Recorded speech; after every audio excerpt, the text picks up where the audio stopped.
There's fire in the atmosphere, moving in synergy. This electricity,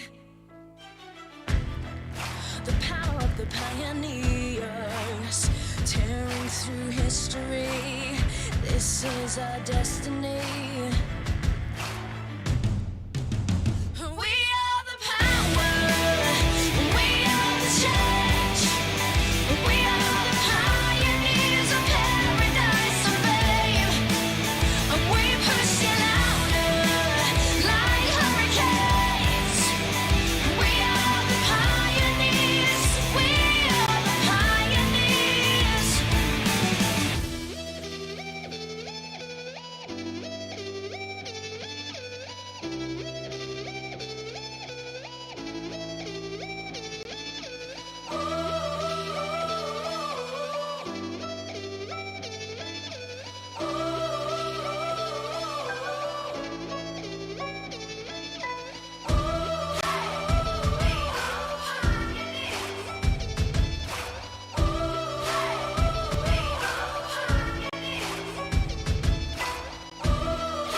break up, don't speak for a couple of weeks. I'll be in his place till he calls and says he's sorry. This situation's on repeat, just like a scratch on a CD. It just gets deeper when you hit rewind. How many nights will you make this decision? Nights ending tears and it's blurring your vision.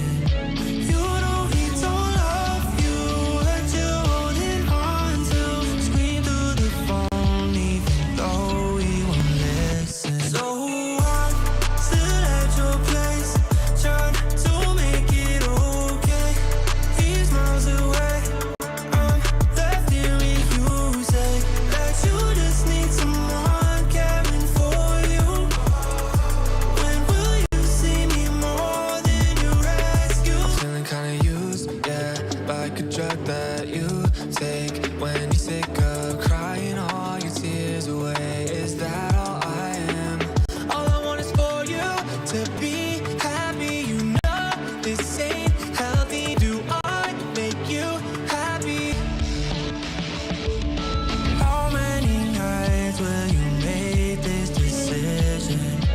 Nights ending tears and it's blurring your vision.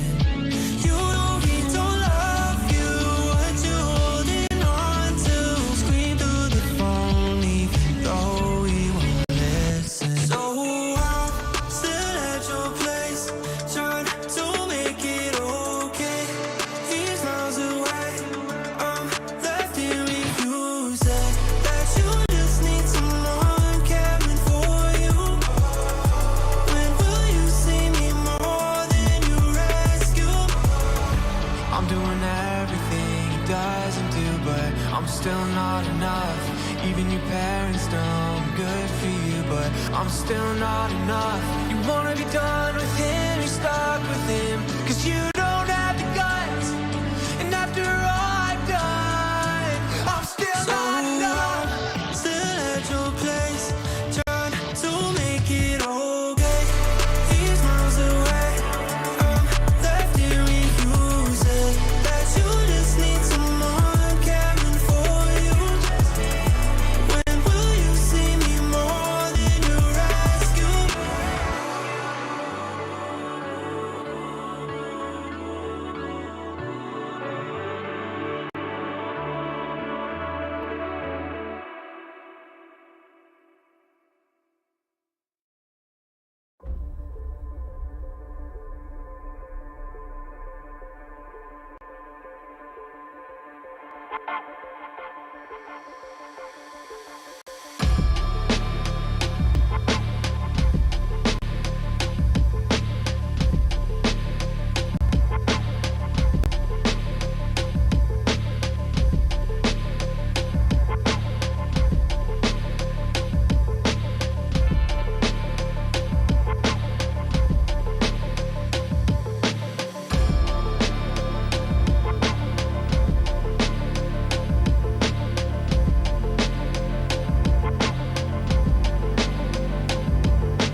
Sorry there, folks. Little mute button. Hello, everybody. Welcome back to ESL Challenger League, where we're about ready to get our grand finals underway. One more match to determine who the champion of Season 45 will be. Will it be Evil Geniuses Black for the first time, or Will it be the three-peat crown of MIBR, achieving something no other team in the history of this league has been able to do? Yeah, it's gonna be very, very tough for them to do it, right? Because they did lose to EG Black in that upper bracket final, and of course, now with EG Black having that one map advantage, that means MIBR have to win 3 maps, and EG Black only have to win 2. And technically, of course, we can look at it, of course, as the three-peat for MIBR, and also revenge for Evil Geniuses back in season 43, where EG made it to the grand final. They only dropped 1 map, I think, getting there, and then MIBR ended up defeating them. So unbelievable stuff then. And now EG Black, well, they want their revenge. We'll see if they get it. Looking at the bracket here, you can see the path that all these teams had to this point. But yesterday, I mean, MIBR and ATK, we can talk about that a little bit, Mike. It was really MIBR, for the most part, taking control of that series, especially once we got to Anubis. Yeah, absolutely. It was a bit of a change up, right? To see that level of control out from the EG Black roster.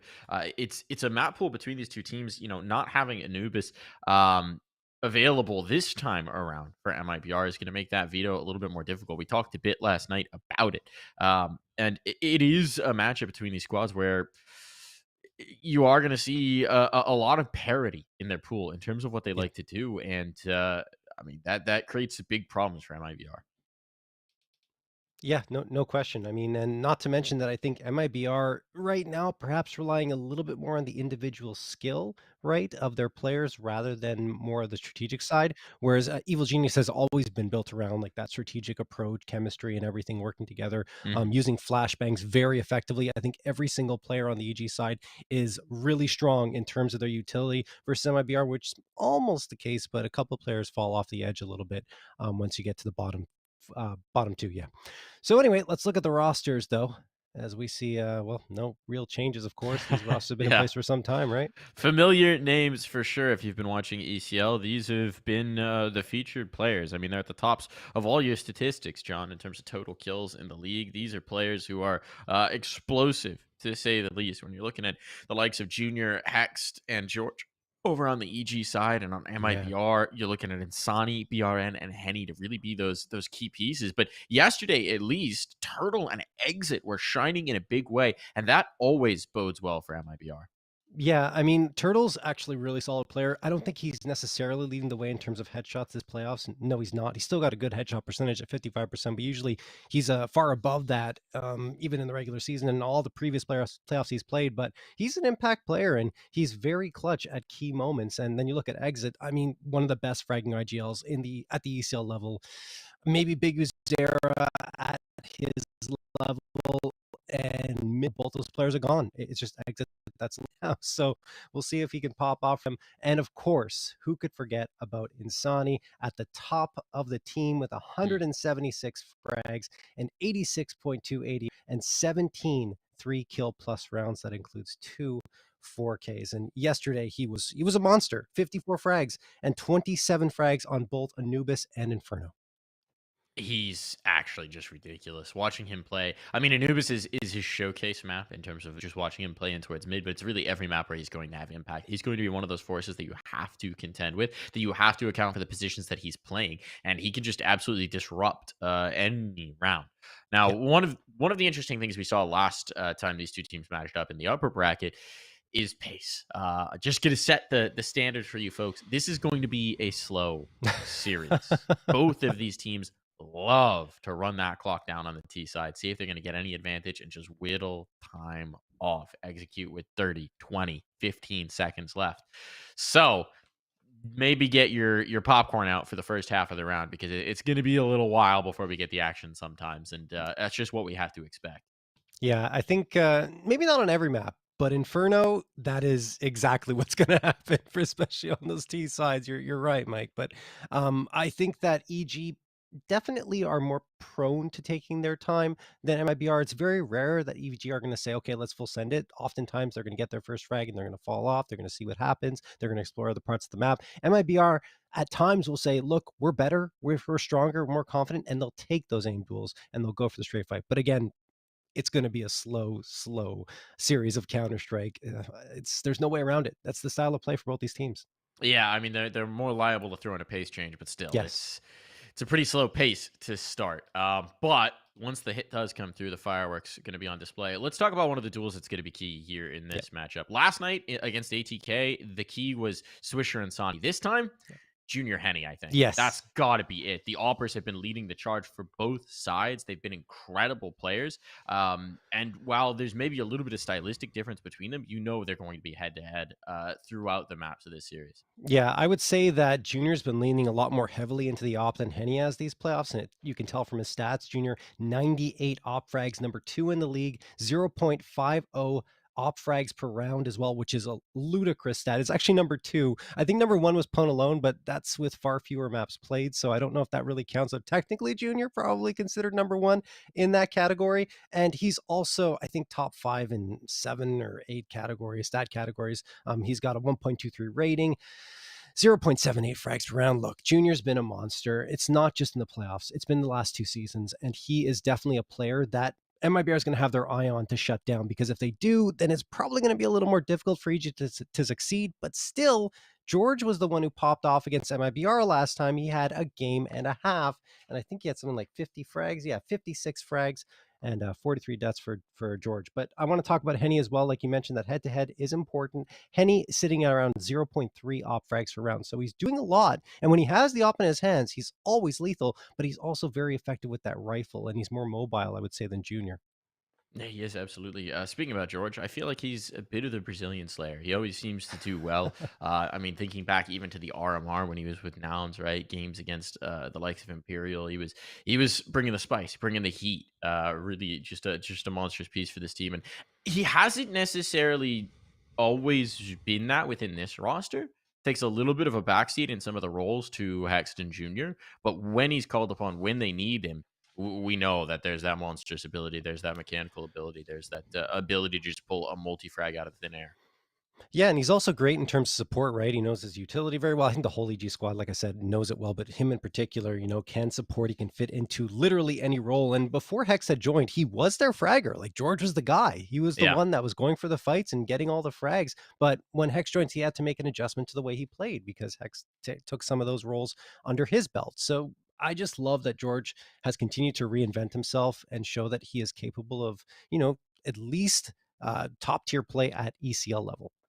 He certainly is. Let's talk about the veto that we've got here, because we do have our maps. It is a Yes. best of 5 with a map advantage, so it's going to be ban, pick, and then the remainder is the one that's just into the map advantage. So our maps here are going to be MIBR taking out Mirage, EG take out Anubis, no surprise. Perma's there. MIBR take Ancient to start. EG pick into Inferno. MIBR take Nuke, and Evil Geniuses ban Vertigo. Overpass is our final map. The ban map is the decider map, basically. It's the freebie. It's the freebie, John. That's how it works. Whew, yeah, so Ancient, that's a really, really good pick from MIBR, because Evil Geniuses don't really play that too much, and Nope. it's a map that they will be struggling to find success on against MIBR roster that loves Ancient. They love Anubis. They've really embraced the newer maps into the pool, so it'll be tough for EG on that one. Then we go on to Inferno, and I think that's the one where it's, who knows, like, both teams are pretty strong on the map, and it's going to be very slow paced. There's going to be probably 1 or 2 rounds that'll determine the outcome there. I'm expecting it to go the full 30, though. I'd be surprised if it went anything else. And then afterwards, we look at Nuke, and then it is Vertigo, right? I Just to believe make it's. sure. I believe it's. I'm always unclear with the Okay. BO5 veto. It's either Overpass or Vertigo. I'm actually very surprised to not see Vertigo come in Okay. place of the Nuke. Right. I think it is going to be Overpass as our final map. It is Overpass. Okay. So we do have that confirmed. I'm very surprised to not see Vertigo come in as the pick instead of Nuke. I think that would. I mean, we've seen some shakier games on Vertigo from this Evil Geniuses roster, but I agree. they opt not to go that direction. Last time around, EG Black bested MIBR on it, but that was the first time they had done so in, well, actually not that long. So I guess I can understand it. It's been a bit more of a contentious map here. So they go for the Nuke, which is a bit more fresh territory. Yeah, I guess so. But as of late, EG Black's been doing pretty well on Nuke, right? They had a Yeah. 2-game losing streak to actually 2 Brazilian squads, Imperial and Pain, which ended a 4-game win streak for them, but they just got back in the win column against Wildcards. So we'll see. I mean, perhaps, if we get there, MIBR will be the 3rd Brazilian team in a row to defeat EG Black there on Nuke. Oh, we'll have to find out. It will be time to hop into the server in just a little bit here, folks. Time to get this grand final underway and crown a champion of Season 45. But first, a small break.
And we're right into the server. Pistol round will be underway here in just a moment, but thank you for joining us. The first map, it's going to be ancient between these two squads, and as we built it in the pre-show, there is a map advantage for the Evil Geniuses, so MIBR, they would like to get to a hot start. You never want to be stuck having to try and pull off the reverse sweep here, John. Yeah, definitely not. And season 43, they didn't end up in that situation. They won immediately and then got 2 more in a row. So MIBR did a great job despite the map disadvantage last time. And now, well, they have to do it again. But I agree. Indeed. If EG take this, it'll be tough for MIBR. It will be. But it could happen. Certainly could. And Ancient's going to be an interesting pick for it. Evil Geniuses are going to have the works cut out for them here. MIBR. I like it. I like it, John. Yeah.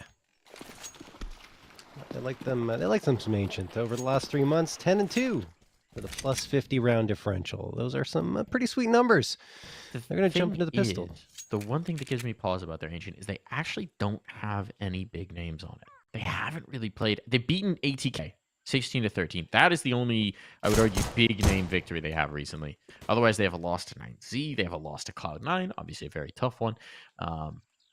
It's good for them, but it is a lot of softer competition that they play against on this map. So I don't know that this is as slam of a dunk as the map statistics would suggest. Insani, though, if he just stays headshotting like this, who cares about stats? Who cares about the past? All I care about Insani multi-kills. Insani's been so monstrous here for the MIBR squad, and he continues to be. There's another one. 3K, probably 4. There we go. Finally goes down. Junior, the last one standing. Not much of a chance, but now he's making one for himself. They're giving him way too many fights here. Junior's made it a 1v2, and now he's going to charge into the bomb site. Turtle in front of him, exit to his right, and exit won't let him pass. He gave himself the best chance of that possible. He just had no time, no kit, right? Had to force the issue immediately.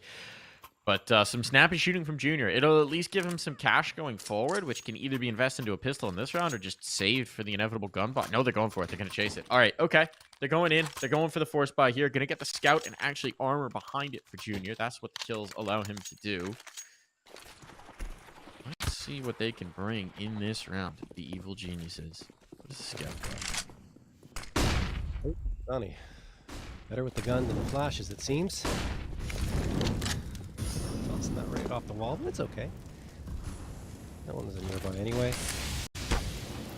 But yeah, I'm not surprised by the force by Mike. Very much within the meta to go for that force on CT side round number 2 after you lose pistol. And Hext is going to charge down ramp. This actually gets really dangerous. And he goes down, but he won't. He gets 2.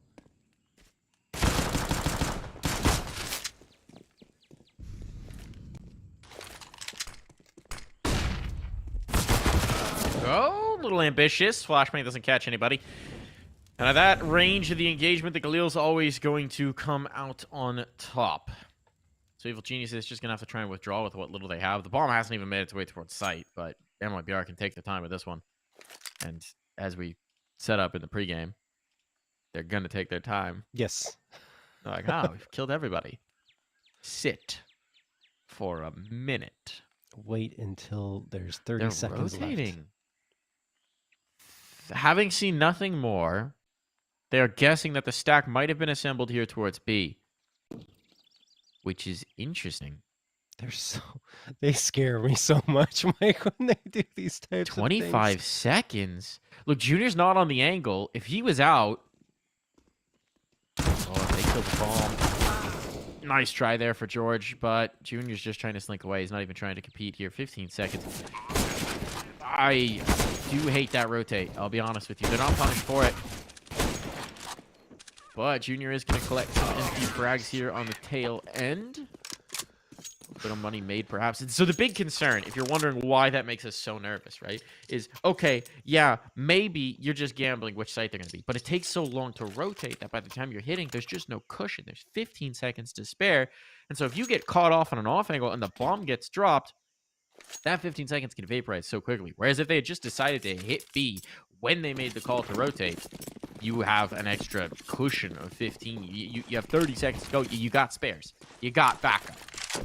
Yeah, and you're in 5v2 anyway. So Yeah. if things go wrong, you can adjust yourself, maybe back off momentarily, throw some flashbangs in, and really disrupt the remaining 2 players. So MIBR seems to always be just outthinking themselves in a lot of these situations. We'll see if that becomes a problem for them once the guns come out here for the evil geniuses, though.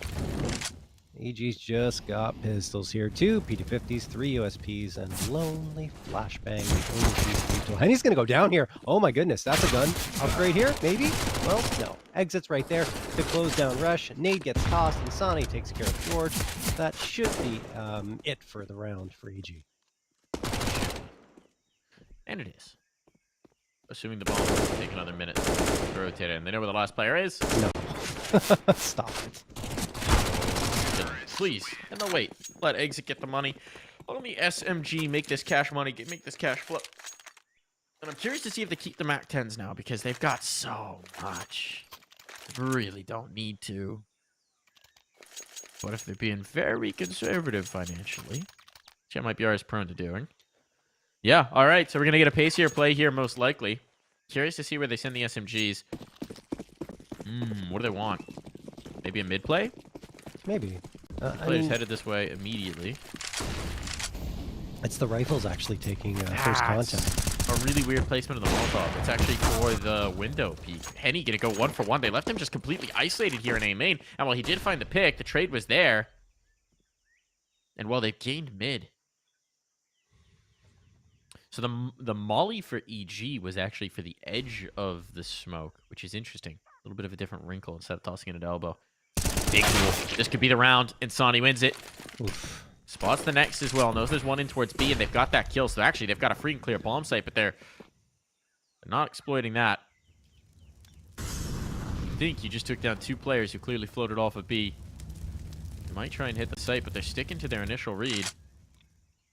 That means there's a chance. They want these guns out of EG's hands, and when they're hitting like that, can't really blame them. Yeah. No, Rush is alone and dead. Insani takes him down 4-0 in favor of MBR, and that one wasn't even close. And of course, as we mentioned at the beginning of the round, a bit of a disadvantage for MBR, given they only had 3 rifles instead of the full 5, because they went for the bonus round. That's usually when the CTs can strike, and it didn't happen at all. Turtle still has the MAC 10. Why not? Continue running it, build up that bank even further. It is really flowing for MIBR. Only 1 player below the 5.4k mark. That is Henny, because of course he has to invest in the AWP again after he went down in that previous round, but was the only casualty. BRN moving in with Turtle here towards Jaguar. And they're going to comfortably get in here. Walco's giving them the space. He's got the smoke out. Probably going to throw it now with that Molotov tossed in his direction, and there it goes. Walco, just pistols for his squad aside from Rush's MP9. And I mean, obviously they want MIBR to come towards this B site with 3 players here, but they are going to be postured quite aggressively into Donut as well. It's funny, it feels like the story of these last couple of rounds has just been MIBR diligently identifying the stack and running at it. Not running at it per se, but running it down, destroying it, dismantling it. Here we're getting... Oh, is there a flashbang? There's no flashbang for this. Do they even go around the corner? They do. Swing. It's bold without the flash. Hex does get a kill.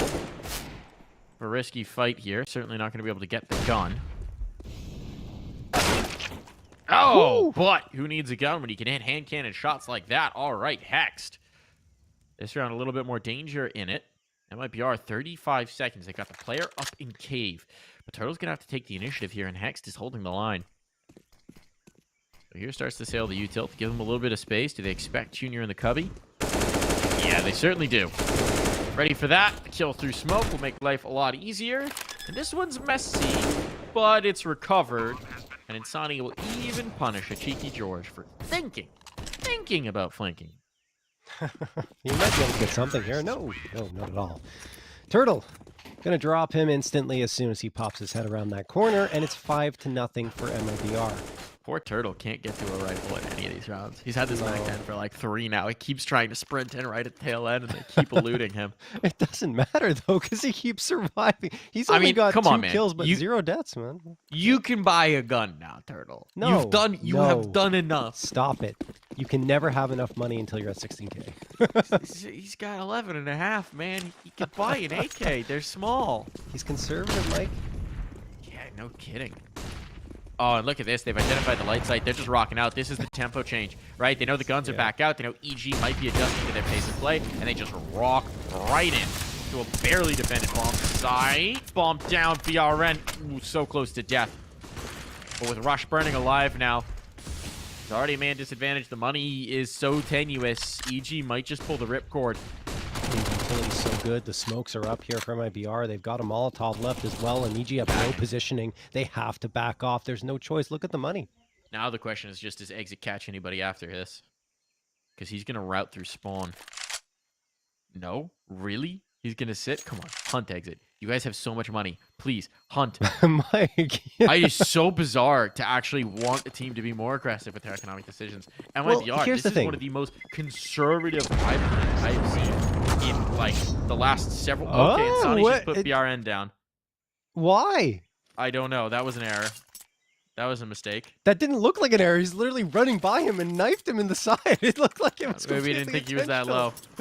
I don't know. That was a big whoopsie. Blood sacrifice, blood for the blood god.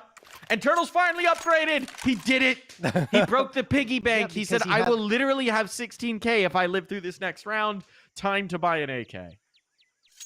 Well, like I was saying, that was the point where he would buy, and he got there. So yeah, there you go. You finally invest because it makes sense at that point. To use his allowance. It's like when your parents, exactly. like your parents are like, we're gonna give you this allowance, but you can't spend it till you're older. Well, boom. Now he's finally of age. He had to be 6 rounds old, Mike, and we're there now. So here we go. His 6th round birthday. I actually thought that. Yeah, I actually thought that time it was going to be called by MIBR because of the knife at the end, but no, they didn't care. I mean, they have so much money, so it doesn't really matter. It's EG calling for a timeout since they're down 6-0, and they've got, you know, another buy coming up here because of the save, but something needs to happen soon, or else Ancient's going to be over before they can blink.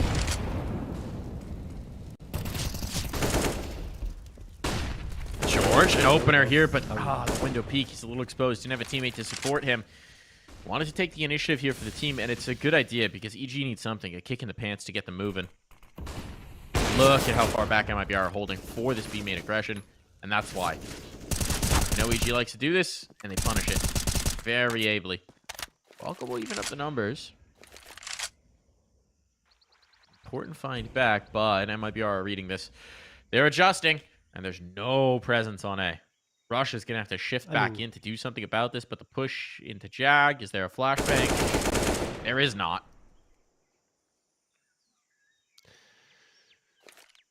And that kill's going to pull Rush off the site. Can't blame him for it. They've got to play the buddy system here. Yeah, might as well pick where you know somebody is. Especially with the money where it is, you know, you got the op. It's so important to protect it if you're Rush. And obviously, you know, you gamble. If MIBR doesn't come B, you save a couple of rifles. If they do, then you have a better chance. Unfortunately for EG, it's not looking good for their chances in this round. Likely a 7 for MIBR as they found that vacant A site, and I'd be surprised to see EG challenge at all here. See what their decision is going to be. Junior doesn't even move once that bomb is planted. No. He is a statue. He knows what's going on here. He has to save. Yeah, low percentage retake. Very low percentage retake. Once you make the decision to group up, it's always going to be about if they hit the site, we can do something. If they don't, so goes it. Yep. 7-0. T side for MIBR. I mean, this is... It's their map pick, but this is a slaughter. Yeah, it's not the Ancient of old anymore, right? Where the T side is at a significant disadvantage. I would say it's more balanced than it's ever been in the history of the map, but still, it leans a little bit to the CT side as Every map does in Counter-Strike, of course. So this type of performance from MIBR is quite impressive, and they've done it to many opponents before this point. You talked about perhaps softer competition. I mean, I would argue those are just the teams they were playing, you know, and certainly they had a couple of losses against the better teams, but I still think this map is something they're very comfortable on, not to mention that EG doesn't play it that much. So there's still that edge, no matter which way you look at it.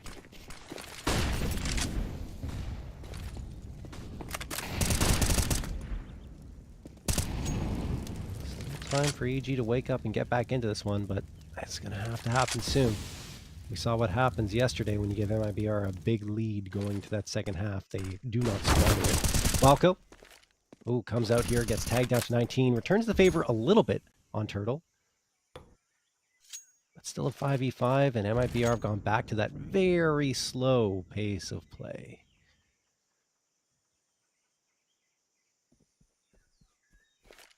Mid control gained. Smoke going to get tossed here for Sniper. And a flashbang in return. EG going to try peeking around potentially from Donut. I think Rush was thinking about it then said, I don't know. Not feeling it. And that was probably the right call because there were 3 people waiting on the other side. Although they had Util out, so a chance. We'll see who wins this duel here. Insani, Penny, or perhaps Rush will come out. Good flash. He gets one. The second and the third. What a play from Rush. Puts them on a line. The spacing poor for MIBR, and now they're in big trouble. EG looking to finally get around on the board here. And these players are super isolated. 35 seconds. Recovering the C4 and getting towards the site alone is going to be a bit of a task. They know it was down in mid as well. Surprised EG's not sitting on that a little bit more, but it is going to be rewarded with a long-distance kill for Junior here. And now, well, we've just got one lonely Turtle Boy. That's a cheeky boost. And a cheeky kill for Hex. Keep it clean. What a way to get your first on the board. Yeah, no question. I mean, just a fantastic setup by EG for Resh towards mid, right? They throw one flashbang. He doesn't go out on it, so MBR maybe feel a little comfortable. Then a perfect flash from George. I told you, he's so good in that supporting role, not only in assists, but in flashes thrown and flash assists, and there's another great example of it. It's really cool to see that for such a young player as well, where, you know, when we looked at him as a prospect moving into this roster, we're like, okay, that insane mechanical skill is going to be his asset for the team, right? Yeah. He's going to come out and frag. But the fact that the game is very well-rounded is huge because, you know, there's a lack of that in North America, and being able to thrive in all facets of the game makes you a complete player. Total's just a bit of a lurk over here.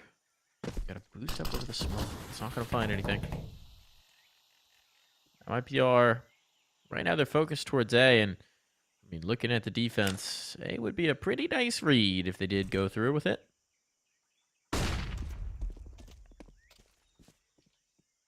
Flashman to get George back out of this position. Re-smoking Turtle over and over and over again, so he's barely been able to look at anything but gray.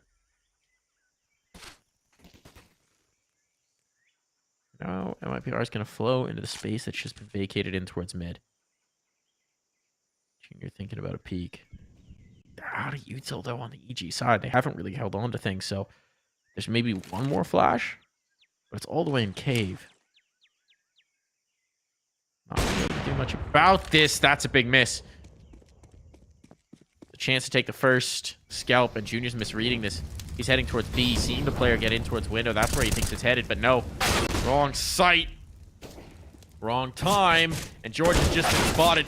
Collects one, even that surprising given the circumstances. And this might just be a save for EG. I don't know. I think they still have a path back in here. We'll see. The money is decent. Oh, now it gets a little bit tough to justify. Hex is going to go down. Junior, yeah, you see him backtracking. Well, if Hex got something there towards Donut, maybe Evil Geniuses can justify the retake. But as it stands, well, they just have to back off. That was just the worst possible engagement for EG to see, right? Yeah. Because you miss the shot, first of all, and you see the player jumping up to check window. So in your brain, you're thinking they have players B main. Now they're trying to pinch cave. That's the read the Junior makes. It's why he immediately rotates over towards B. And then in that moment, MIBR hit the A site. So a little unfortunate. I don't think you can blame Junior too much for making that read. Obviously, you'd like him to have hit the shot, but even if he had, probably still would have made that rotation and might still have had the same problem. Yeah. We can't put everything on Junior's shoulders, right? And I think that's something that Evil Geniuses may have gotten too accustomed to in past BO3s, because he really did carry them to this point almost single-handedly. Yes, there were the supporting cast. The supporting cast was contributing quite a bit in that previous BO3 against MIBR, and Junior didn't have to stand on his head. He still contributed in a big way, but they need more of that. They need more contributions in terms of fragging from everyone else. Yes, they're all very good strategically. They're very intelligent Counter-Strike players, but yeah, gotta hit those shots. Walco gonna be in a lot of trouble here. Tons of utility damage done against MIBR though, and Walco peeks around and gets an insta 2K. Kira and Insani drop. Tex gets exit. It is all going the way of the Evil Geniuses. MIBR, they tried that change of tempo here, and it didn't work. Not at all here. EG been ready in towards that B site, and this is the round it pays off. We've seen the B lean most round, right? Been 2 mid, 3 B to start almost every round, and this is why, to shut down this fast play. So MIBR a minute, try and find their footing. And the beautiful thing of their crazy early run is they're still gonna have a bye, whatever happens here. Oh my god. They can get shut out 2 rounds in a row and just be right back into a bye. Although they weren't that either. No, they weren't. Yeah, they're just back and forth. They keep winning. But my point is, they got money. They got cash for days. Yeah, they're pretty comfortable. They can definitely try going for this one too. There's no reason to really hang back. 39 seconds left. Couple of pieces of util. Henny wants a pick at least. And I mean, granted, as the way MRBR plays is so conservative that a save wouldn't surprise me here. No, they're probably gonna go for it.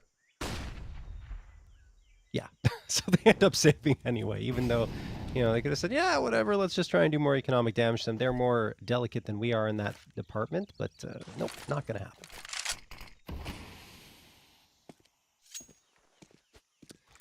So that's actually really good news for EG, right? Look, MIBR has already taken this half with the 8 rounds, but you've stopped MIBR after they isolated their round victory and got yourselves another one on the board. And again, cleanly, all 5 surviving in both the round victories for EG. So that builds up their economy and sets themselves up, for a much stronger finish to this half.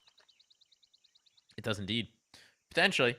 Still have to capitalize here. As we said, the investment's coming right back in for MIBR. The danger's certainly not out yet. If you win this and they don't get a bomb plant, you might finally get an eco. But it'll still be a half buy, I think.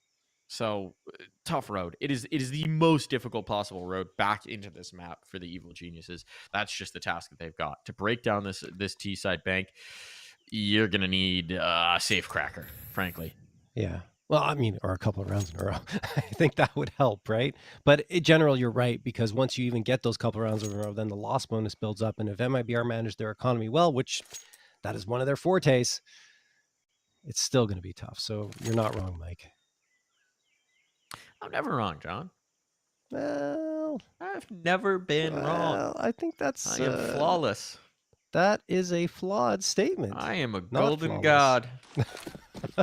Never made a mistake in my life. Well, I mean, I appreciate the confidence. I mean, it's the way MIBR we're feeling. But now, some blemishes might be coming in here. Henny catching. Junior was not prepared for him to be that angle already. Talk about a coup early on. Walco trying to chase this one down. Ooh, rush. Big play. That's a big play. He can slip this now.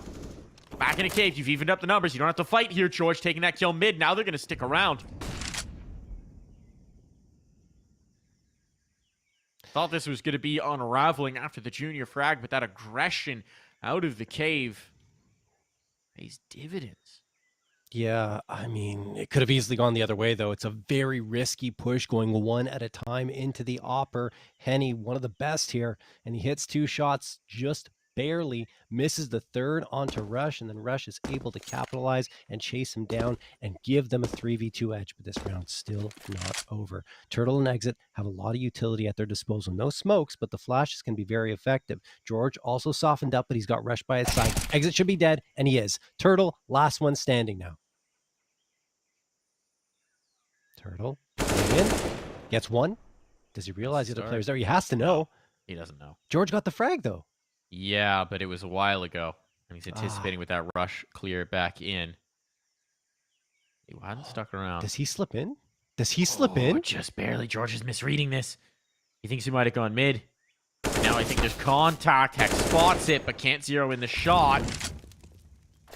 Turtle is going to be able to secure a bomb plant. No. Oh, he fakes it. Faking it might just allow George up close enough to punish this, and indeed he does. The double fake. Time expiring at that.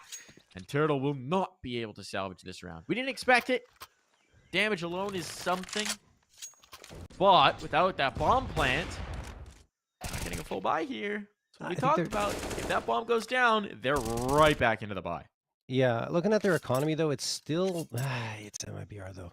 It still justifies a full buy, in my opinion. But yeah, there you go. It's not going to happen. They go for the hero rifle in Henny's hands. And then the other players are going to have 3 techs and the deagle. I think Turtle... I think he thought that the player was closer than he actually was. If he had just stuck the plant, you know, the first time, would have been able to secure $800 more, and then you have a full buy. Instead, MIBR, well, they're just going to funnel out here towards mid into Walco's crosshair. Walco gets 1, does damage to a second, unbeknownst to him, of course. Now he backs off after tossing an incendiary. No reason to be over-aggressive. You have the first frag, and you've also got the advantage in terms of economy.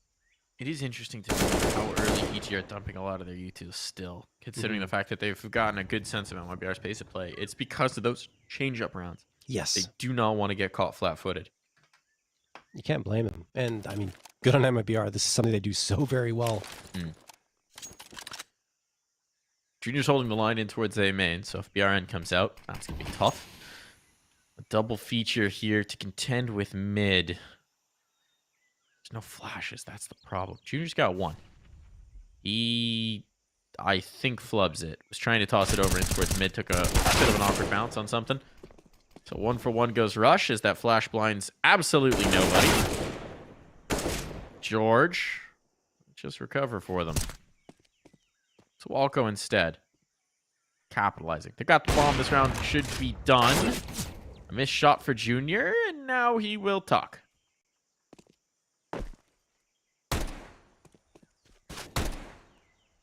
All right. Well, no bomb in BRN's possession. 13 seconds left. The round is effectively over. Question is, can BRN damage the economy? No. No, the answer is he will get shot down. Big by question Walco. became, could he die before time? Oh, well, I mean, yeah, granted. Or just save, but he needs the loss bonus, right? He wasn't in a position where the Tech 9 meant anything. No. Oh, 4th round for EG, though, and all of a sudden, you know, this looks like we got a game on our hands. It does. I mean, to contextualize this properly, MIBR have already certainly done enough. Sure. But it's the manner of if EG run back every round here, you're going to feel a little aggrieved if you are the Brazilians. So, momentum's a powerful force in Counter-Strike. Next, looking to keep that momentum flowing. It's all about this B main fight right now. The lurk in A is just BRN with the people. He's just to keep that possibility open. They're trying to work this control. B. I was anticipating a smoke push. Would be bold, to say the least. What is that smoke? That Rush is placed. That's... Huh. One mid? Yeah, to lurk back out of mid, he was anticipating more presence. That almost feels like... What is an interesting one? Expected that to go more towards the elbow, but he knew they could potentially be past it if it was multiple numbers seizing in, so... An interesting placement. And EG are doing a good job of holding on to more of their nades. They've slowed the pace of utility deployment because they haven't seen as much from the MIBR side. 35 seconds. MIBR are grouping for a B hit. And look at this rotation from EG. They're calling it. They're saying, look, we haven't seen anything. And when we haven't seen anything, MIBR hit B. That's a monster read from the evil geniuses. And MIBR, Mike, they're getting into trouble with that clock once more. 20 seconds left. They still haven't gone in. Still not in. 17 seconds. Come on, guys. Get a move on. And now they have to fall back. What do you do? Cave presence gone. Exit gets 1, but now they're aware. Smokes are good. Damage is catastrophic, though. Rush, a massive frag, and BRN, he can't win it. He can't win it. He has to die. He has to die. He's trying to save now. And they're not going to let him. Clocked after time. No money for BRN. And that's about as disastrous as the round could go. MIBR, they let so much time whittle off the clock, and they just don't get anything for it. That's the problem. Not that they're playing late, but they have no information A. They have no information B. They've got no presence mid, really. They had the slimmest of presence mid. And so they're just going into a site. They were hoping for aggression, but EG is just not the team to necessarily give it to them. I mean, not to mention, there was so little time left on the clock that even a well-placed flashbang forces you back, which is exactly what happened towards the ramp. So MIBR, I mean, punished across the board there. And I find that when they face some adversity is when we start to see more and more of the mismanagement of the clock. So this is starting to trend back into Evil Genius's favor. I mean, still, they're down 8-5. It's a great scoreline for MIBR, even if they only get the 8 on T-side, like you said. But, I mean, you give AG 7 and they've got life. Look at Henny. Hex is, I think, holding this line. And Henny's revealed the position, but still, it's something they're going to have to count for late. And it's pulled the players off of B. MIBR finding the right spot. Oh, flashbang out. This could be huge. Is there a Molotov? There's no Molly. This is bad. This is bad for EG. They've given up the site. They've given up the bomb plant. Now the bodies start to drop. Here's it is. This is all they needed. One round to crack through. And it's the Tech-9s to do it. And Evil Genius is just getting caught with a light presence on B. They saw that one in mid, and it drew both players off. And they don't have the retake utility. They just do not. Oh, they got the frags, though. They do have a George, and they do have a Junior. And it's all just down to Henny now. George can't be the one to stick. He got 1 HP, man. He's got 1 HP, so he will find the player. But it's down to the clutch. Junior gonna tap, gonna stick. No. Holding off Henny, and on the face. Henny was ready for it. 9 rounds on the board, John, and it's just the Tech-9s. The bank had finally broken. EG had finally gotten themselves an eco, and that's where the trouble started. Oh, yeah. I mean, that was 6th round that EG almost certainly should have had. Right? There might be They did this yesterday too, right? Things started to look a little bit scary. They pull out the Tech-9s, they go for a faster paced play, and the result is a round victory. What's great about that as well is, yes, we lose almost everyone, but it is to pull on by immediately, regardless of even if you lose all the bodies in that previous round. So, I mean, it's just fantastic for them. And now we're in the 15th and final round of play here in this first half, and George is going to be the casualty for the Evil Geniuses. Rush gets the trade. Can he get more? Yes, but Turtle's right there to even the numbers once more. Turtle challenged, and he goes down. Oh my goodness. Crazy pace of play here in this 15th round, and an advantage for the Evil Geniuses. Crazy from Rush to get to there. They knew exactly where he was. They knew the play he was trying to do, but they couldn't find him. It's a bit of a one-way, so they're just spamming the spot, and they're not on. And Rush takes full advantage. He's stepping up in a big way here on Ancient. Top of the board for the Evil Geniuses, but they've all been impactful kills as well, right? That's something that he continually delivers for EG, even when he's not getting a lot. He's getting quality. Smoke picks the wrong spot. And Junior hit the shot. This is just supposed to be a bit of a fake.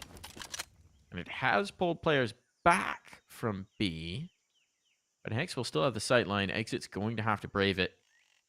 That's just going to be a straight-up aim, though. He's got nothing to take. Hexed off the angle. There's the spot. Confirmation. Bomb plant. And he's not going to get it. This is a really tough round for Henny now, just purely on time. 25 seconds, and he's got to rotate all the way through site, clear some information, and get a bomb planted. 15 seconds.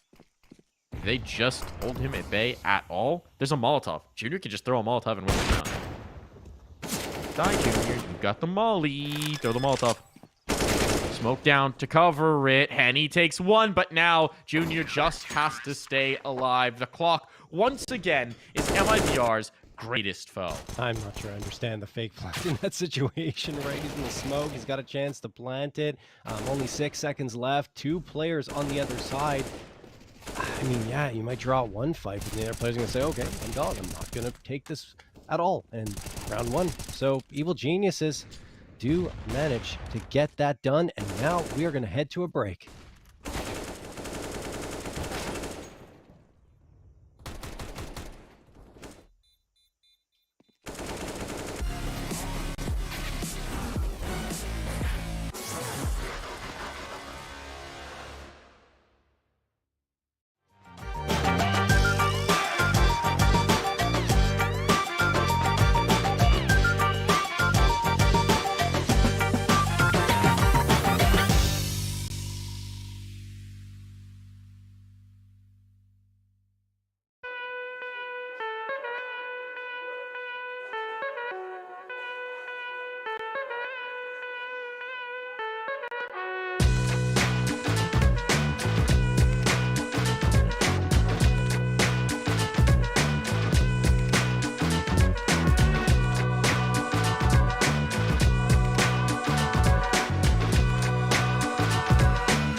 And we're back in here. 3 rounds is the lead for MIBR. They did it on the T side, but considering the manner in which it happened, 5 rounds coming in late for the Evil Geniuses, there's a little bit of wind in their sails here, John. Oh yeah, no question. I mean, like, look, MIBR manages to recover at the very least to make it 9 rounds, but that easily could have become an 8-7 with the way things were trending. It's just that Tech 9 round that went MIBR's way.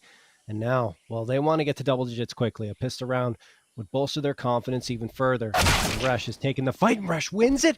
Exit, even with the duel, he's up close. He doesn't expect that kind of peak. And now Henny is waiting by his lonesome on the A site. If he should fall, it'll be tough for MIBR to get back in, and that's an important one that he finds onto Rush. Henny looking for more now. He's hungry, wants those frags. George manages to take him down to 32 HP, but the reinforcements, well, they have arrived. Yeah, the jig is up for EG. They don't know how much is around this corner now.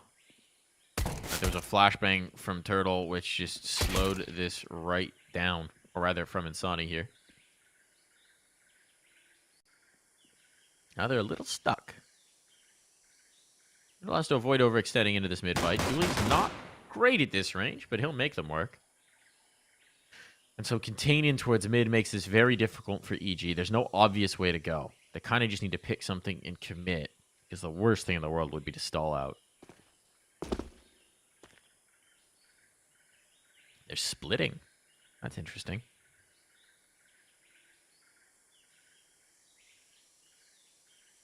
A little bit surprised to see this. I wonder if Junior's going to try and throw a fake. No, just wants to pinch. Turtle's positioning cave. Be good. And Hex, I mean, there's a window where a bomb plant comes through here. But it's a slim one. Needs this kill right now. And he won't find it. Oh, such a promising start for EG after getting exit. But, I mean, they couldn't section off Henny. And after that, the reinforcements had arrived, and EG lost their opportunity to get into the bomb site. MIBR do indeed find double digits immediately, and without the bomb plant for EG, they might just opt for an eco here, and it looks like indeed that is the call. A lonely flashbang in Walco's hands. Outside of that, absolutely nothing has been purchased. So, EG, all grouped up together, huddled into a corner outside of B.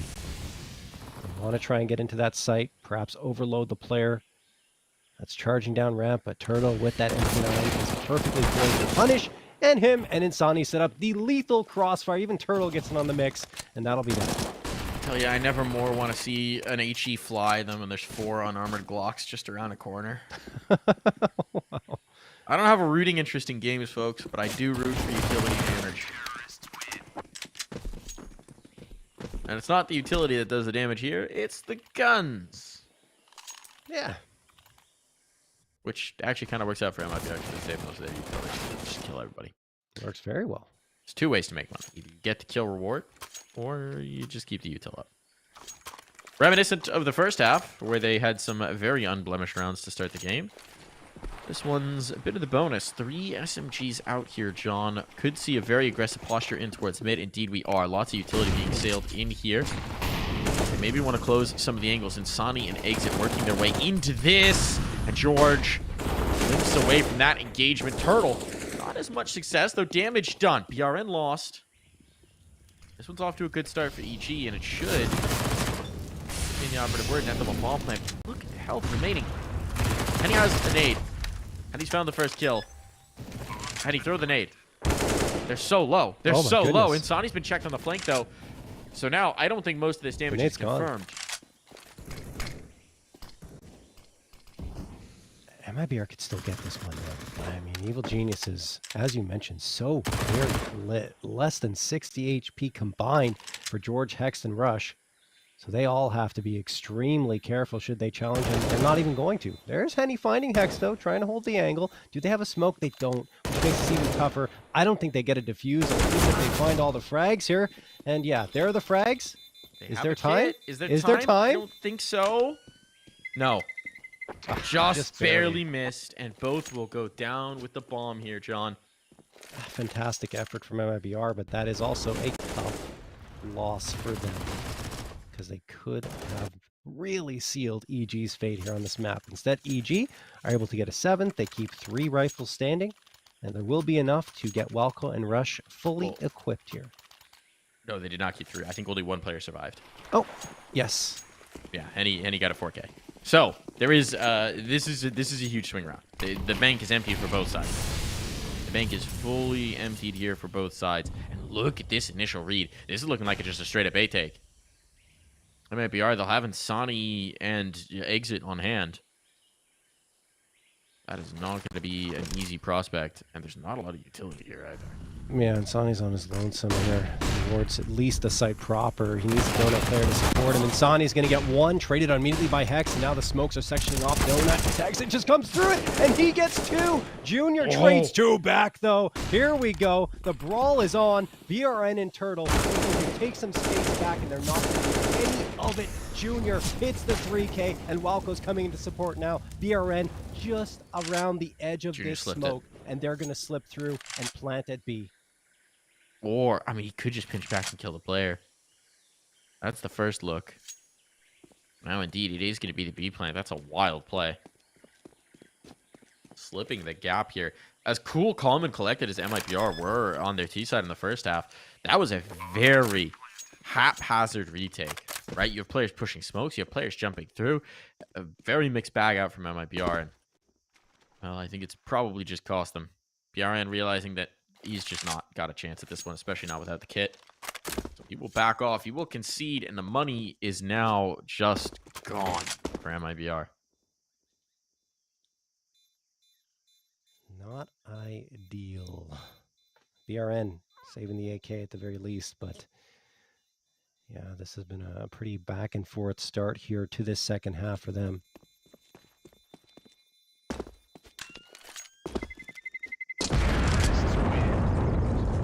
Take their second. Yeah, this was the big play, right? They got the trades in, but Junior afterwards gets the 3-piece and really drives the nail into the coffin of MIBR. And I love the maneuvering, right? Slipping through from that last player's view, getting on over to the B site, and just making it so much more difficult to pull off a successful retake, especially considering you're still stuck on the other side where you thought the bomb and the fight was going to happen in the first place. So now MIBR, like you said, well, they've only got the pistols, dry pistols for Insani, Turtle, and Henny, not investing anything, and Exit picks up the pistol. BRN with the only rifle, he's already gone. First 15 seconds of the round. Surprised to see them put the rifle in such a committed position, such an isolated position as well, but now it's gone. Cannot be recovered, and EG, it's smooth sailing from here on out. Probably. I mean, just USPs, right, John? Yeah. Just USPs. And Hexed. Gonna win that every day of the week. Love the idea on the nade here. Dunkaroo. Easy as you like.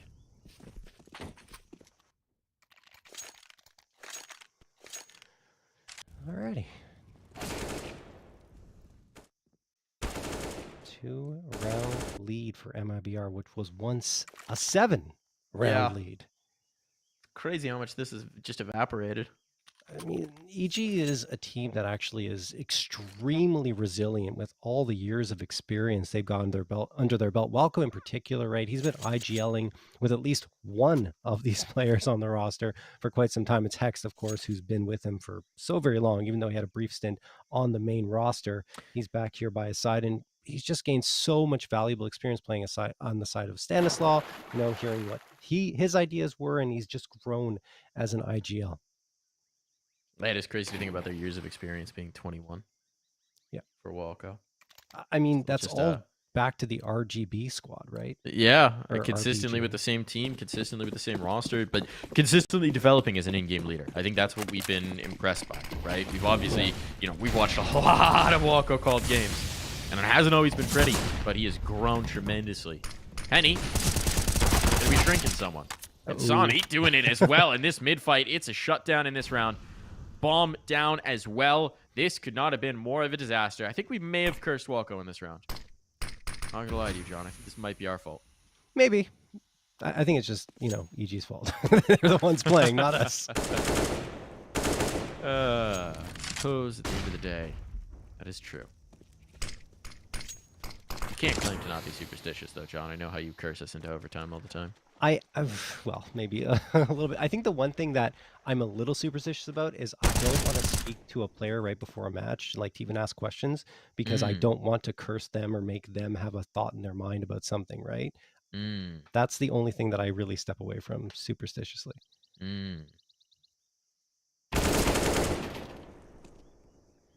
Junior going to try and limit the MIBR economy. Winning this round might be too much to ask. It's desperation. And he's going to be hemmed in as well. Turtle starting to close the net. BRN. Just give him a straightforward duel. An honorable fight. No need for flanks. No need to circle the map. Just fight. Mano a mano.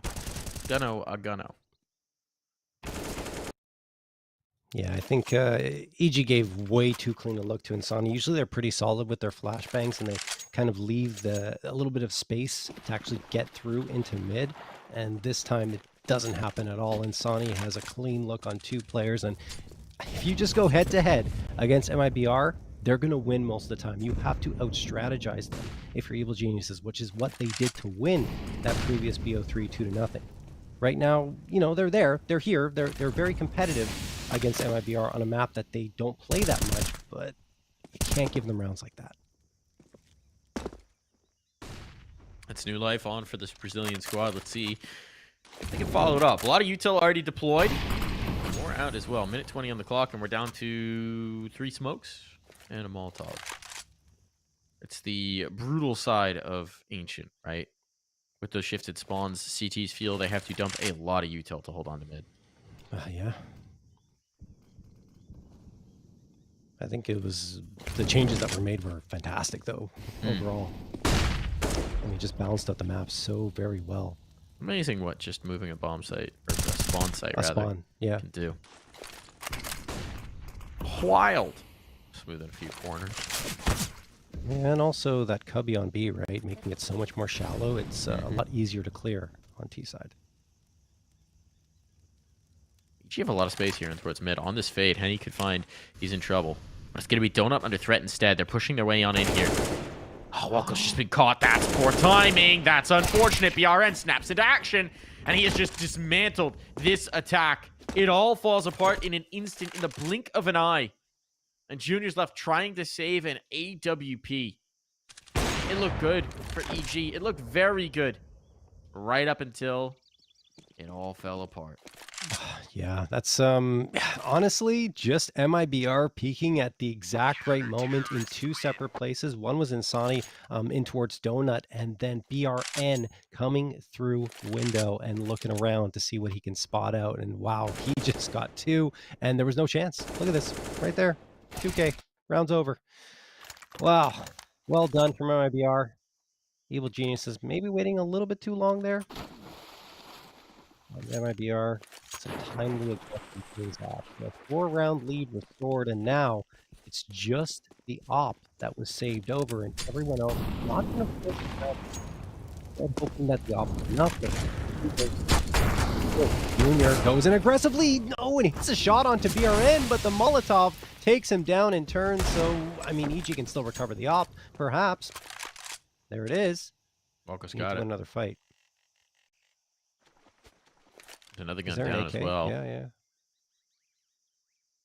So this gives him something. Rush got the rifle. 3 players here in defense, and MIBR's getting proactive. Is there a flashbang for this? There absolutely is. The clear back in. It's just on the other side of this door, but they don't know it. So they got to be wondering why players are sticking around here so much.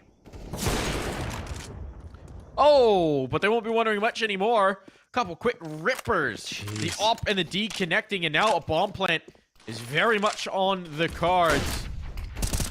Sonny trying to deny that chance, and he's done so. Drops the C4. He's spotted. He's got an angle. The smoke doesn't cover. Uh-oh. Opportunity may have just been missed here. Smokes fade. There's no armor here, but Walko's just asserting himself. He's doing what he needs. He's being the hero for his team. And Exit had no clue. He slipped him. What a round for Walker. What a time to step up and be the captain of your squad. Wow, I mean, not usually the Opper under any circumstances, but picks it up there and gets himself a 3K. Right there finds Insani, and at the end, a perfect angle held to deny Exit. I mean, it started with Junior finding the opener. Unfortunately for him, he goes down to the Molotov, but Walco picked up the op and said, hold my beer. I've got this. 10th round picked up by Evil Geniuses. And now a timeout called for MIBR to talk things over because, look, Mike, they don't have any money. They do not. And so what has looked like a pretty dominant affair through much of the map is suddenly potentially in doubt. It's double eco for Turtle and Henny. This is a very tough spot to make a decision. You chase this cash and go for the forest buy? It seems to be that that's going to be the answer. They'll get their money healthy, right? But they do run the risk of EG closing. They can't do something a little spicy here. One Deeg in the hands of BRN. Sani's got the rifle. Never say never. Certainly can't count them out of these kind of rounds, but I need Insani to take the initiative. That's exactly what he's trying to do. And he's done so. George already down. That's the entire side of the map section off. EG might just have to hit the acceleration and go in towards B. And that's what they're going to attempt. Turtle, can you get anything? Flashbang's good. He needs to capitalize. That was the window. That was the moment. Bit of mistiming here, perhaps. And now the kills are coming in thick and fast for EG. Bomb down, ticking away. No kit, certainly. And Insani's gun. Exit found rifle. These might just be worth saving going forward. Yeah, no question. I mean, they've got no money left in the bank. You've got to keep these rifles up and running. And Evil Geniuses, well, they've got the sight. They've got the round. 11th found for them. MIBR, I mean, they're going to back off. They do get the 2 saved rifles, but this is starting to get into very scary territory for them. They don't have the CT economy built up. We're in the waning moments of this second half. And it just feels like EG is literally ripping the momentum out of their hands forcibly. The previous round just goes so very well thanks to Walco, and right here, I mean, MIBR, even with the forced up pistol and rifle and the SMG, nothing at all. The bodies were even there on B, but they couldn't win the fights. Yeah, I mean, they just didn't have the weaponry. They didn't have the utility to slow it down. Yeah. It's a great response from EG to just immediately not hesitate. Yes. You lose that kill in mid, immediately just boom, wombo combo. That's the rifle. Go. Go, go, go. Now, maybe I get a little bit feeling around this, but not much. It's the 2 guns, though. Going to be a risk for sure. For EG, this might be the most important round yet, Sean. Yes, it's just limited. We saw the danger of Insani's rifle in the last. They have to make good here. Well, we're just going to go. Giving it to Henny. Insani, that's so kind of you. That is, and surprising. I mean, look, they've both been fast. great these playoffs, but yeah, it makes sense if Insani wants to go fast here and go for some quick peaks. What's he going for? He went for mid last time. This could be B main. He's got the flashbang, though, which is interesting.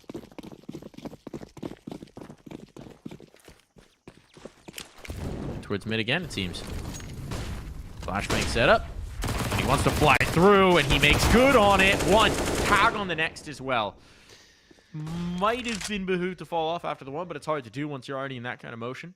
Yeah, the thing is, stack for EG. Or I for think MIBR, he was kind of committed there, right? He was going in, taking the fight. Yes, he can fall back, but it's just so tempting. You've only got the MP9. You want to try and do a little more damage, and at least he gets Hex down to 28. And it really has stalled Evil Geniuses in their tracks. They're like, okay, what else is MIBR going to throw at us? Was that it? Just the one player? And they're taking their time to sort that out, piece things together. And now Walco has made his way out of the double doors towards the B site. Information gained, and a smoke going to get tossed by him. He needs his teammates with him, unless the plan is to go to A, which would be a really good one, because there's no one here.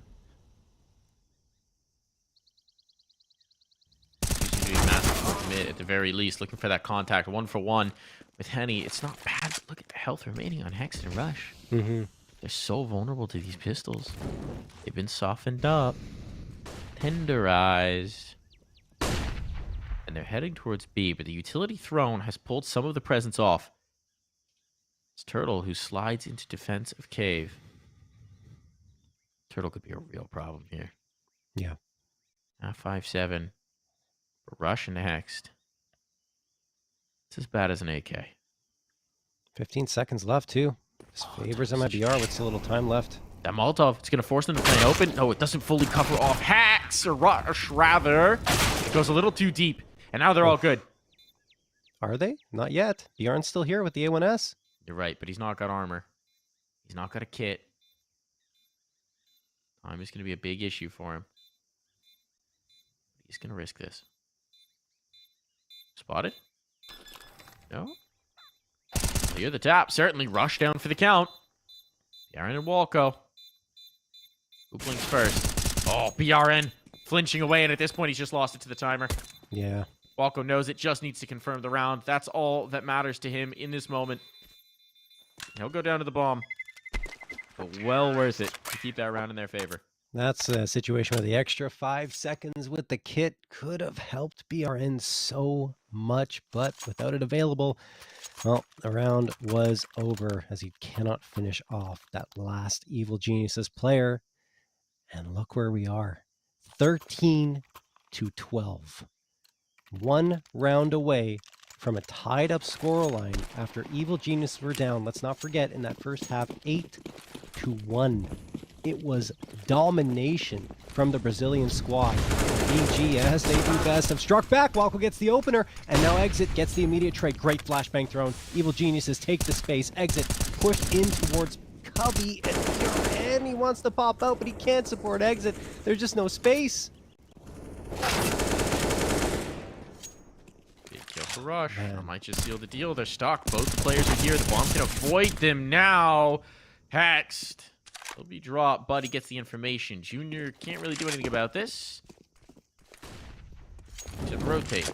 And Junior, you better get your move on. So wary of losing the op that he's not really in a position to help out his teammates. And he's got all the utility.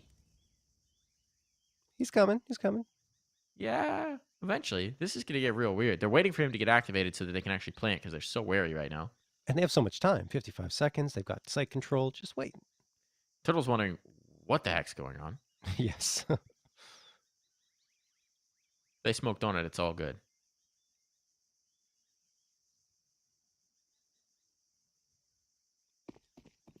Eventually. Yes. There we go.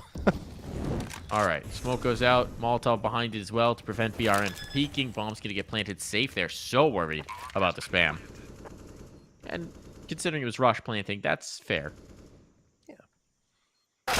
Oh, no. The timing! Oh! Junior just looks away. What did he see? He was on the angle. Snapped his op off. And now...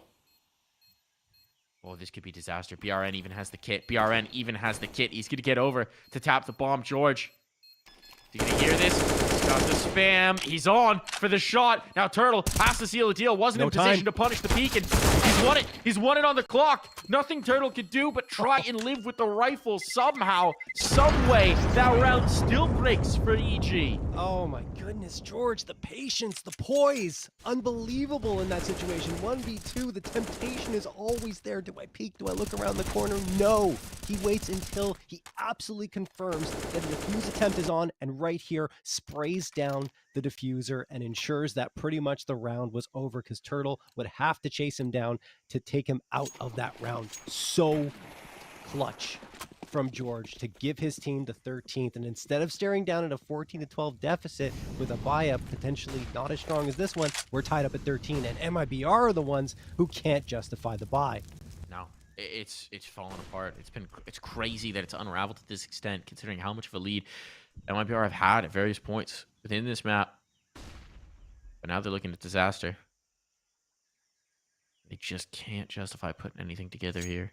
No.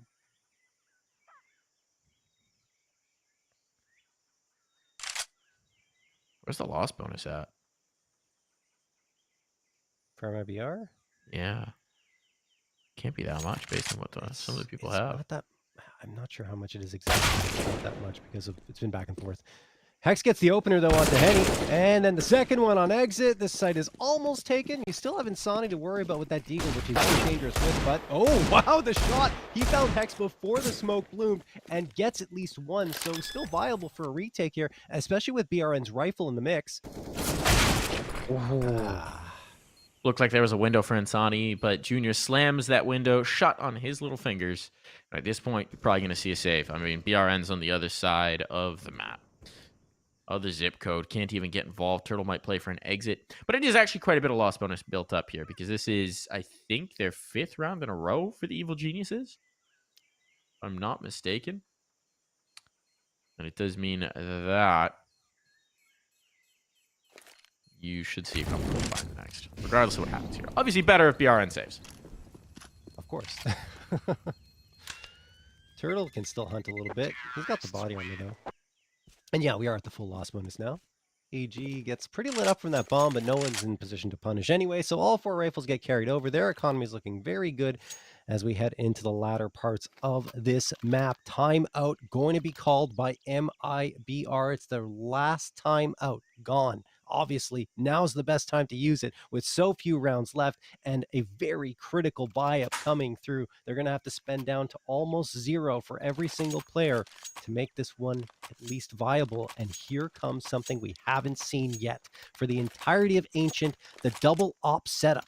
Insani and Henny running that. I'm surprised to see Insani with that. Yesterday, he did do a pretty good job there when the triple op setup came out on Anubis, but it's usually BRN running the double op. Yeah, it's about positioning here, right? It's yes, about Insani's exactly. going to anchor down A, and that's the decision that they're going to make, and then that'll free up Henny to move around. But you're right. Rhino does do a pretty dang good job with that secondary. He's got the chance, but it's all about it. They don't want it in towards B. BRN freed up to do what he's going to do here. Cave. Exit, a little bit of panic. He was jiggling for the info. Got the right idea. But they want to flash out. They want to go through. A little bit of spam damage is going to persuade them that that might not be the greatest of ideas. That utility is wasted. I don't think the plan is to go A at all. I mean, EG's been posted up towards double doors with that bomb for quite some time. They just want to attract as much attention as they can into A, hopefully for themselves, pull a rotation, which you saw Turtle. He's thinking about, like, do I move away from mid? Do I go into the A site? But it doesn't happen. And now MIBR are not to be fooled. They are towards the B site. They've got good presence there. Maybe the site proper is a little soft, but I mean, Henny's right around the corner with that op. This EG round's starting to look a little reminiscent of an MIBR Classic, though.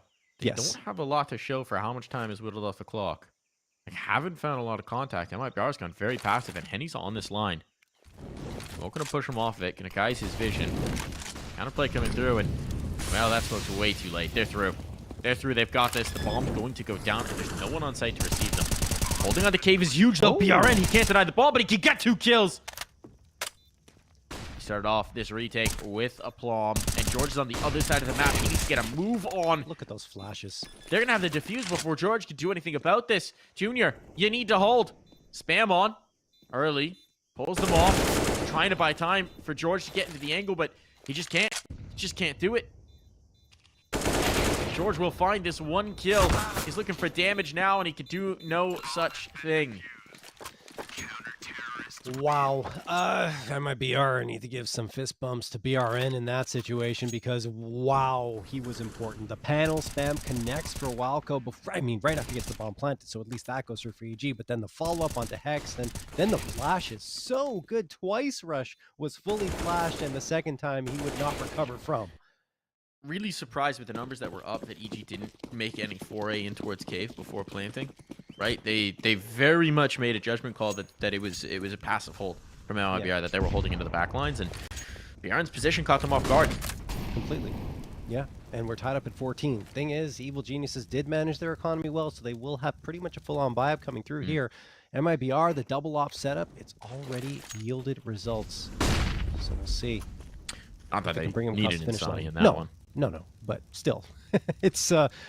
It's the fact of the matter that they bought it, Mike, and it led to a win. So that's what's going on. But you're not super pleased, though. Hext will take care of that double up setup. You're calling me out here, Mike. quick dismantling in towards the donut.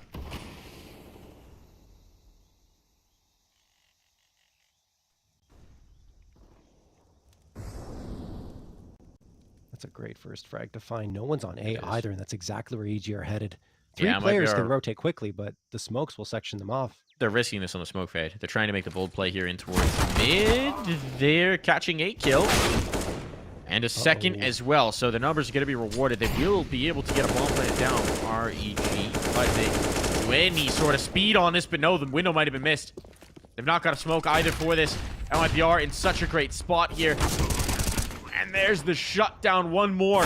George, what do you have? The first player found, but now he's stuck. And they know it. And one way or another, he's going down. Map point found. EG put in so much work to drag this map back. But now it's just one more. Do or die. MIBR can close here. Yep, and if they win, we're basically into a BO3. Yep. Oh boy. Advantage will be erased for the Evil Geniuses if they can't pull off a 15th here and send us into OT, and they are not going to have much to do it with. 3 Mac 10s, 2 Tech 9s. Yes, you have all the utility you could ask for, but I mean, you're going up against a lot more than 4 rifles and the AWP. 2 of those AKs, and Sani through the smoke connects on Walco, and there you have it. Already a man advantage for MIBR. An exit. Well, he could get another one after the smoke fades.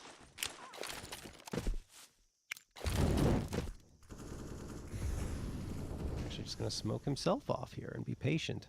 MIBR. It's been paying dividends for them waiting along. 1 and 2 and bomb, and that may be it. Insani's got the angle, and he's not allowing them back into it. He's brought over a friend as well. Why not? It's a party here. George out of play. Insani, a 4-piece to put this map to bed. Ancient goes the way of MIBR, and we're evened up in the scoreline. It's anyone's grand final now. Oh, goodness me. That was wild, honestly. I thought that EG had it. I thought they were going to pull it back and get the map and find that 2-0 victory that that eluded them so much in the last grand final they played up against MIBR, but it's just not to be. Oh, that clutch from BRN actually was probably what propelled them forward. Yeah. Evil Geniuses really couldn't recover afterwards. That's the map. BRN was incredible. Fantastic player over towards the B site. A huge piece for them. Maybe he wasn't top of the board. I don't actually remember who was the top of the board. Probably Insani, statistically. But it was Insani, yes. But BRN was the impact, right? That was the key piece. And obviously that round's going to stick with us, but it wasn't the only time. It wasn't the only time that he was delivering like that for the team. So that's a good map for MIBR. Could it have been a better map? Sure. Absolutely. They're going to look back at that, especially in the run back in the first half, and say, maybe we should got a couple more here. But I think it's going to be fine. Clock management, a concern. We saw it yesterday in their series against ATK, right? In that first map, there were some jitters, there was some timing, there were some clock rounds that wound up getting away from them, and then they buttoned it up from there on out. So maybe they just need to get out of their system, John, and now EG are really in a tough spot for the rest of this series. Yeah, I mean, look, you're going on to Inferno. I mean, technically your map pick, so that's the good news. The bad news is that MIBR are also really, really good on Inferno, so it's just going to get tougher and tougher as they move forward, especially with their advantage now just completely erased. Erased indeed. And so we're going to erase our faces from your screen, take a quick little break, and get ready for map number 2. Don't go anywhere. We'll see you in a bit.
the hemisphere, moving in synergy, this electricity,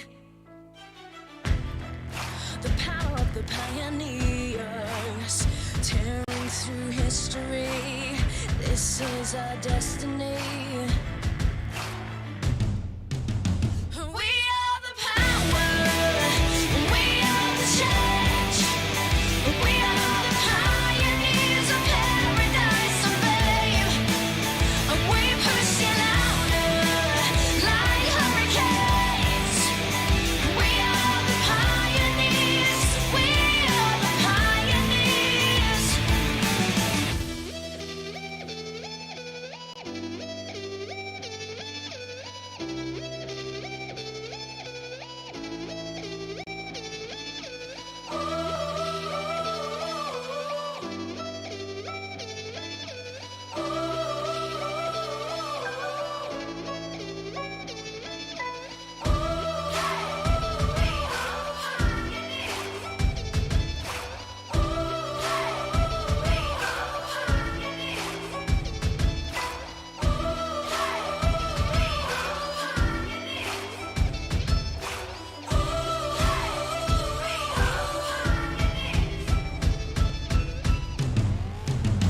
We are the power, we are the change, we are the pioneers of paradise and fame, and we push it louder like hurricanes.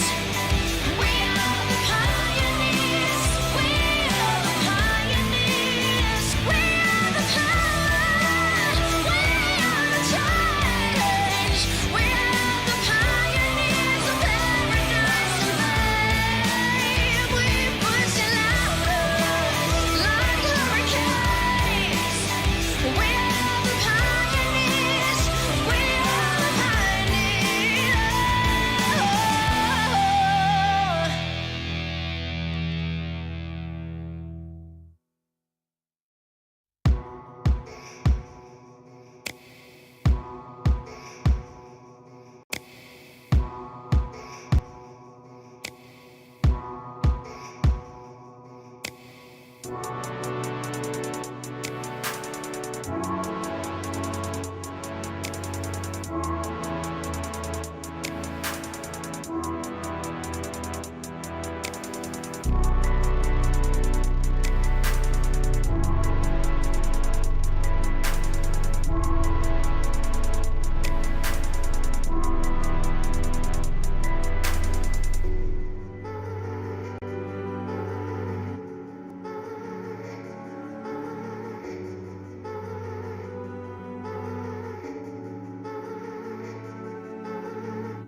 don't speak for a couple of weeks. I'll be in his place till he calls and says he's sorry. This situation's on repeat, just like a scratch on a CD. It just gets deeper when you hit rewind.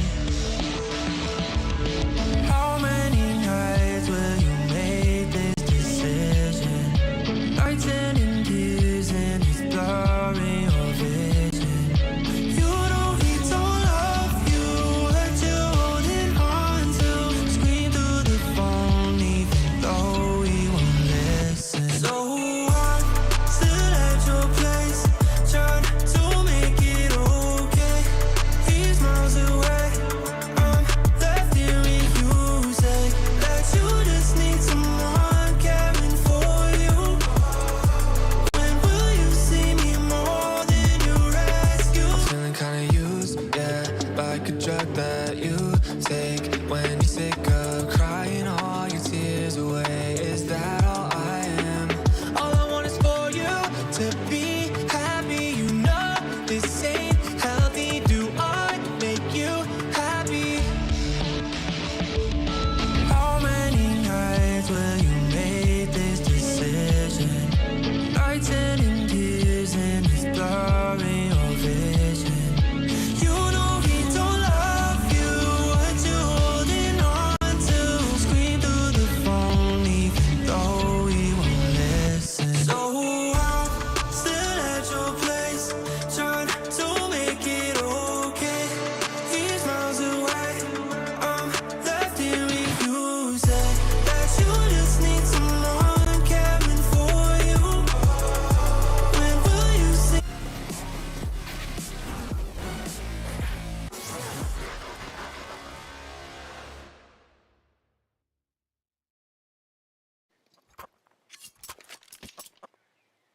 Map number 2 on deck here between MIBR and the Evil Geniuses. And, well, it's anyone's game now. One map apiece. EG and MIBR. We're at neutral territory, John. Yeah, absolutely. If you look at Inferno for the Evil Geniuses, 16-6 over the last 3 months, plus 63 round differential, their best map, and also the best map for MIBR, 14-3, and a plus 48 round differential over the last 3 months. Here we go. Probably going to see another very tightly contested affair, as was the case on Ancient, which full credit to EG. They don't play the map often. They still gave MIBR a really tough look. That they did. I mean, could have been closed if it weren't for one very timely BRN multi-frag. Looked like it was going the other way. As it is, Junior looking to set this one off well, but Insani takes the initiative, as he so often does. Finds himself the opener, but George might punish. Needs to. He's lost teammates, he's lost friends, he's lost comrades, and he's lost his own life as well. In towards B, they go, and Hexed wins it all himself. A flashbang from Walco, a timely setup between the two of them. And Hex has turned this round on its head. A 4v2 now made into an even situation, and the bomb ticking away here, John. Chance for MIBR to get back into it, though. You see Turtle coming up. They've got no kit, though, John. Got no kit. Past the choke point. Here's on the angle. Player playing back. Just tarked in the dark cubby. Walko's the insurance policy, but he's the one who takes first contact. And now, look whichever way you want. You're going down.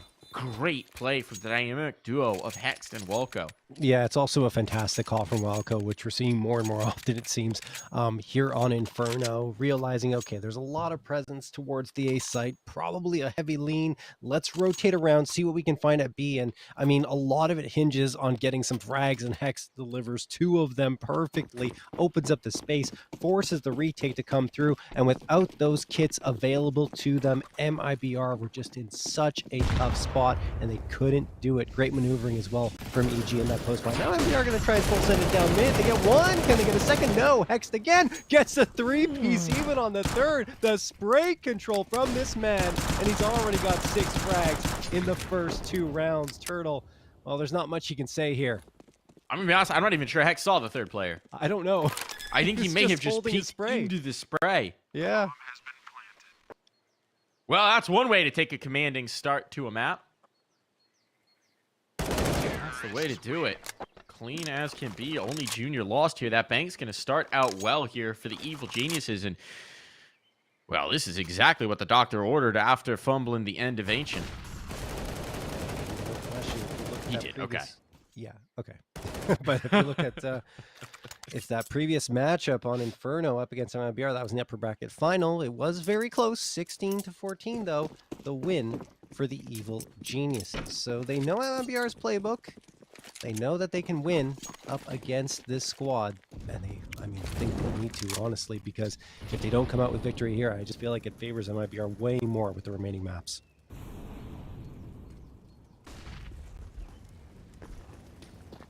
Cheeky triple boost. Little Voltron stack here.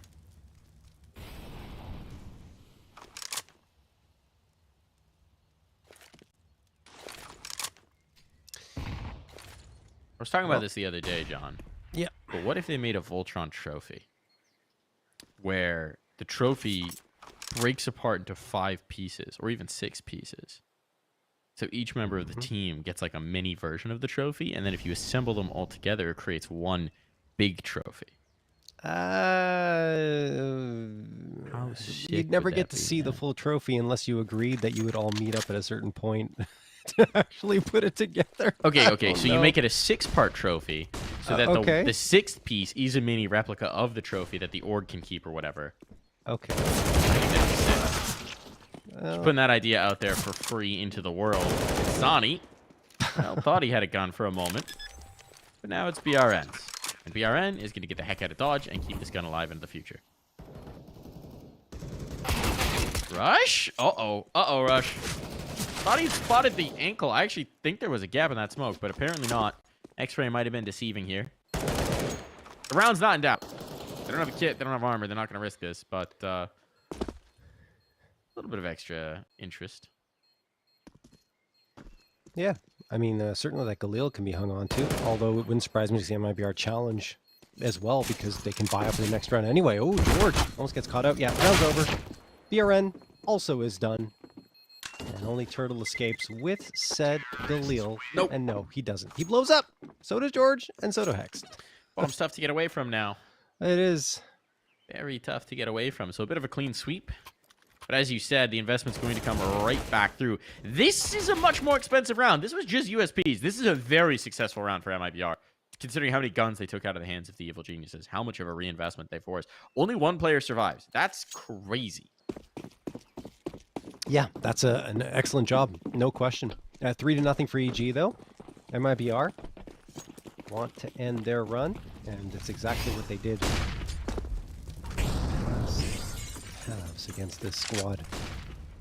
And particularly yesterday against ATK, right?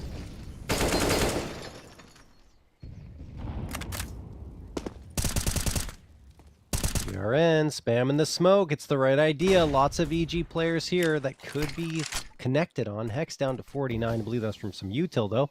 And you got the Lurk and George. Just wants to see if he can find something towards A, but as it stands now, he's jumped off of balcony and gone towards top mid, so I think he's just going to reconnect with the rest of his squad as they likely go for a B hit here. Henny, he's going to be a tough opponent, though. Yeah, there needs to be utility to push him off the angle. Yes. Molotov's going to do exactly that. Henny will be backed off. But he's going to challenge this. He's going to risk this just a little bit. See if he can't find that first shot. And the peek back in, he gets 2 for the price of 1. Oh, Henny lining him up, knocking him down. And now BRN can come flying back into the fight. They're stuck. The flank is developing 2 players on the back. They need these kills up front. Rocco's delivered one. He could bail them out again. That flashbang was lethal, but he can't catch exit.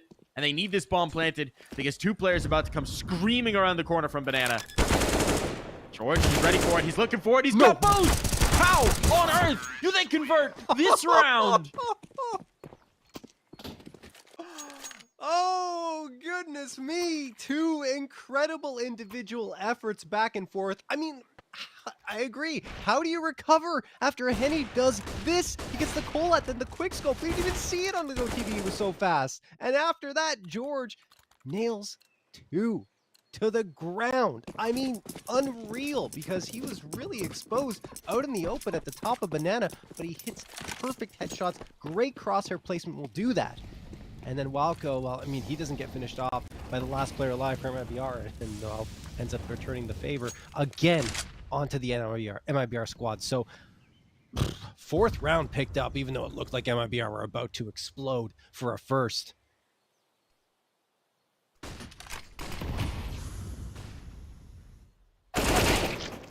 Ooh.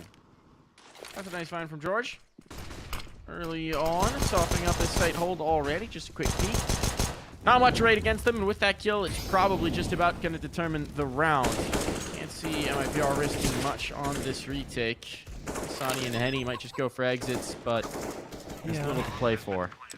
Well, just an eco, so you could try, maybe find some frags, but I agree, like, the exits, it's the best strategy to try and find a gun.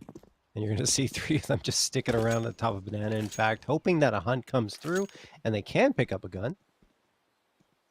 But man, that previous round, I mean, this one just, yeah, great entry from George. He's up to 6 now, but I mean, his performance in that previous one is why they're here and keeping MIBR on a big 0. Ooh, and Sonny's always good for one, isn't he?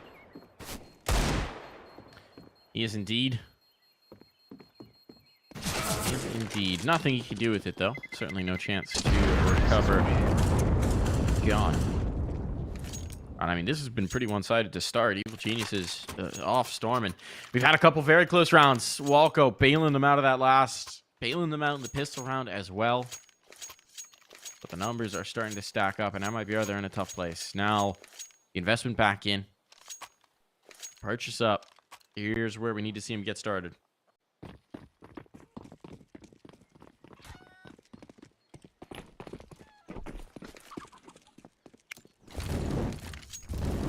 Molotov gonna get tossed for top of Banana here by EG, and Sonny tosses the nade back, and a little bit of damage done. Evil Geniuses are not going to be deterred, though. They continue their path towards top mid, and we'll move into bracket immediately. This is actually a pretty fast-paced play from the Evil Geniuses. Don't usually see this, and Sonny, though, catches the head of Hex, and now makes it a little bit tough for EG to come through, but they don't stop. Resh gets one back, and now he's going to turn on Henny and find him, but Henny somehow, someway manages to keep the numbers even with a frag before he goes down. But there is Junior with the AWP, singing a nice tune that the EG squad is dancing to right now, and BRN and Exit will have to try to get their way back in. Oh, Junior's lucky to live. There's no utility on the MIBR side, so getting past these choke points is going to be tough. They do have kits. Position might just be key. He swings. That was a risk, but it pays off. Catches the kill, and in doing so, ends the round. Exit has to concede, has to give this up. And so continues the run of the Evil Geniuses. And 3 players surviving here as well. The bank continues to grow. They're going to have a buy and store at the very least at this point. MIBR on the back foot, half buying around a rifle once again. They need something. They need to take the initiative here somewhere, John. They can't keep letting these rounds develop. Yeah, I mean, we've talked about this in the past. MIBR, the aggression sometimes needs to come through on their CT side of Inferno, but it's not just T side where they play slow. It's both sides of the map. So, yeah, I agree. They need to mix things up. They need to adapt. I would even have said to call a timeout there, which they were not very hesitant to do on the previous map. Used all 4 of them here. I mean, down 6-0 after having lost that 4th one, which was pretty critical. Nothing. Hex is going to get the first frag as well towards top of Banana. It's just pistols left now. Bjorn wants to recover the AK off that ground. Is he going to get it? Excuse me, A1S. Hex finds a second, though, and he continues to deny. Insani grabs it, but, I mean, a few challenges. Hex has an edge again. No! Insani finds the head, and now we'll back off.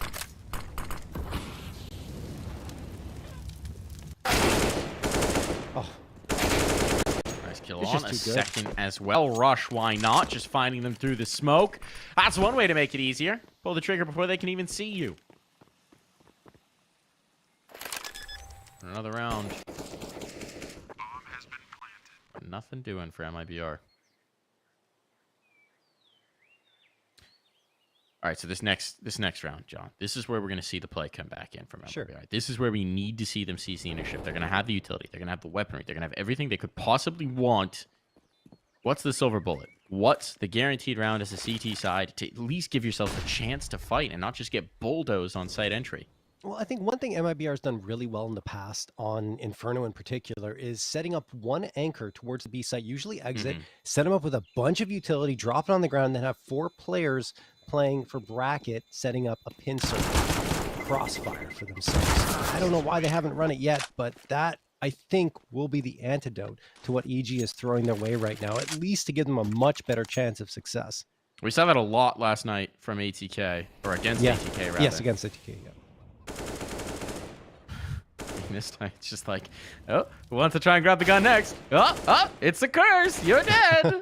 I mean, Insani got one, right? But yeah, something. But little things to hang your hat on, they're not worth it anymore. We got the op out for Henny.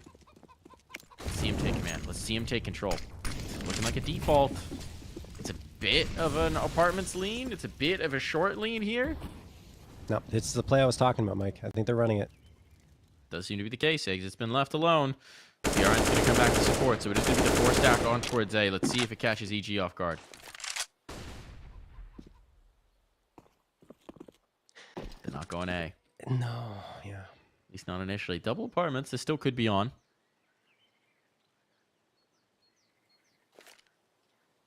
But the thing is, if you waterfall out halls, kind of the ideal counter. Sonny positioning himself to deal with this. Got back in towards pit. EG having shown some presence. Now they start to take top banana. It is their want to do. Taking some control on both sides. Focusing A again. BRN was about to float off, but this utility's pulled him back in. Here comes the peak. There's the frag. No trade. No trade. Junior will get one back, but it's advantage MIBR. For the first time, it feels in a long while. MIBR looking at a potential round win. 25 seconds of rotation back towards B. This is now going to be very hasty. They've got no smoke for the cross. They're just going to have to try and rock through and click heads. An exit is on the line. He's taking the first. Traded out on the next. Utility sailing in. Junior knows he has to brave the cross, but he's got the shot and time enough. Time enough for the plant. Wow. No, this can't fall apart. This would be the ace from Junior. And he's going to have the right read about where they're coming from. Needs to reload. Only one in the op right now. Only one bullet. Has he been able to get a fresh magazine in there? It would require him coming off the scope. He's got the first shot, but no, he has to reload. Fortunately for him, they're not on the defuse. Henny, he's got the kit. He's just going to stick it. He's just going to stick it. No. And Henny finally gets a round on the board. The ace still comes through from Junior. There are no survivors, but MIBR at least will crack that goose egg on the scoreboard. Ah, Junior thought it was a fake defusal, so he hung back. Henny, I mean, they barely squeaked through a round. Yes, you make it 7-1, but look at the money. Everyone died. The buy-up's going to be really, really poor versus EG, who have tons built up after that 7-round run. Junior, that was just fantastic shooting. Just unbelievable stuff to isolate every single fight, and just short of clutching out the ace and giving his team an 8th round. But wow, that's... Whew. It's the worst way you can win a round, I think, Mike. Yeah. Yeah, I think so. I think so. A lot of utility up here, but the SMGs as well. And for MIBR, ooh, this one's going to be twisting their guts with tension. Full anxiety on getting the aggression. Flashbang's good, but Hex trades himself out in the flames. A little bit of early advantage, and BRN's going to be able to get an upgrade off of it, so it's not bad by any measure. Henny under pressure, slips, evades again.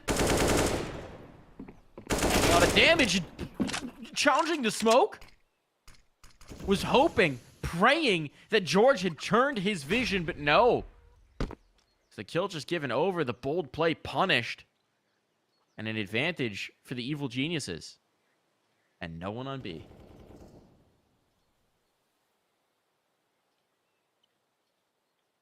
Junior's just holding this line. Yeah. Just waiting for the repeat.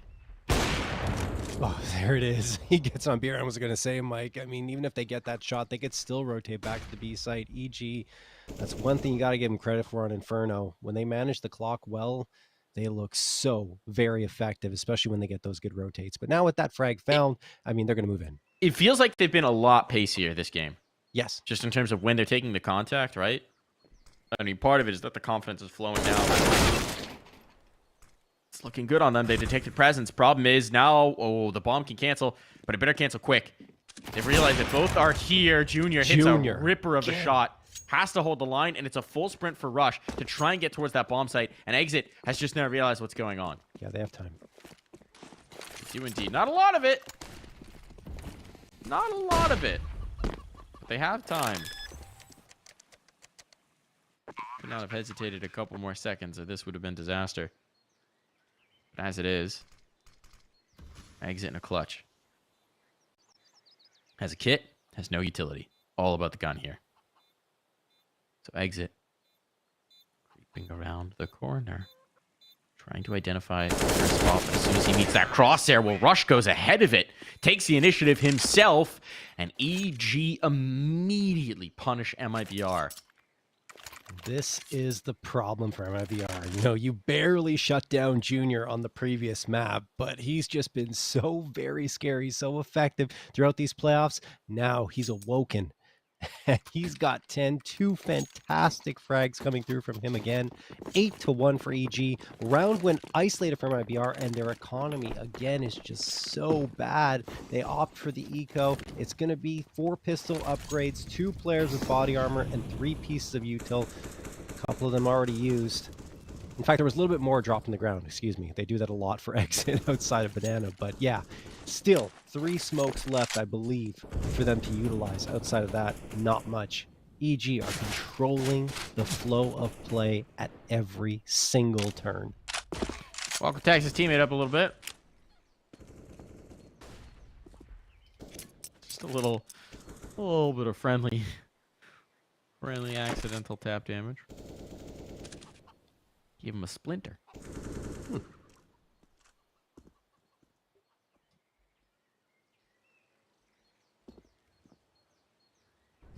Methodical is this one. Top banana control starting to be taken. Hex has got it. Even goes for the poke around. It's maybe a little risky. He wants that control, and he's got it now. Bit by bit, they're creeping in, but they could be poking. Triple setup here right now. George on the line towards short. The wrap around Moto makes this a little bit easier, and they are crunching in towards A. So it's just you. It's just pistols, unarmored pistols on most of these players. What can they do? 20 seconds. Starting to get nervous about this clock.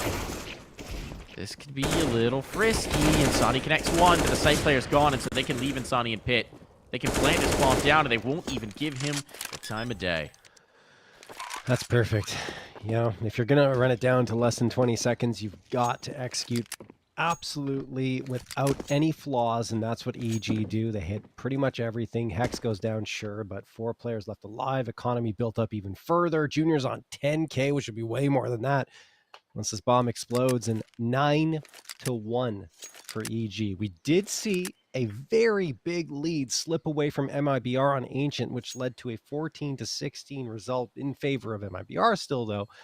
But EG win a critical one right before this, and then now they have a 9th in their favor, looking to hit double digits. Yeah, and I mean, the thing about a lot of the Ancient rounds is like, yeah, MIBR were holding on, right?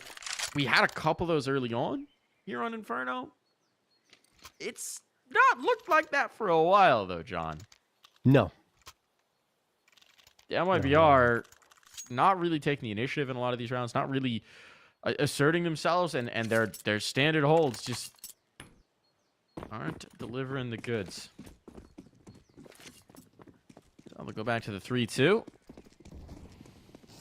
No. All right, they're just going to leave BRN here alone this time.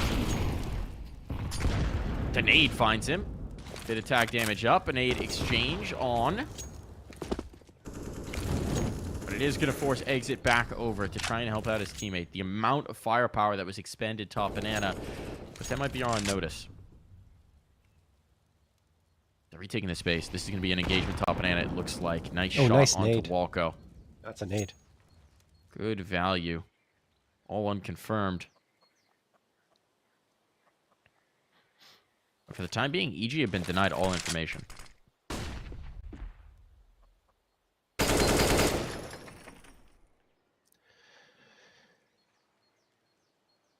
Still being very patient. They're looking around, hunting through the apartments, hoping to find someone, and now you're going to see a link up happen between Rush and George. Smoke going to get tossed here. I think they're just trying to fake the execute onto the A site and throw a bunch of utility and then pop into B. That is absolutely the plan with only 41 seconds left. Do they pull anyone over? I mean, MIBR's thinking about going. You see two players, they're leaning away from the site. EG's getting exactly what they want, but now they need to hit the shots once they actually go for the proper execute. Both players move away from the site proper. Now getting the rotator long. Exit though, he's by his lonesome. Walco's already isolated his teammate. Exit with a shot, and he gets the second too. Walco trades him out 3v3 as the evil geniuses will at least secure bomb plant, but it is in doubt now. They need to get George activated. He's so late on this. He was expecting some sort of rotation through for mid, but now he's just not near his teammates. Needs to get an accelerator a couple times before. Pressure on, a clear out on the healthy player. Walco, rather, he was the wounded one. Yes. Mixing up my numbers right. Here comes the motion. Junior wants the initiative, but it's all on George.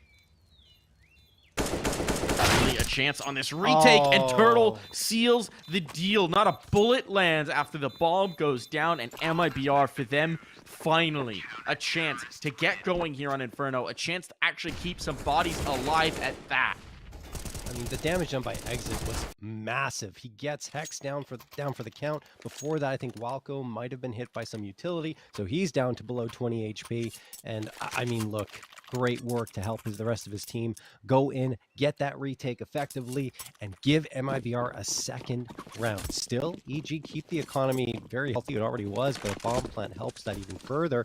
They're going to have the op and the 4 AKs once more. Junior finally missing a beat there onto Henny. So that op duel is going to be something to watch as this map progresses here. MIBR, they need the rounds, and at least they're finally getting something going.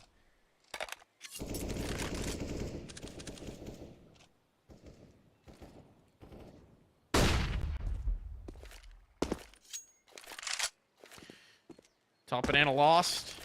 There's utility to retake it. MIBR want to. For now, they're just going to try and stall things out. They're drawing the third rotator over, and Sonny. We need to support or maybe just share some nades. EG. Working both sides of the map. El Clasico here.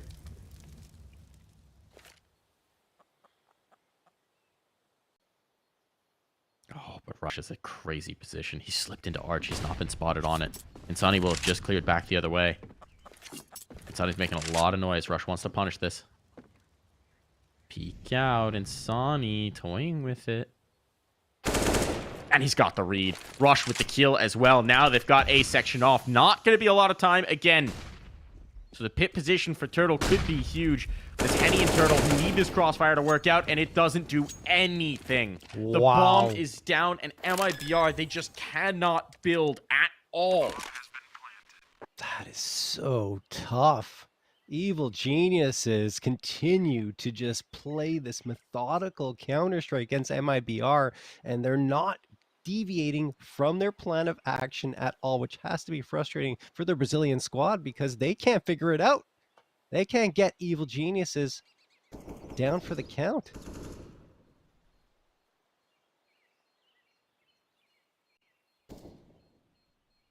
Now EG's hunting.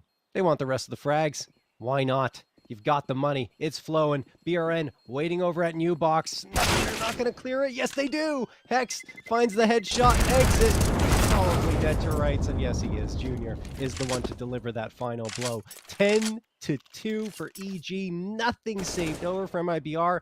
This is quickly turning into a rout. Not what I expected from Inferno, John. No, no.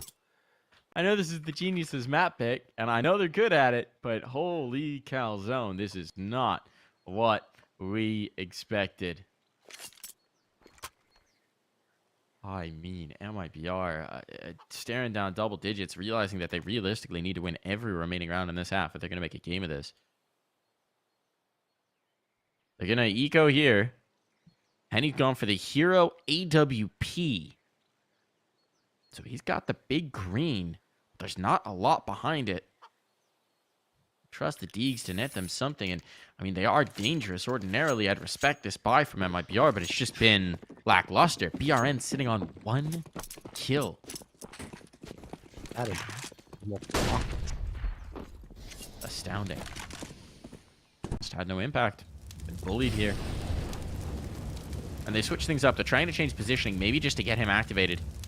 He's playing with the AWP. They wanted to bring the AWP into bear. And now they're forming the stack. And got the AWP up on the half wall. Okay, there's the detection. It's the big green. And he's got it on banana. EG now thinking, did we forget about the economy? Did we lose track here? How do they have an AWP? Sonny gone. bye-bye. Another upgraded gun out of play. And Junior connects on the AWPer. Now B is wide open for the taking. It forces a rotation out from BRN, even if just to retrieve that gun. But Junior's got a watch on it. He's got a bead on it. He's going to punish anyone who would like to get their hands on its mighty power. Look at MIBR. They think, well, probably going to go B. We got to stack something, right? Let's gamble. Wrong gamble. Everyone for AG is waiting A. It's kind of the right gamble, though, because they'll likely be able to get that AWP. I know, 2-10 down. That is... It sucks to have to make that decision, but... it might be their best chance to at least fight for 4. Jeez. That's on their minds, fine, but EG's chasing. They're going to have to still get the frags against EG to save that AWP. If they even go for it. I think they're expecting someone to be watching still, which is not necessarily something I blame them for, given they're still 5 alive. And yeah. Now they're making the move. Now they're making the move to the AWP. The flashbang should put the back though. on notice. There's the gun. Can it live, John? The one thing you don't want to do if you're EG is accidentally give them 2 extra rifles to play with. So be a bit careful in this hunt. First one down and out of play. BRN not spotted, but Rush is wary. And this flashbang. Oh, no. So lethal. Nothing lives through. There is no mercy in the bodies of the evil geniuses today. Yeah, that's why I question the logic behind going for the AWP instead of trying to take a fight onto the site. You would have had a better chance of having impact if you deny Evil Genius's space on A. Yeah, I mean, it's a gamble. I understand. If Evil Genius decide to go to the B site, at least you have 3 players there. But yeah, 11-2. MIBR, they've got another buy-up, but they can't get that AWP back up. Henny has to settle for the MP9, and for all intents and purposes, Junior's already won the AWP battle here in this first half of action on the T side, which is not easy to do. And he's already warmed up to go on the defensive end. I think the question becomes, how many rounds of the last 2 can MIBR secure for themselves? Jump on the half wall and slaughter. Walco traded. 1 for 1 at least, but BRN's no good, very bad day continues. Sonny finds George. So the A-lurk is gone. George was trying to slip the gap to split B. And you've still got exit on an island. He'll tuck into the dark corner, but no one is rotating to help him. And there's no utility for him. Ooh. Yeah, this is a tough situation for exit. He's proven to be quite resilient, though, even without utility in the past when he's been challenged on this B site. Let's see if he can do it again. He gets mollied, he's done. Yeah, He's getting mollied, forced out. Exit has to swing. He's a goner, and the bomb's going down.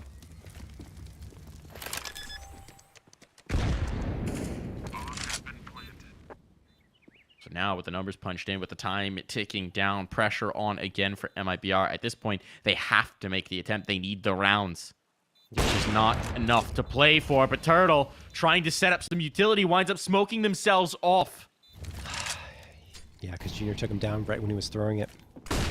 That's a bit of a tragedy. The flashbang's so good. EG are just always a step ahead. MIBR being led around by their noses. And Henny, at least, will claim his back. But a 1v1, time expiring. Henny has to save in an impossible situation. He has to back away and concede 12.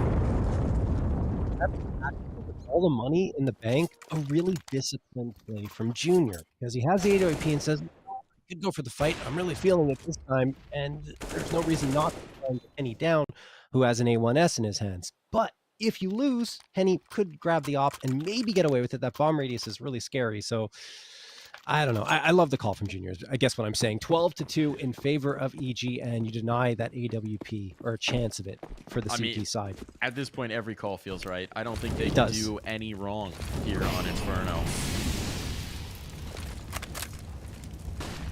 Feels like the most one-sided affair we've seen against MIBR, maybe in the history of the league, of their time in the league at least. I would agree with that. And definitely this season. I mean, that goes without question. They have not been down 13-2.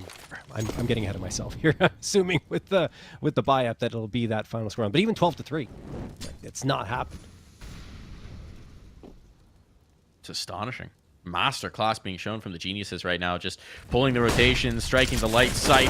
Rush, that's bold. One. Oh, he might get a second as well. Henny didn't even realize he was out. How? No way, he ran no out way. of bullets, or he would have had more. And it still might be. Insani's stuck here at Moto. They've got him on the line. And Junior reading this all. Insani stuck. Can't escape. One bullet will do him in. He's found the damage, though, but he is so low. EG needs the bomb. They don't have it. 40 seconds. Time is an issue here. They're just going for the kill now.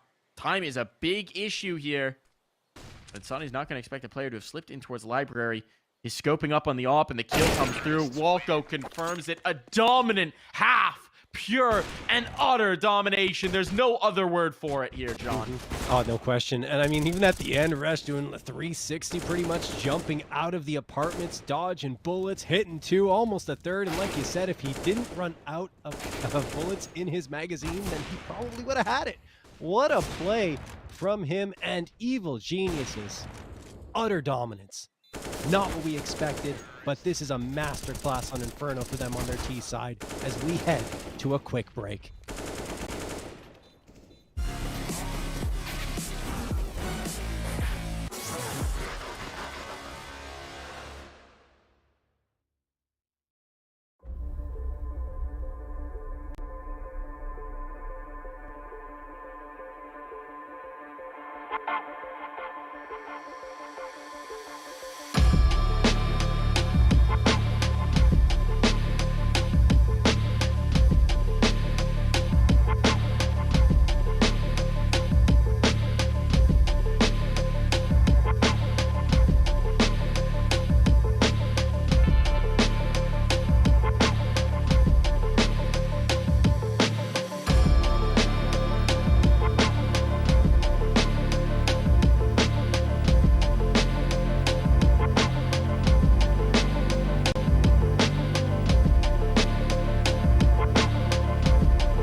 a dominant half. 13-2. MIBR blown out of the water. I didn't expect this loading into the map, but this one might be done before we barely got started, John. I mean, it kind of leaves you almost speechless, right? It's just, we've never seen MIBR dismantled like that, but every single call EG made was phenomenal. I mean, I don't even think we've seen EG play a T side that well. That was ridiculous. All the pieces coming together at a perfect time here in these grand finals. Map number 2, tied 1-1 thanks to the map advantage EG had coming from that upper bracket. Now, oh, Wildco's got the flank. He's got 3, looking for a 4th. Finally, he goes down, but it's too late. The bomb is dropped. Turtle, the last one standing. It's another perfect round almost here from EG. They just need to take down Turtle, and there it is, 14-2. Oh my goodness. Picking right up where they left off. Picking right up where they Yes. left off, and it's such a commanding pistol that Junior even saves a Molotov. He just doesn't have to throw it. Commanding is just the only word to describe it. I mean, this is mind-blowing. Really. The last time these two teams met in the upper bracket, 16-14. EG Black won the map on Inferno, but a 16-14. It was close as can be. Normally, in that kind of a rematch, you almost give the edge to the team that lost. But here, anything but. Evil Geniuses have taken what they learned from that matchup, and they George. are bullying. George gets flashed, apparently by Walco. Into a Molotov he goes, and out of the round he will end. Yeah, I guess they had to make a mistake at some point. So they're like, oh, let's get out of the way here up against the pistols. Well, let's see if MIBR can capitalize. Because there are pistols with weapons behind them. BRN's caught the next. Suddenly, he's starting to look a little shaky. Whoa. Junior dinked on that fight. He's able to get away, but toe shots from the Tech Nines will be enough now. And Hex gets caught on the other side of the map. They could just leave. They could just leave. Junior's got 2 health. And he's got to try and find 2 kills. A point of health for each player. How do you even face this? To try on the smoke fade, that was a desperation play, but he needed something cheeky if that was going to work out. So MIBR punish immediately on the second half, and now we get to have a game. But yeah, that's a mistake by Evil Geniuses. A couple, in fact. The first, of course, being that George walked into a Molotov and was flashed by his teammate and goes down to the Molly. The second is just challenging a little too aggressively towards Banana afterwards. Junior, yes, he gets 1 frag, but he goes down to 2 HP and on life support. Once Hex goes down on the other side, MIBR literally can go anywhere they'd like. So let's see. Evil Geniuses, though, they got the pistols and the force buy. They're charging up, trying to throw a loop into the butts of MIBR, and Walco could get himself a second, but finally it's calmed down. Still a 4v3 advantage for EG, and they continue to press. MIBR have to be careful if they decide to go through this smoke. He's desperately trying to find back a player, and that's not going to happen. George putting him on notice. Keep testing him. MIBR, this has got to be a little bit of panic setting in. Oh, yeah. George jump spotting. Yes. He's got no util to slow this down, but he's just trying to sell that there might be presence here. Could bring a rotation over. I like this read from MIBR. Having spotted the player, they're actually fading further into this. Guessing that EG will hope for the rotate.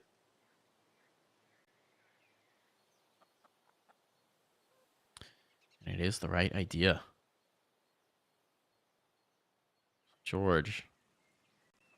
She got a little heat for us. This could be done, but look, the rotation's already on. Having seen nothing towards mid. Now George confirms the presence. The flank is going to be here. They might even find some weapons on the way if they haven't been disposed of, and they have not. Oh my. There's a rifle behind now. They're pincering too. Boost up onto the flower plots late. Is this being watched for? Is this being checked for? Not at all. Damage done from Rush. 1.5 found. It's all onto Henny, and he is low. Finds the first, just trying to confirm the bomb plant. But he's running low on time as well. He's going to actually have to commit to this C4. And now they're going to come sailing on in. Need a little bit of cover off this smoke, but collect it immediately off. And MIBR, their woes continue. Their nightmare is without end. Oh, goodness gracious me. You just pull off a fantastic eco round. You capitalize on the mistakes EG make, and then EG say, you know what? It's the force buy war time. Even with this huge lead, they do not want to give MIBR anything. And Walco with that 2K supported by George really makes things difficult for the MIBR side. And then I don't know, Mike. What a It's way just- to find map point. It's like it's every unbelievable. time MIBR feel like they're getting a little bit more of a grip on this one, EG just kick them in the teeth. They take it up another notch. It never ends. It never seems to end. But fortunately for MIBR, it may end after just one more round. They're, at this point, I think, thinking, get us the heck off of Inferno. 12 rounds in a row required. Very little to work with in this. The first of many needed to bring the map back. Here's the face. There's the slaughter. 2 players down right off the jump. They do not survive first contact, and MIBR was already looking like an abysmal opportunity. Well, it's still Well, it does see Junior maybe get a little bit hasty here. Making a move without his teammates present. It might just lure them back up into a crossfire. There's the face through the smoke. Gotta make a play. Well, Turtle finds a kill. The bomb is now in the grasp of George. How do you get this back? I think you give a gun to Exit unless he finds one, because he's got more health here. Is that what's What on they're their trying minds? to do. Yeah. Little exchange here on the sidearms. But I mean, even if they grab this bomb, they'll have to take it towards A. Presumably. And Hex will be waiting. There's layers to this defense. 25 seconds. 20. Might just run out of time. There's just which no would be, way. Yeah. Could be the most MIBR way to lose this. Go backing off. It's dropped. That's it. I think the time has done it, and Hex will do a kindness, a mercy kill right at the end there. MIBR absolutely demolished. Nothing could break their way, and this was Evil Geniuses in control from the get-go. Yeah, I mean, they got that force buy through right on the MIBR side after losing pistol. So you're thinking, like you said, Mike, maybe they'll run something through. Not if EG has anything to say about it, as they just charge out, take down 2, and make life difficult for them right off the docket. And of course, after that flank comes through, once once MIBR go through and actually get towards the B site, the flank is on, the guns are recovered, and the round is lost. It was just EG from start to finish. And now we head to a really interesting point in this veto. We head to Nuke. Now, this was a decision made by MIBR because last time around they picked Vertigo and lost it to the Evil Geniuses. So Yes. This is fresher territory. This is not a replay of a previous map in this series, which maybe will work in MIBR's favor, but it also means they don't have as much information to draw from. This is going to be exciting, and it's where it all ends, potentially. If Evil Geniuses can close here on Nuke, we're done. It's over. Evil Geniuses are the champions of Season 45. After that showing, I'm not ready to doubt them. Are you? No, not at all. Not I mean, at all, indeed. We'll take a break here, and when we come back, it's time for Nuke to see if we end this series.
You love it, you wear it.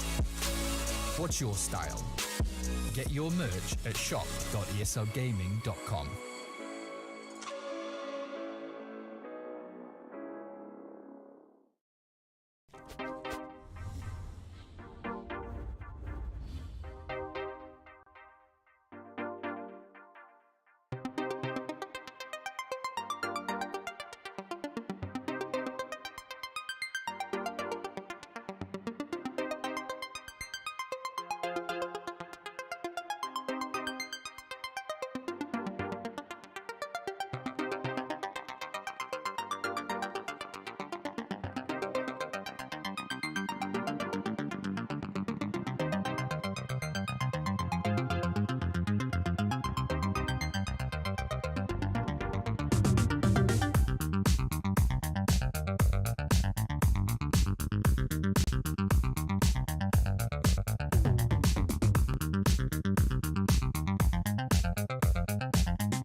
And we're underway here. What could be the last map of this series. Evil Geniuses just need one more to close. It could all happen here on Nuke. We don't quite know how this one's going to lean. Wasn't played last time in the upper bracket, John, and that poses a little bit of mystery. It does, and both teams don't play it that often. If you look at the record for EG, though, it's 5-2 over their last 7 with a +17 round differential. Oh no, we'll get back to that as BRN's going to find the opener here. Maybe the follow-up. There it is.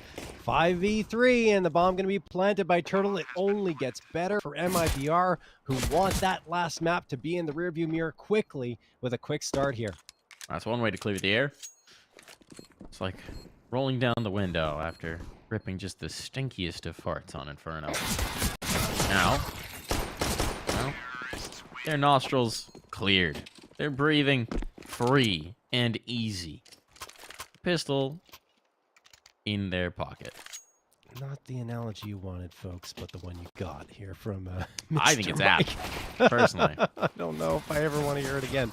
But 1-0 in favor of MIBR. It's very apt, Mike. Don't get me wrong. It just gives me the worst image in my mind that I don't want to have. Evil Geniuses are going to force up here. But yeah, back to my point, what I was talking about in terms of the maps. For Nuke, it's not a bad map for MIBR, but it's at the bottom in terms of round differential for them. 12 times they played over the last 3 months, 7 wins, 5 losses, and a +24 round differential. I mean, it still sounds good, but compared to everything else in their pool, it's not.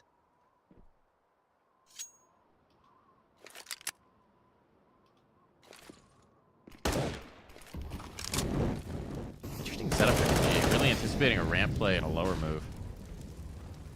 Very much gambling this one. And a gamble that's not going to be well placed. MIBR slowly clearing A, wondering where the heck everybody is.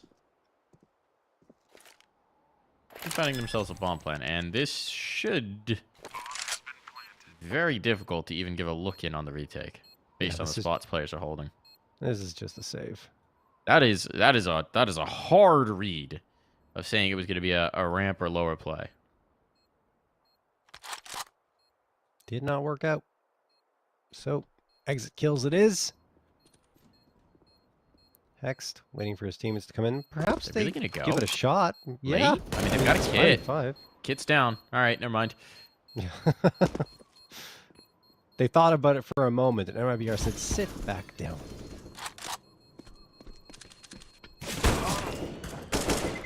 Well, that's a bit of a strange round. Yes, it is. Non-starter, and not a lot of savers either. Yeah, it's a force buy. You didn't have much into the round for EG, and you save a couple of pistols, body armor for George. The kit as well is still there, so that's good. But I'd be surprised if they spend a penny here. This is probably just going to be a gamble stack in one direction, and they spend a little more than a penny. $1,000 goes through, Rush buying the P250, and Junior on to the Deagle, which That's he a lot could of pennies. afford. Yeah, it's 1,000 pennies. No. John, there's more than one 10,000 penny in a pennies. dollar. 100,000 100,000 pennies, one might say. That's a lot of pennies. It's $1,000. Oh, fuck. Sorry. Whoa. Well, now. Oh, All right. Uh-oh. We're just, we're backsliding here. Family show. We'll move on. Evil Geniuses. Not going to be able to move on much out of this. They're again gambling that it's going to be a ramp play. When will MIBR give them this ramp play they so clearly crave? Now they'll shift up into the rafters because, again, this utility's coming out from MIBR. Nade's well placed. Kills even more so. And a massacre on, all just onto Hext. Bomb going to be planted. And, well, we weren't thinking this round was going to be anything, and it's definitely not going to be now.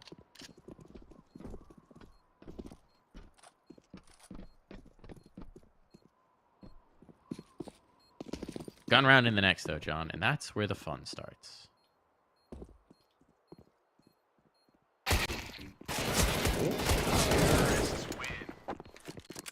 All right, at least a blemish on their perfect record.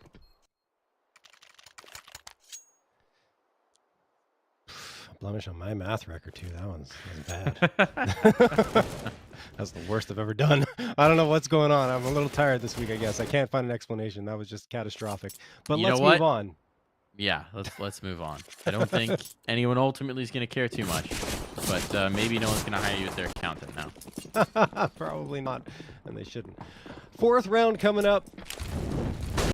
Evil Geniuses, 4 A1Ss, and the AWP coming through, and There you wow, go. and Sonny rips one right off the beginning of this round, and George is going to go down. I believe that might He's be going going. to push in off this. They're Yeah, dropping. they go into the vents, and Exit goes down to 16. Junior connected on him, but not a frag. Hex gets one back. That will help. And damage done, of course, makes it possible for Rush to help even more. And Oh he my does goodness. with 2. Junior drops Exit. BRN the last one. Maybe now we're seeing why they're gambling lower so often. Op is in position. That's a beautiful play. Hex getting that 1 kill up top removes the bailout option. Basically takes away their ability to go back up. And then they funnel right into a nice 2-man setup between Junior and Rush. So BRN might just be looking for damage here. There's plenty of money to invest in the next round for MIBR. That's not a concern. So if he can take out a rifle at 2, be nice to see. He's got 50 seconds to play with.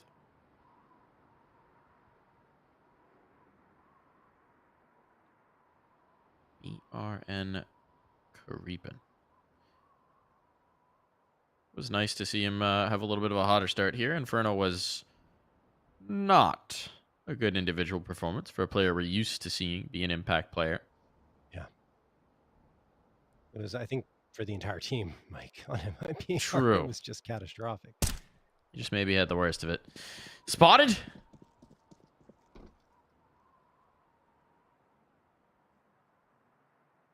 Could, I guess, theoretically just try and save here, but that is a slim possibility since he's got to know he's surrounded.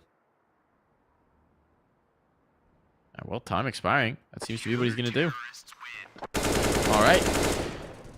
EG are, I think, pretty happy to just get through this with 4 alive, right? The investment was going to come through from MIBR in the next round regardless. So this way, you keep your money up. Yeah, they win the bonus round, which is fantastic. You're right. And then they get the 4 players still alive. They don't want to hunt the last. Makes sense because now, like you said, economy has been built up and they got that round on the board. So MIBR are still going to be a tough nut to crack here going into this round with AKs across the board. You're going to see Insani tossing that smoke in towards Squeaky Door. A flash through it after it gets blown right off its hinges. MIBR, here comes the nade stack into sight. Hex somehow survives, but 3 nades take him down to only 7 HP. I think MIBR were expecting to get something out of that. I mean, they did. Just unconfirmed to this point. I mean, I think they were expecting a frag because there's always someone playing that spot. It's such a good nade setup. Is indeed. A little bit of space being taken outside. It's just a smoke thrown. BRN gonna start to work a little bit of map control. And there is no one watching this. Oh, I suppose there is Walko. She's very far back. Gonna passive angle on this. Rush. 1 and done, but Junior takes the initiative. Knew he needed something or he was up the creek, and now George collects outside. Jeez. So this falls apart for MIBR. It looked like they had a lot of positioning, a lot of control, but that ramp set up too much. Overcome. And Exit and Henny need to try and regain here. Junior's got a chance for a second here on Henny, too. That Walko might do it. Nope. Junior Misses. slips the gap. He's out, and there's the Hell player in Walko, who's healthy as well. He's looking for this fight, and he'll get it. Headshot on. Needed that. Had to have it. The 2 A-site players are a wisp away from death. This round 18 is still seconds. on. 18 seconds. Where's the bomb? It's in hut. It's all about Exit. It's a bad spot. 10. Is he saving? They're saving. What? 8. What is Henny doing? He's just trying to draw focus, just trying to draw distraction. Hex is running, but they know they've got him on the time. And Hex will confirm the kill through the wall. I'm not sure what MIBR were doing there. The saving, they're going, saving, going, and then they decide to send it at less The than latest 7 of seconds. fakes. There's no way. Like, The latest of fakes possible. I don't know what they were MIBR expecting. V clock. Undefeated clock victories. Yes, it really has been their biggest opponent throughout this season. And I would now say EG Black after that 16-3 drubbing on Inferno.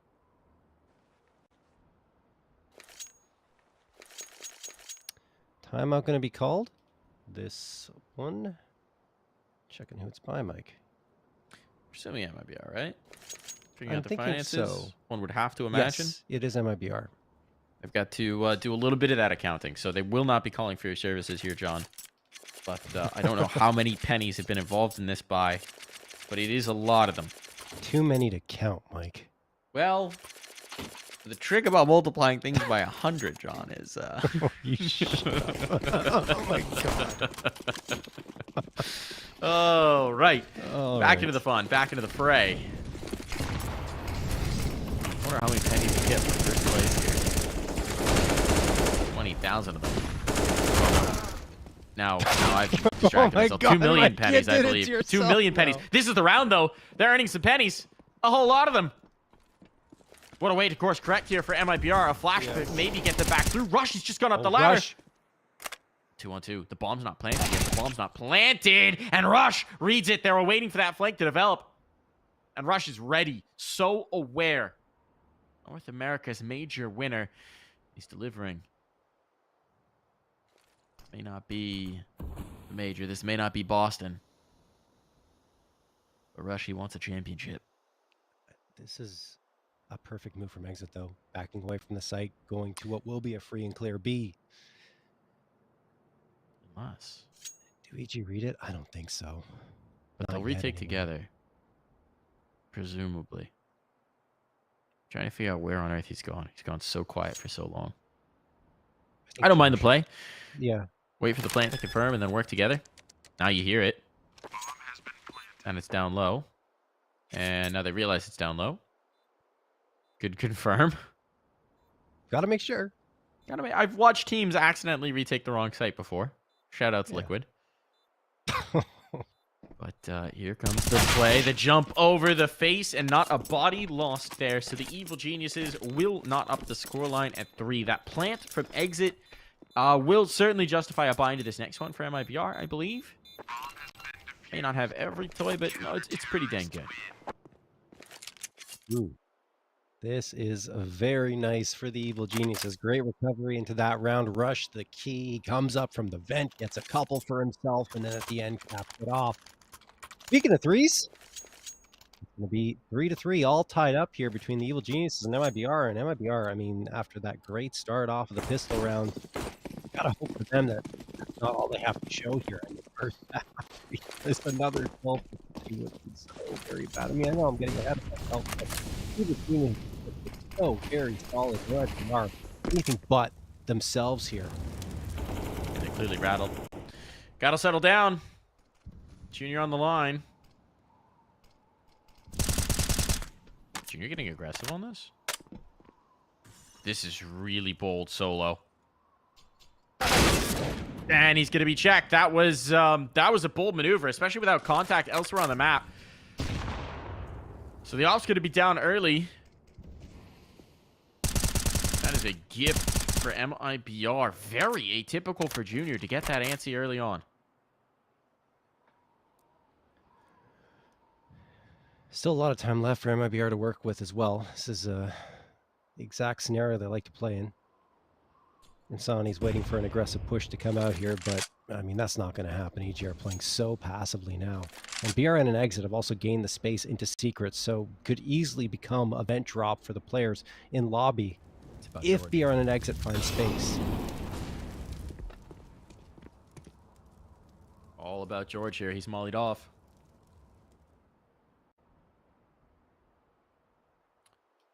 But he's still got the potential to read this. They're so slow. They're trying to split in towards B now. They have gained the ground. Take can be on. I guess there's a world where EG actually just pull the ripcord on this.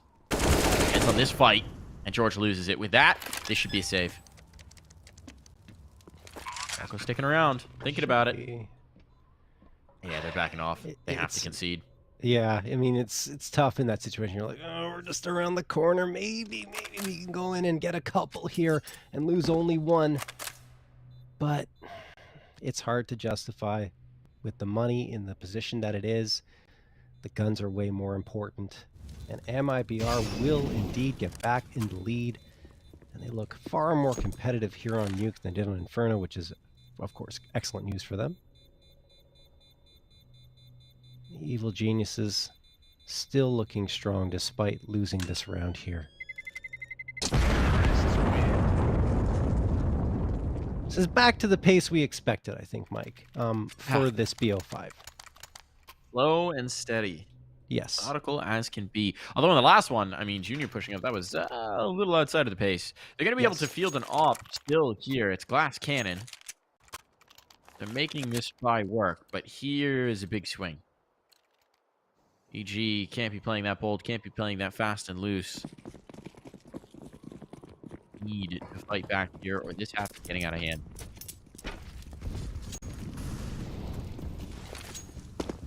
Big swing early on. Junior's going to go for the secret play. We haven't seen a lot of action outside, actually. Not a lot of out-of-yard play. For MIBR, it's mostly been like one player moving through, if they do it. Well, they had a couple last time, right, going to secret, but... That was the first time, wasn't it? Yeah.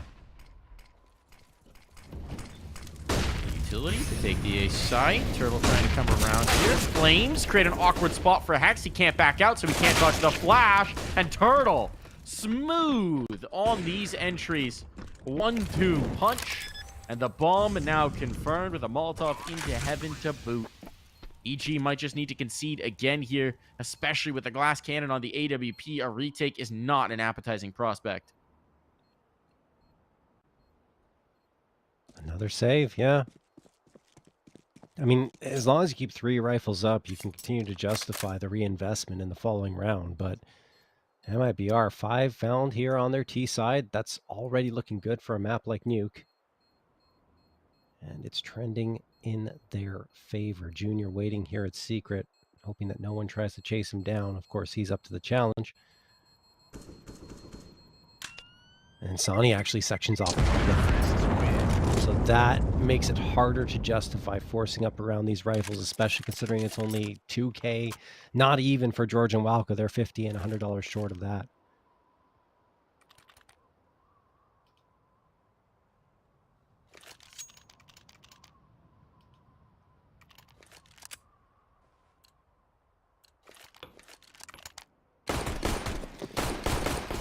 So we go in, and it's going to have to be the op of Junior and the A1S of Rush to do the majority of the work here. The Geniuses going to send a couple players to A3 into ramp. I like the idea. They could section off MIBR, and given that MIBR have avoided out of yard for the most part, this is the right play. Oh my goodness, Insani. No information, of course, for Junior. So he's not going to check it. Post on the angle now. Might be ahead of the smoke. He is indeed. Oh, George, what? Where was that kill? That was in a ramp push. Turtle just gets caught out. That's a rifle game now. Some of these rounds haunted MIBR previously in this series, but can't be doing it now. Got BRN down lower. This is so much control, so much positioning. They're going to go for the A exec.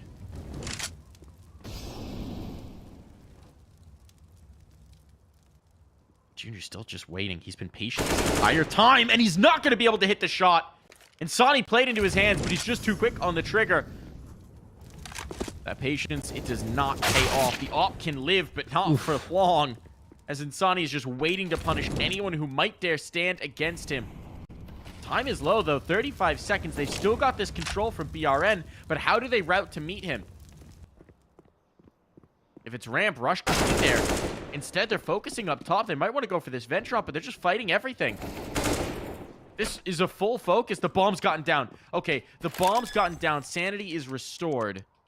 MIBR, again, flirting with disaster on the time, John, but this time, they correct course. Yeah. I mean, it got close, right? And like you said, they kept trying to fight. And I guess it makes sense to try and section off that player from heaven just to make sure that he goes down for the count and leaving only Walco standing. But it's just the fact that they waited so long to do it is the biggest concern. Walco waits here on Hut. They don't know he's here. Okay, Walco's gone.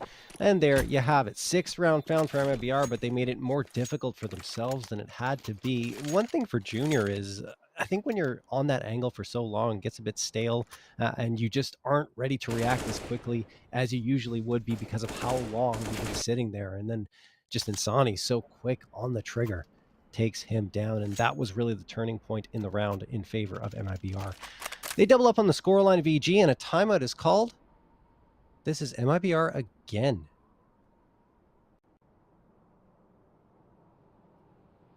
So far, EG, well, obviously didn't call any timeouts on the previous map. There was no reason to. But the last time they called a timeout was on map number 1 of Ancient, and they called 2 of them. One when it was 6-0 in favor of MIBR, and another at 13-11.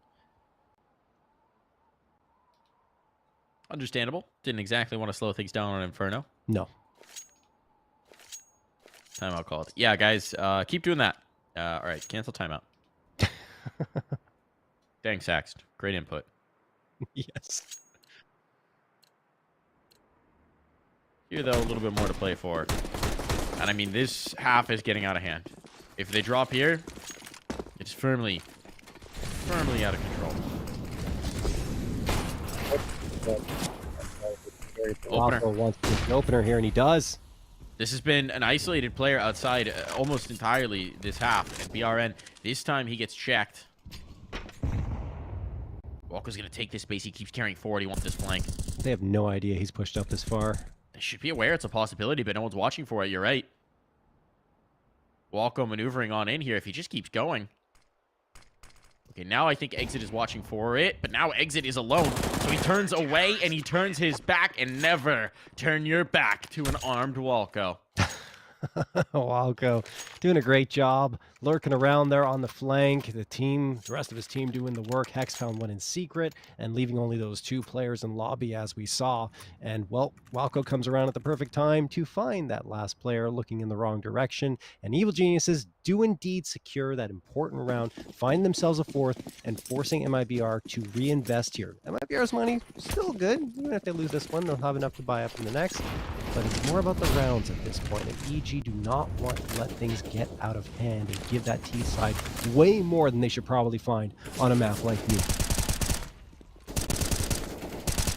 Upgrades certainly help their economy and bolster the defense.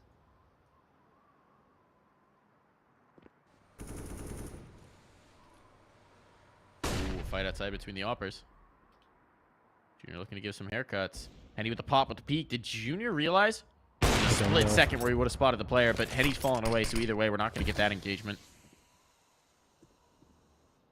Walko here in secret. This time they're testing outside, so this could be the perfect time for Walko's spot. Sonny finds his opener, though. Been a nuisance here on the squeaky door. Tough to tango with.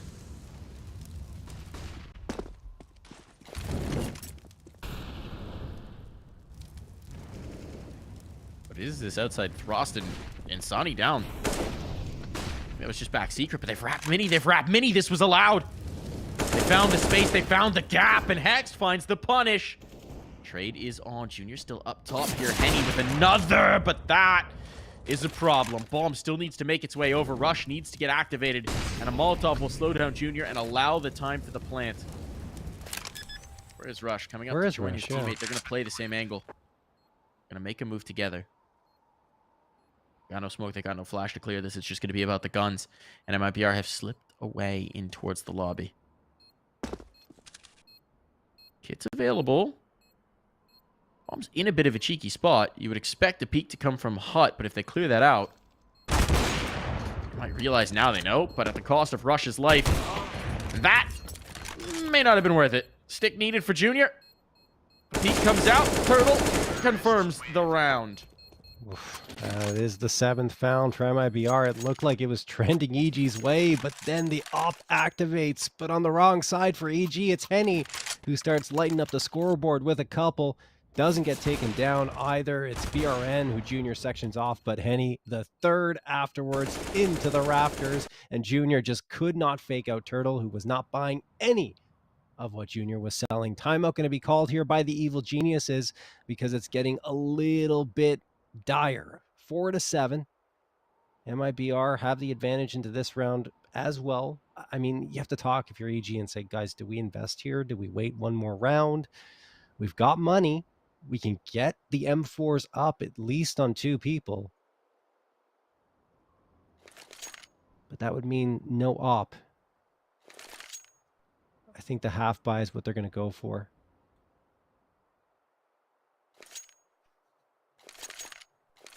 Yeah. Playing it conservatively on the Evil Geniuses, but that could mean MIBR taking the lead into the second half on their T side. But Walko down. Already looking like it might be conclusive, and it's Insani living up to his name of Madman out the squeaky door. 1, make it 2. Insani.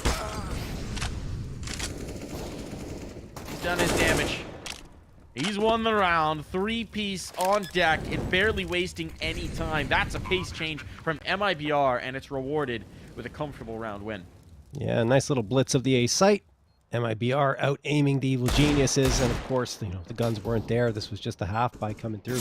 Hex is fighting. He's hoping. He's praying, at least for one frag to come through. The shot's not connecting though, and he continues to miss, and eventually he won't have any chances left. I'm surprised he's been alive as long as he is. There we go. Finally, Henny connects on that. And that'll do it. Insani, the 3K though, leads the charge, and MIBR 8 rounds found on their T side. The Evil Genius is the best they can hope for here is to keep MIBR off of double digits. Open a prayer for them. The Evil Geniuses have not done much to slow down this ferocious MIBR attack.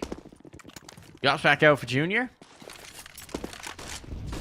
And he's shifting to fight outside, but it's a little timid on these sometimes. Alco again trying to make his path down secret, and I mean, it's a right read for this round. There's 3 players here ready to take this space if it's afforded to them. And they're getting all the ground. Junior will collect and confirm presence here. High alert, red alert. Gotta be prepared for many. Flashbang on the check, but Sonny is tucked. And look at the spot for BRN. He's worked his way all the way around. This hasn't been checked. They don't know he's here. Junior thinks he's got the line, but all he's got might be a swift death rush. Looking away. Responsibility for 2 angles. He can't trade. Now this round is wide open, and Insani explodes the gap that much more.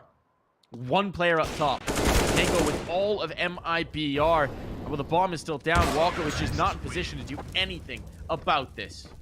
My goodness, I mean, total pace change for MIBR compared to their usual style on T side. They continue to explode out again and again into this A site, and look at that. Look at that spot from BRN. Just ridiculous that he manages to get those 2. And then afterwards, well, the troops come in. And Evil Genius is caught flat-footed. 9-4, no guns bought up for EG, and it feels like the one thing that EG wanted to avoid, double digits for MIBR, is imminent. BRN spamming away through the smoke. EG trying to push up. Great flashbang thrown. And there you go. BRN's down. Upgrade for Hex. He's probably going to back off having found that and try to reinforce the rest of his team. Exit gets 1 before Junior sprays him. And look at this. Through the smoke. Insani actually gets taken down. Oh, goodness. It's falling apart. But if it's a disaster here, and that bomb still needs to be planted. MIBR now getting checked on this pace. The bomb is dropped, and there they go. No way. What a way to get back in for the Evil Geniuses, giving themselves a fighting chance here, at least on this map, at least into this final round. Something to build from. It still looks to be all MIBR, but with the pistols, they find a second chance at life. Echoes of that eco round on Inferno, right? Obviously very different circumstances, but you know, they pushed down outer yard, had a great flashbang thrown, setting up George for that opening frag. He upgrades, setting up Hex for the opening frag. He upgrades to the AK, and then they pull back, and the frags continue to flow for Evil Geniuses with those pistols. And finally, MIBR just get overloaded trying to find something in A, and actually they got cornered at the back of the site before the bombs even planted. Now Junior over the top of the smoke. He could find one here if MIBR is not careful, but man, they know their lines. They do. They do. Not even a wisp of a sight of a pixel. And so they're all down secret, and Insani may have just sold this triple push in towards lobby, but he's so ready. Insani, one after another. This man is the king of lobby. beware all pretenders to his crown, because Insani is not going down without a fight. Talk about a way to reassert yourself in this final round of the half, Junior. He's just more food for the slaughter. Insani, an ace to close. Double digits on the board for MIBR. They're not ready to be done. They want this series going the full distance. Yeah, I mean, and Insani up to 20 frags. Really incredible after a very slow Inferno for himself and everyone else on MIBR. This is just phenomenal for them. Like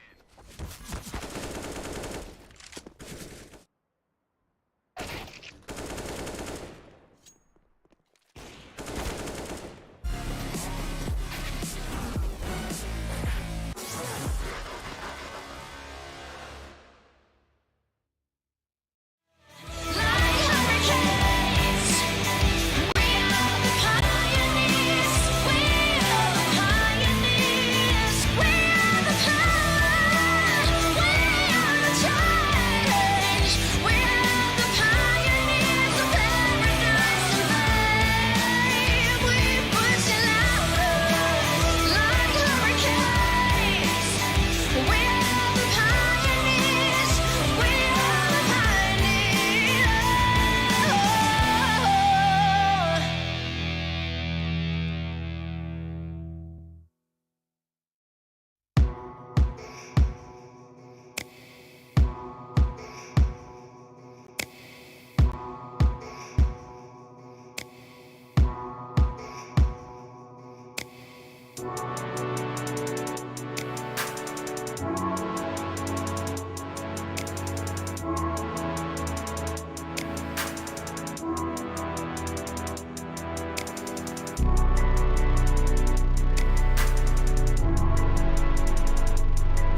back into the action here for half number 2. MIBR with the commanding lead.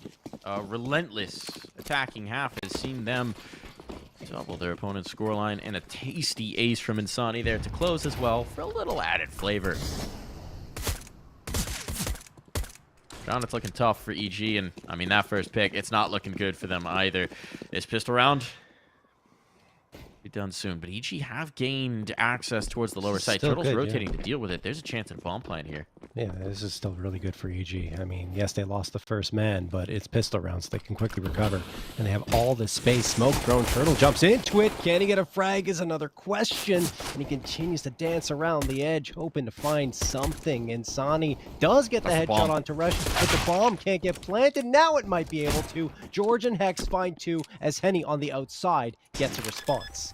EG just can't find safe haven. They are going to be allowed just a little window to plant this bomb, but George coming off it, he's got to fight right off the jump.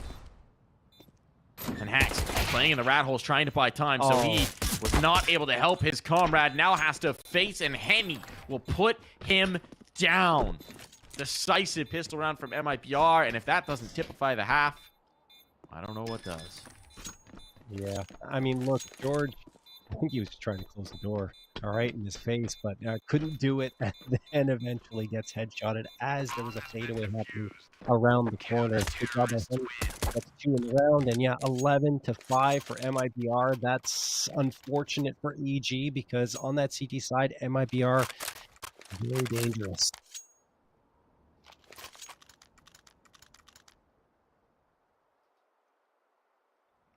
Probably going to be a 12 here, but there was a bomb plant, so it will just Evil Geniuses. Just 2 rifles, though, 2 Galils. The rest, either pistols or SMGs. In fact, 2 Tech 9s and a Mac 10 on the other side actually is a better buy-up for the CTs, which you don't often see after that bomb is planted. So that's good news for MIBR. But Hex, blindsides BRN, and a second comes through. That's George onto Turtle, 4v3. They've got the ramp. They've got the lower side again here. With the kill on Turtle, they know they've got this space. Generally left solo on these MIBR setups, and this time I don't think they're going to waste as much time getting this bomb planted. The bomb going down. MIBR, this is a choice, and they may not contest this. They're not going to. They're setting up for the save. They're setting up to keep these guns alive into the next. They know they've got a cushion of rounds to play with, and down in numbers, don't fancy their chances at all. Wow, that's a stunner. After winning the pistol round, the buy-up was favoring them. And they lose the 2 bodies. BRN and Turtle go down to George and Hext, and that was the round. Evil Geniuses had gained the ground they needed to get that plant onto the B site, and MIBR realizing, uh-oh, position's not good. These rifles seem like a better idea to save.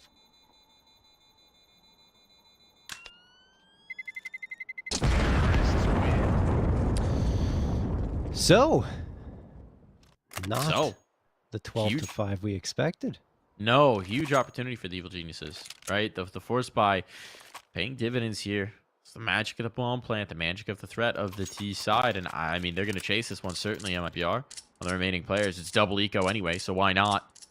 That's a pretty dang good buy to try and bring this round back.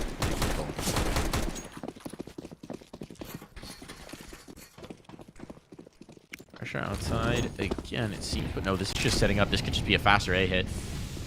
Thinking about a counter util this time around, but out through the choke point goes Hex, flying into the fight, trying to take the space, trying to catch them off guard. Again, gets a help player, but that drops bomb. Insani making his presence felt as he finds kill 24. So they are down lower. Again, EG find this space, find this ground. They're down the numbers, but Turtle, he pulled away out of position, anticipating this to be an A finish. So they can't do anything about this bomb plant. They keep leaving B so open. That lightning fast play out of Squeaky is catching them off guard. They're not. They're on the rotations. Hex got so far in towards sight that they had a little bit of panic. Oh, now our exit's gone. He secures the flank. Now it's just a one-front fight. And Junior and Walco, take command. Insani, he's locked out. Despite his crazy individual prowess, he can't attempt this round. He has to back away. I mean, usually you swing both corners there of ramp and you hope to get one in that situation. You kind of expect one player to go down. In that situation, Junior and Walco both connect on their frags, and Insani is the last one standing. I mean, he has been so very potent. 24 frags now. Another 2K into this round, but it wasn't enough to bring MIBR back. Like you mentioned, Mike, that fast play right out of Squeaky is catching MIBR on their heels.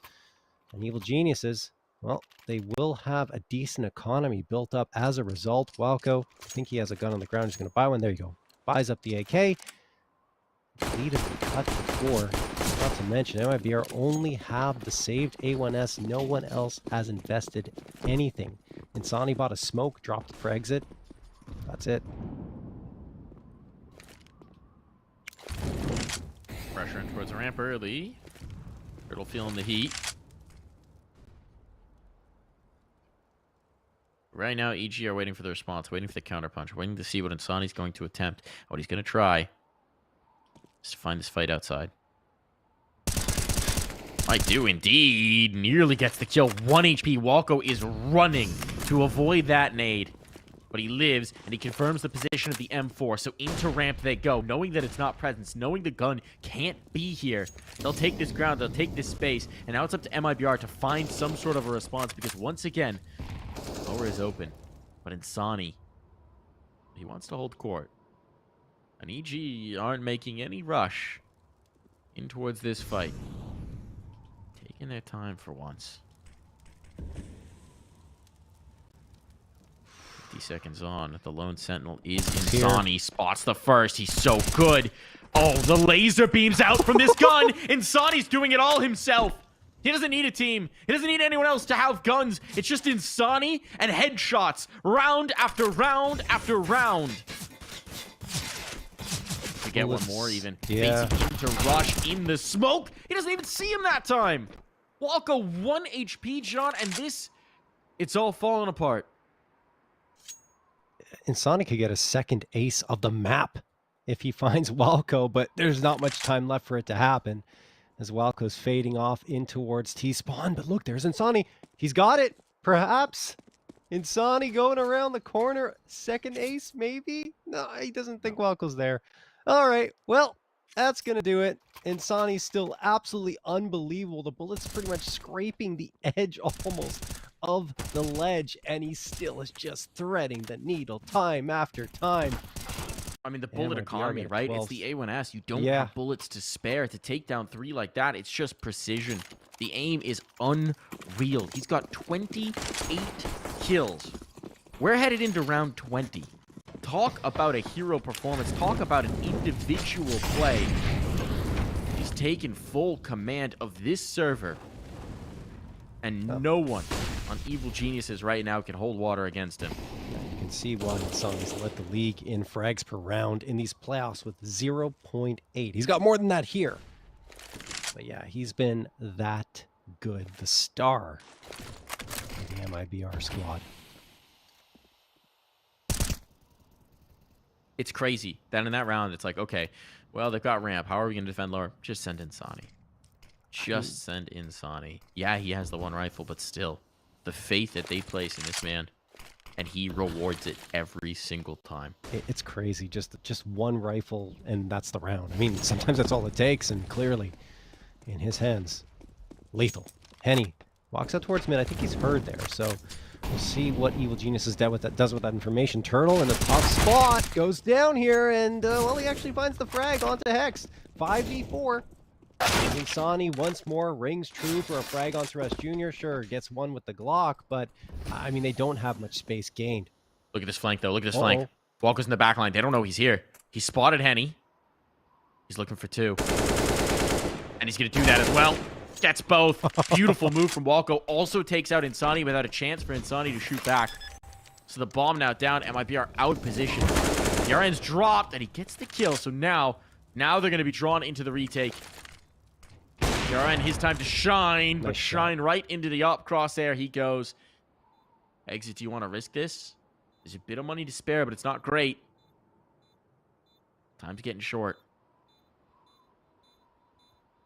Should know the money's putrid on the other side, so we might even want to just try and take some players out of play. Can't win this on the clock. He already knows that. No. Just looking for an exit shot. And that he will not find. Oh, nice 3K from Junior. Gets himself back on the board in a big way. Leads the squad with 16 frags. But right there, I mean, Turtle, he gets that one frag, but this is the key. Walco on the flank. Sections off 2 players. The trigger discipline as well. Perfect. And Evil Geniuses, I mean, they refuse to say die here. On Nuke, yes, the scoreline is still favoring MIBR by 4 rounds, but EG continues to climb up that wall, trying to get to the top of it, even out the numbers. BRN going to drop down here. Lots of presence on the A side. Great flashbang thrown, and Sonny gets the opener, but Junior takes him down in turn. So great trade. And that's the top frag gone.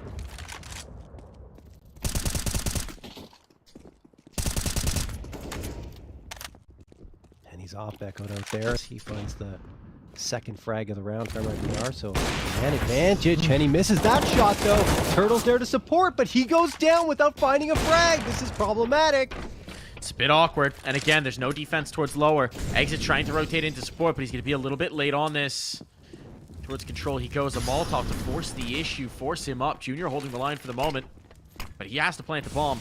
So Exit has a chance to make the play, a chance to make the move. RN finds the first, Exit the next, all under Rush now. 2 to contend with. Rush slipping the gap. Making his way in towards control. Did he get spotted? They haven't tapped the bomb. They haven't baited him out. They have a good idea of where he is, but they haven't seen him. Someone has to stick this. There's no smoke. That's just the bait, the temptation, and he's not been called just yet. Oh, another tap through. They're not doing it. They're not doing it. Do they have a kit? They do indeed. Exit. I think just enough time for this defuse. Yeah, he's good. A wisp away from disaster, but MIBR, they find 13. MIBR continue to have the answers here, isolating the round victories for the Evil Geniuses, and time is running out for EG to get back into this one, and their economy is not looking good. They could force up here, but it wouldn't be the greatest of buy-ups, and they got to call a timeout to talk things over now. Just when it feels like EG are on the precipice of really getting back into this match, MIBR shuts them down. Again and again they do. You're running out of chances. You're running out of chances. Starting to think about Overpass. What interesting neutral territory that would be. Both teams loving it. Yeah. And, like, let's not forget, Walco kind of built his early career off of Overpass.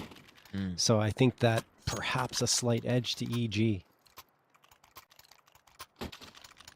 Assuming we get there. I mean, we're still not done. We're not done here for sure, but the way Insani's playing, I don't know that I want to give anyone an edge over him. Don't disagree there. And towards Squeaky again. Exit. Gotta challenge the smoke. Could you slip by? They're not going to expect him here. Rush coming late. It's all about the timing of this smoke fade. Exit. Making the play of the round, but no, he's looking the wrong way. Didn't expect them to be so late. Didn't expect them to be so segmented. And Sonic can make the same mistake. Through the smoke he goes. He's down. Uh-oh. Uh-oh. The big man's out. Exit as well. A 2-man advantage for Evil Geniuses here. A round they had so little coming into with. And now another one delivered. Are they pushing? Right into the lap, they're just holding. MIBR buckling under the weight of the moment, it seems. Making some uncharacteristic mistakes. EG thinking they're lucky stars right now. Every single one of these kills has just fallen into their lap. And the lower sight comes with. That's so much unnecessary aggression from MIBR, and their money's not exactly great either. So if they lose this round, they're on to pistols. And it seems like they keep having trouble with EG's pistol or lighter buy-ups. It's the second time so far this half. So methodical in most moments, but there's 20 seconds. This isn't done. This isn't done. Henny's backed off, but they need to get this bomb planted. Do they have a smoke for this? No, but they have mollies. The mollies can be committed. That can confirm it.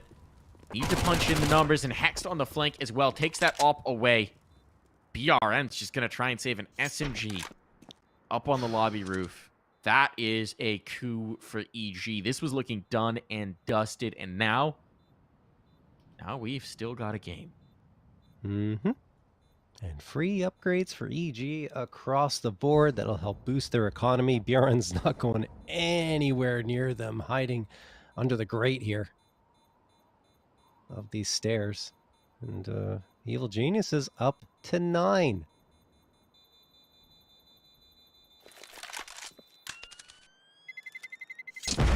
So far, even with EG, you know, finding these eco rounds, finding the half-buy round victories, MIBR has had the answer every single time to shut them down and isolate them, putting their economy in a bit of trouble. The thing is, you know, MIBR, even if they do come back here and somehow miraculously win with very little economy and weaponry bought up, EG still has a buy in the bank because of how many free upgrades they got in that previous round. So this really does represent a shift, potentially, in the entire dynamic of the way the rest of this match is going to play out. It gives Evil Geniuses a chance to show their best. Show what they're planning here. BRN wants to take that away, wants to assert himself, and BRN!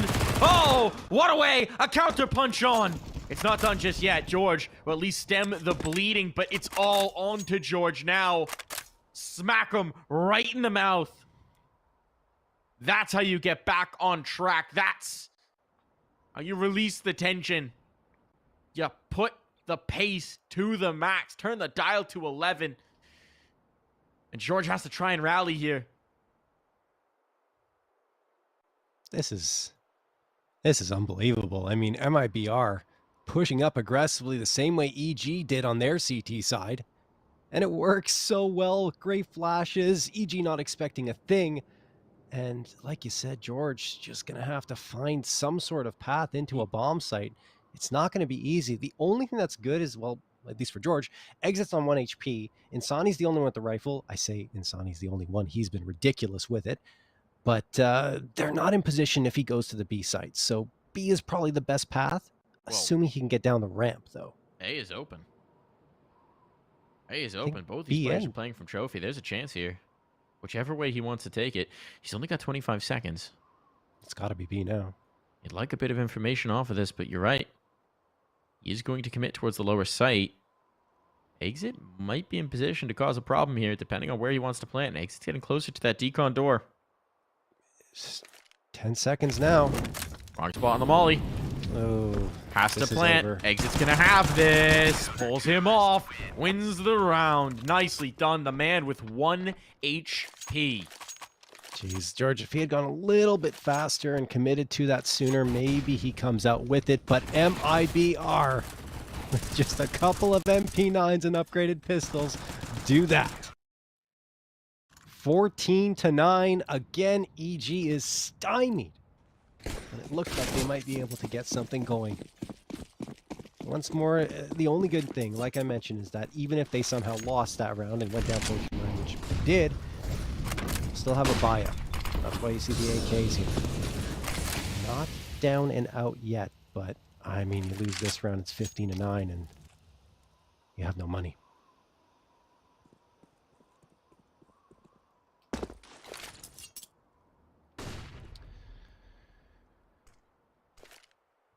Evil Geniuses, lobby control is the play.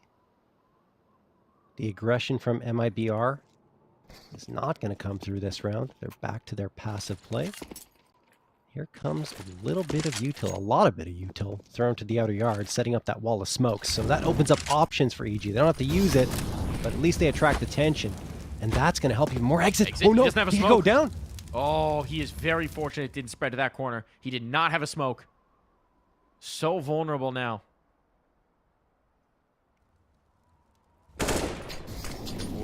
Exit to try and cover base here. It's gonna work. BRN traded 1-for-1. Insani up on the hinges. Can't find his shot. And down they go. Toppling away. Exit cleaned up as well.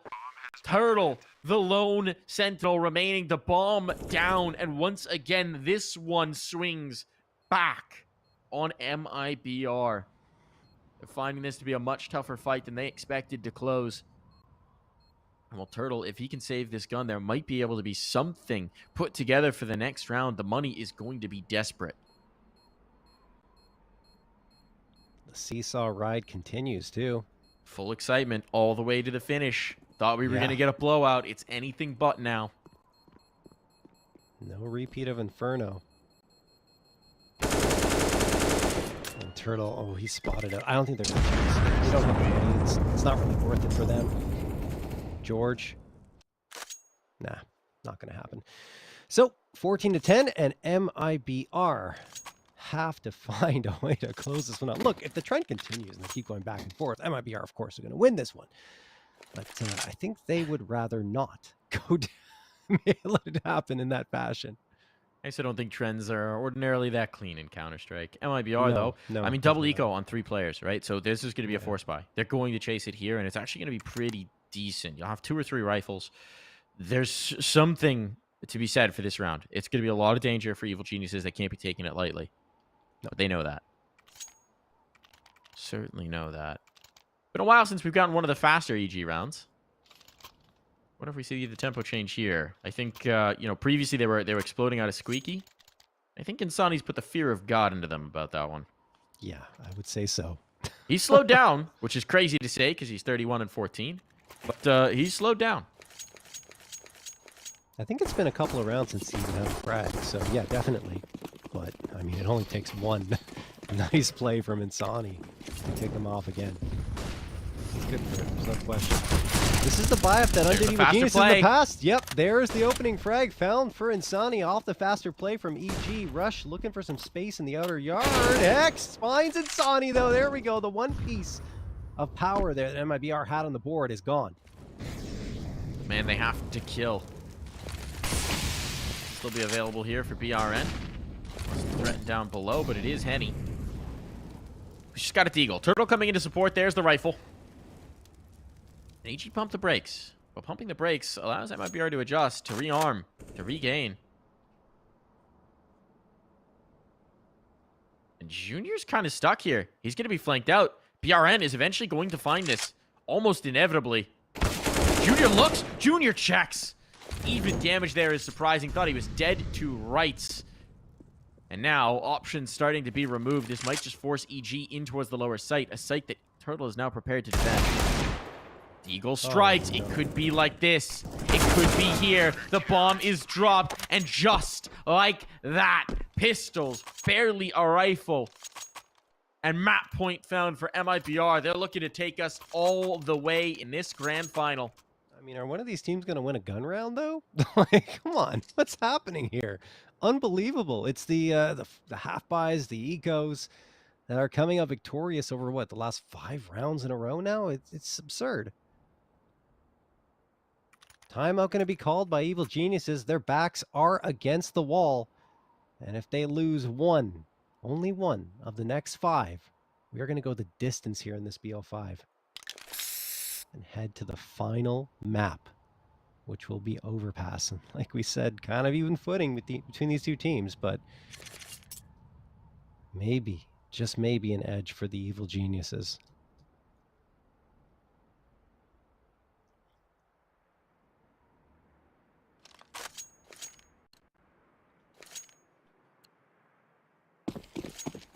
ADR in the second half still for Insani.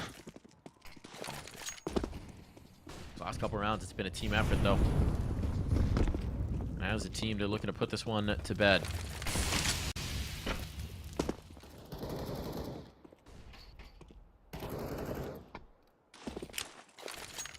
That explode play was checked, wondering where it had gone, and right into the barrel of Insani's AK. So slower pace on here, threatening outside. Secret smokes there, but no one behind them. Still coming out in lobby. Which means the exit might feel bold enough to check. Here comes the hit. Utility sailing over. In they go, out the hut. BRN 1-2. Insani with the next, and one by one they fall. And so go their chances at Nuke. MIBR claim it. We're going the distance. We're getting every possible map in this grand final of Season 45. Oh, man. I mean, well-deserved on both sides, too. I mean, EG with a ridiculous performance on Inferno. And here, they continue to fight tooth and nail to try and get back into that second half. But, I mean, every time they won an eco, MIBR responded in turn. And at the end, finally, MIBR closed it out very cleanly with the rifles. EG tried to get in on their force buy, but were denied every single turn that they took.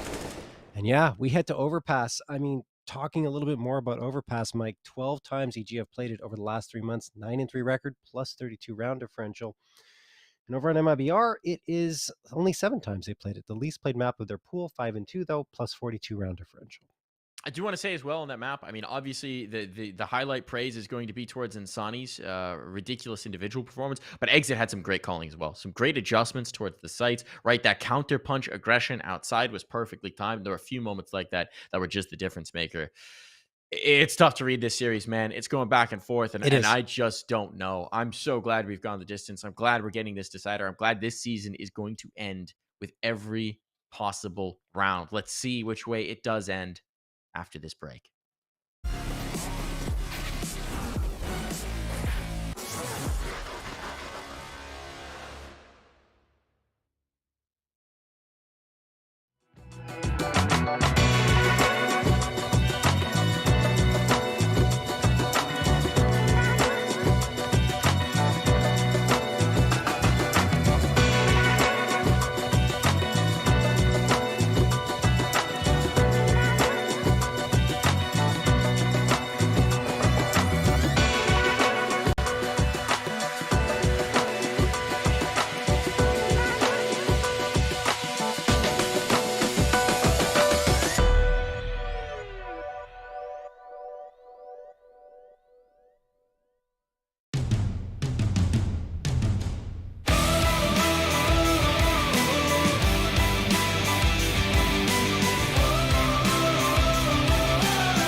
There's fire in the atmosphere, moving in synergy. This electricity, the power of the pioneers, tearing through history. This is our destiny. We are the power, we are the change, we are the pioneers of paradise and fame, and we push it louder like hurricanes. We are the pioneers, we are the pioneers.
wake up, don't speak for a couple of weeks. I'll be in his place till he calls and says he's sorry. This situation's on repeat, just like a scratch on a CD.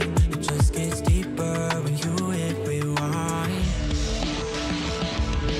How many nights will you make this decision? Nights ending tears and it's blurring your vision. You know he don't love you, but you're holding on to.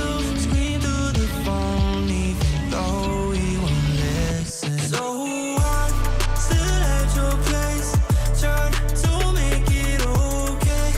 He's miles away, I'm left here with you. Say that you just need someone caring for you. When will you see me more than a rescue? I'm feeling kinda used, yeah, like a drug that you take when you're sick of crying all your tears away. Is that all I am? All I want is for you to be happy. You know this ain't healthy. Do I make you happy? How many nights will you make this decision? Nights ending tears and it's blurring your vision. You know he don't love you, what you holding on to. Scream through the phone even though he won't listen. So I'm still at your place, trying to make it okay. He's miles away, I'm left here with you. Say that you just need someone caring for you. When will you see me more than you rescue? I'm doing everything he doesn't do, but I'm still not enough. Even your parents know I'm good for you, but I'm still not enough. You wanna be done with him, you're stuck with him, 'cause you don't have the guts. And after all I've done, I'm still not enough. Still at your place, trying to make it okay. He's miles away, I'm left here with you. Say that you just need someone caring for you. When will you see me more than you rescue?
Live and into the action here for the final map of this grand finals. Season 45 has all built to this moment. One map of Overpass between Evil Geniuses and MIBR, and one of these teams will be crowned champions.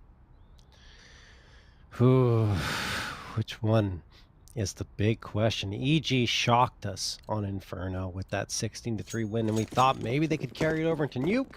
But no, MIBR had the answer there, so we end up here, I think, where we honestly should be because of how ridiculously back and forth this BO3 or BO5 has been. Feels that way. Feels like it needed to be decided, and what better send-off to Season 45 than a full run in the grand final. Reminder, if you're just joining us, MIBR are already back-to-back champions of ECL. This would be the three-peat. The first time a team has ever accomplished such a feat in the history of this league, in all of its names. Premier, MDL, ECL, whatever you want to call it, this would be the first. For the Evil Geniuses, this would be their first title, their first championship for players who have been in this league for a very long time. And Insani, he's going to connect his shots early. BRN as well. They want that triple crown. They want to be kings once more. But Hex wants to knock it from their heads. Bomb not planted just yet. And Walko's right in the mix as well. His position, I don't think it's known. The bomb's in bank. It's going to be awkward to fight back out from this. They may just want to press forward, but indeed, Walko, he's identified Insani continuing his ridiculous form. And now the bomb cannot be denied. The round may just be gone. Hex, what do you got for us? 1v4. The USP to try and track down all of these kills in time. Deal with the bomb. The double swing. The 4K on for Insani. He's not slowing down. I mean, Insani's got 2 4Ks and ace over the last 2 maps, already kicking it off here with 4. He's been ridiculous. Looking at his scoreline, Mike, 72 frags and a plus 20 kill to death differential. The most impressive one, though, is 107.8 ADR over 3 maps of play. The closest one to him there on both teams is Kenny at 73.7. He has been the standout player here.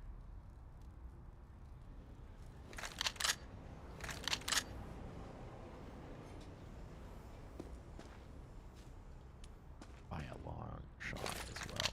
By a huge margin. He has been commanding. I mean, it's something that he's forced attention to be paid throughout this year of play, right? Whether it's here in ECL or on site in Katowice, he has been just an incredible player.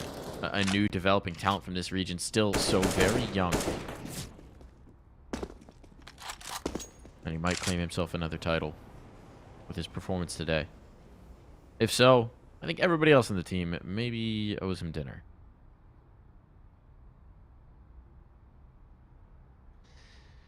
Yeah, perhaps so. Especially on Nuke. I mean, that was a dominant performance. 72 and 52 to this point in the series, plus 20 kill differential, 170 ADR through this series across 3 maps. Yes, 100 plus ADR. That is otherworldly.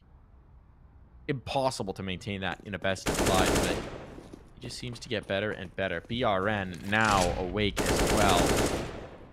That's a good sign. This wombo combo, the young guns just chewing through site defenses. That's what you want to see if you're a fan of MIBR. Yep. Making it look easy here. Hexed. Last one standing. This was a force buy for EG, but, I mean, they barely got any shots off. Henny and Turtle, yeah, sure, they're damaged, but nothing. Kind of would be a shame for either of these teams to go out with a whimper on this final map, so hoping to see a very tightly contested affair. Next, good find one. No, denied by BRN, who backs up a 4K of his own. So the young guns, the dynamic duo of BRN and Insani, are the ones to deliver most of the damage here as we kick off Overpass.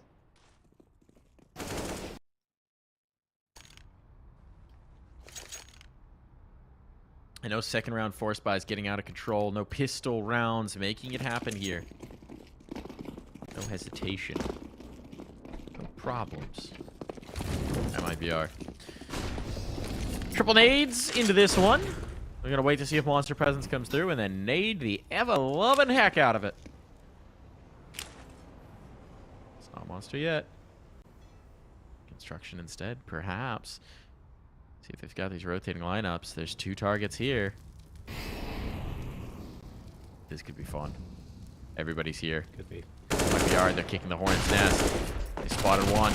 Here's the flick. The nades do fly. They find damage. Exit is low, but the kills, they aren't following. And Exit, he can just back away. A nade of his own. Bold move from Insani. But the round, it is done. Love the idea. Not quite able to capitalize. And off we go to the first true round for the Evil Geniuses, where they've got the guns coming through for A1Ss and the AWP. On the other side, MIBR, I mean, they already invested into the AKs, so this is actually, I mean, it's a bonus round, technically, but it's not in terms of the hardware. This is a full-on buy for them. You can even look at the Galil and say, yep, that's okay too. Full util as well. Evil Geniuses. Something here. George, nade gonna get tossed out here, waiting with the A1S over in Monster. And a pretty standard setup for the Evil Geniuses. 3 players on the B site, 2 pushed up towards A and Fountain, but now have backed off. And Wildco's just gonna watch from long range. MIBR back to their slow, methodical play. Player spotted out. Damage being dealt both ways, in fact, and there is some more from Rush. Panel spam comes through, connects onto Turtle. But still, no commitment from MIBR.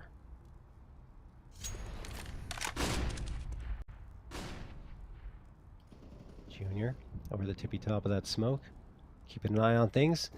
Now MIBR, I mean, they're just kind of going back and forth here from connector. There is, yes, finally the first coming through. Turtle spotting out Rush. That could trigger a push into the B site. Time is starting to tick away. He must have been boosted up on top of the central box to peek over. That's the... Well, no, actually, I suppose it could have been a boost up from the other side. Much more likely. Much more likely here. I'm getting a little too excited off the minimap. Space being taken out towards A. They could rotate, but you're right, John. Time is such an issue right now. So George just floated up. And actually, BRN taking contact here might be enough to sell this, but Walco's going to be able to pinch, so not too nervous about it. And they're realizing, they're reading. Junior needs to hit, and the flashbang just too lethal. Right moment, right time, but right fight found. Bomb needs to go down right this second. And Walco approaching from the flank. Can he quiet drop this? Waiting for Turtle to check, and he's got him. There it is. That Turtle. Out of commish. On to exit. The captain must clutch. Was he spotted there? He's certainly seen George coming his way. And George knows. George knows. Toying with him.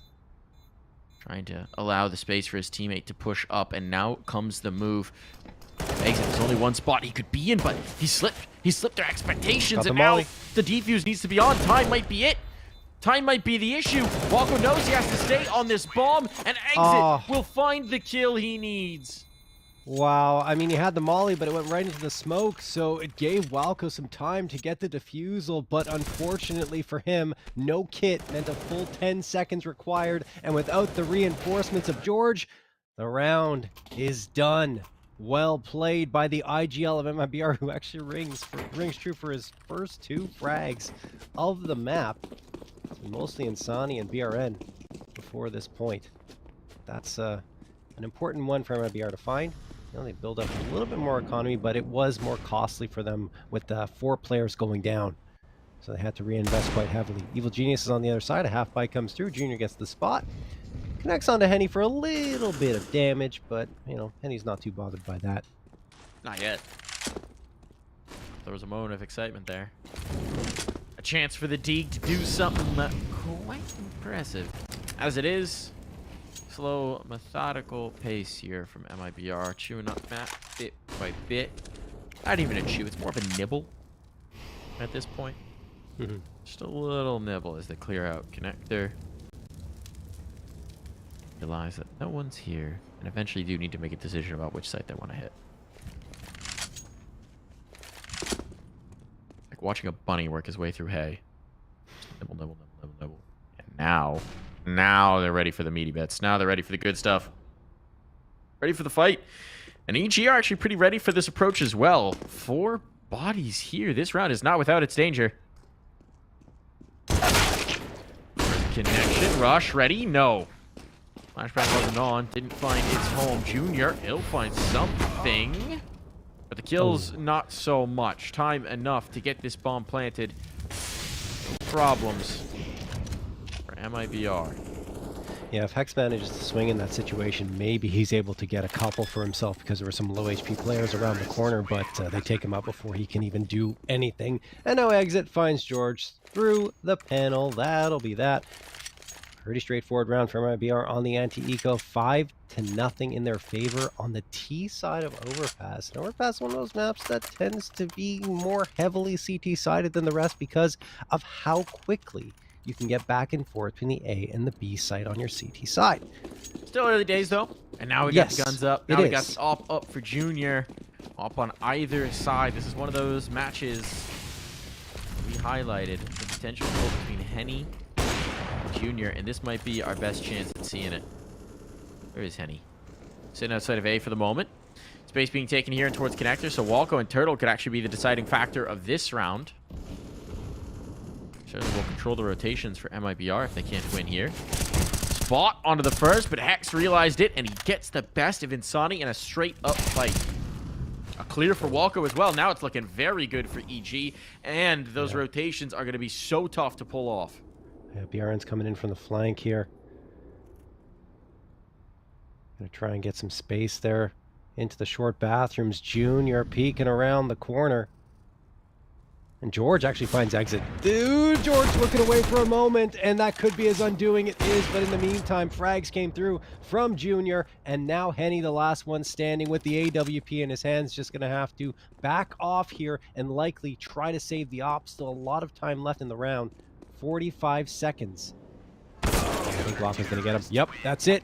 EG have finally cracked the scoreboard.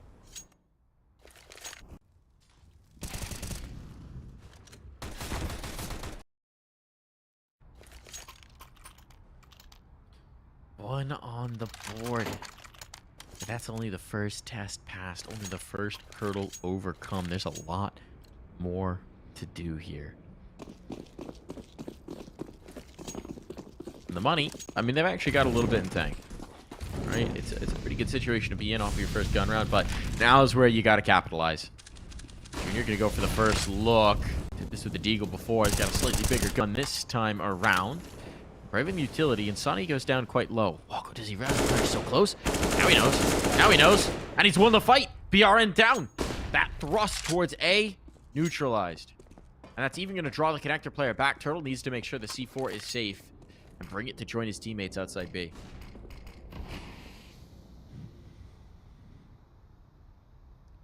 So much damage taken here by MIBR.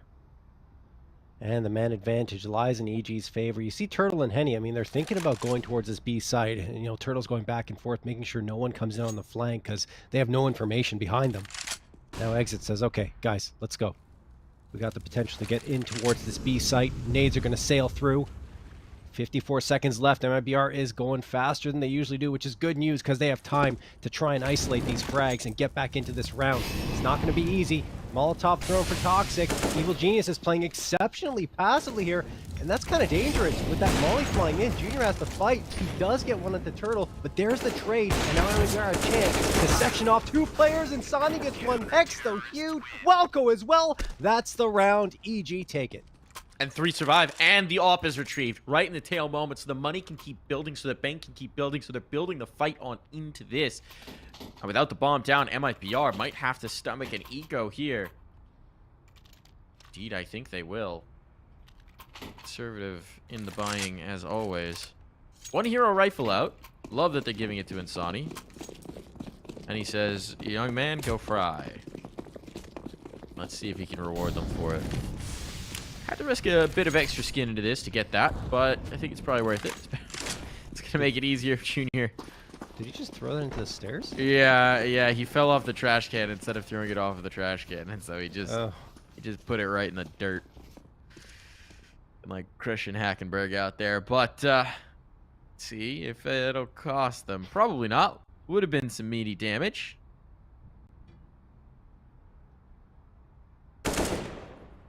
Damage it's not had for the moment.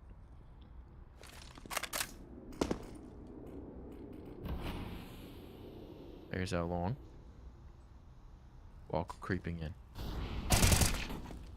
And well, nice time for Henny to look away. Yeah.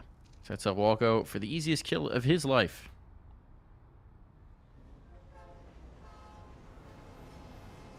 Still the threat of Insani here at the tip of the spear of MIBR's potential assault of this A site. 45 seconds on the clock, smoke thrown so they can advance the nade. Oh, could have been chunky, but it only connects for a little bit of damage onto Insani as I think it clipped at the edge of the wall instead of going into short bathrooms. Insani around the corner, he gets the opener. Walko's down. They just need to find 2 more here and find that space in the bomb plant. Rush waiting at the corner. Can he punish? Yes, he can. 2 found. BRN comes through looking for 2 more, and he finds it. There's still a chance here, but time is ticking away. George firing away, trying to section off these fights, but it's not easy. It's not happening. Hex finally takes down BRN. Bomb stuck. You even saw at the tail end there, Hex ran away because he knew they were about to lose it on time, and he didn't want to set up a double spray down. Couldn't cross that bomb to the dice, John. They just couldn't get over to the dice. Unreal. MIBR BRN gunned gave up. him a huge chance, though. Did indeed. Did indeed. But the chance right now is for Evil Geniuses to close this gap. One more. This is right back on, man. This is right back on. Something tells me, I know it's early, John, but it feels like one of those maps where we're going to go the distance. It does. It does, doesn't it? Bit will have his say in this one. Yeah. Calming the troops down. Yeah. Figuring out the game plan. But these two teams, it's tough to separate them. Except on Inferno. Except on Inferno. It was a gulf. 16-14 the last time they matched up, though, so, you know. Yeah, that's true. Okay, well, let's pretend that was the score. Quite the affair. Walko, nice bit of initiative there. Flashbangs are so good. That was Henny's flash. Oh, no. Caught Insani. A little bit of miscommunication there, perhaps. The big man is down early. Exit. Exit to slip the gap. He's making noise, though. He's going to come back and clear this. The shot doesn't hit. Exit manages to b-hop his way out of that one, but still, it means that they're stymied. They've not got a ton of utility to spare at this point. There's only one more smoke. One more flashbang. Molly's at hand, but there's the one flash. Garen can't catch. Oh, that was close. But even with that kill, this round is still very difficult for MIBR to recover. They're going to take it towards A. It's the right read. Rush is a little isolated here, though Junior comes in to join. And it makes sense. You've seen that all. You know this is the softer site. Unfortunately, you've missed your window to capitalize on that fact. Oh, no, and Walko just took down BRN. He just pushed it. He just pushed it. Finally activated. Took a look up connector. So it's been too quiet too long. Speaking of pushing it. Nice spot for Rush to be in. Why is Junior going down? They haven't gotten any contact. What is this read? It's a save for MIBR, so it's going to be fine. Yeah. But I'm really not sure why Junior would back off there. I don't know what. Because am I crazy, or did Walko catch that kill into the connector, right? He did, yes. I believe. Okay, it's not going to be punished in the slightest. This is going to be saved. It's fine. I'm just very curious about what they saw as a collective to communicate a rotation down. Because there was a moment there where Rush gets left alone. When they have so many bodies alive, there's no world where they should have a solo site player. Yeah, I mean, it was a tough situation for MIBR regardless, and I agree. I'm not entirely sure about the rotation from Junior, but it was so little time left. Perhaps they were expecting an explode and they just wanted to reinforce the B site. I think that's just a gut read that they pulled off, and it would have been the wrong one, of course, but luckily for them, MIBR doesn't decide to push, and they are just going to save their rifles. Junior, though, he's getting aggressive down long. Let's see if he finds that opener. There is a player potentially coming around the corner from Playground. And he as well. Oh, what a shot from BRN! Can Walker clean it up? He does. Settles things down. And the spacing's too knocked wide. down over at long. He has to be careful. He needs reinforcements. The flashbang to try and buy time, but he needs a teammate to help him out. More kills for Walco. Bomb confirmed as well. He's just dueling. It's Walco against the world. But Exit still got this rifle, and he could still make some magic happen. Gun for himself. The Young Bucks now got an op.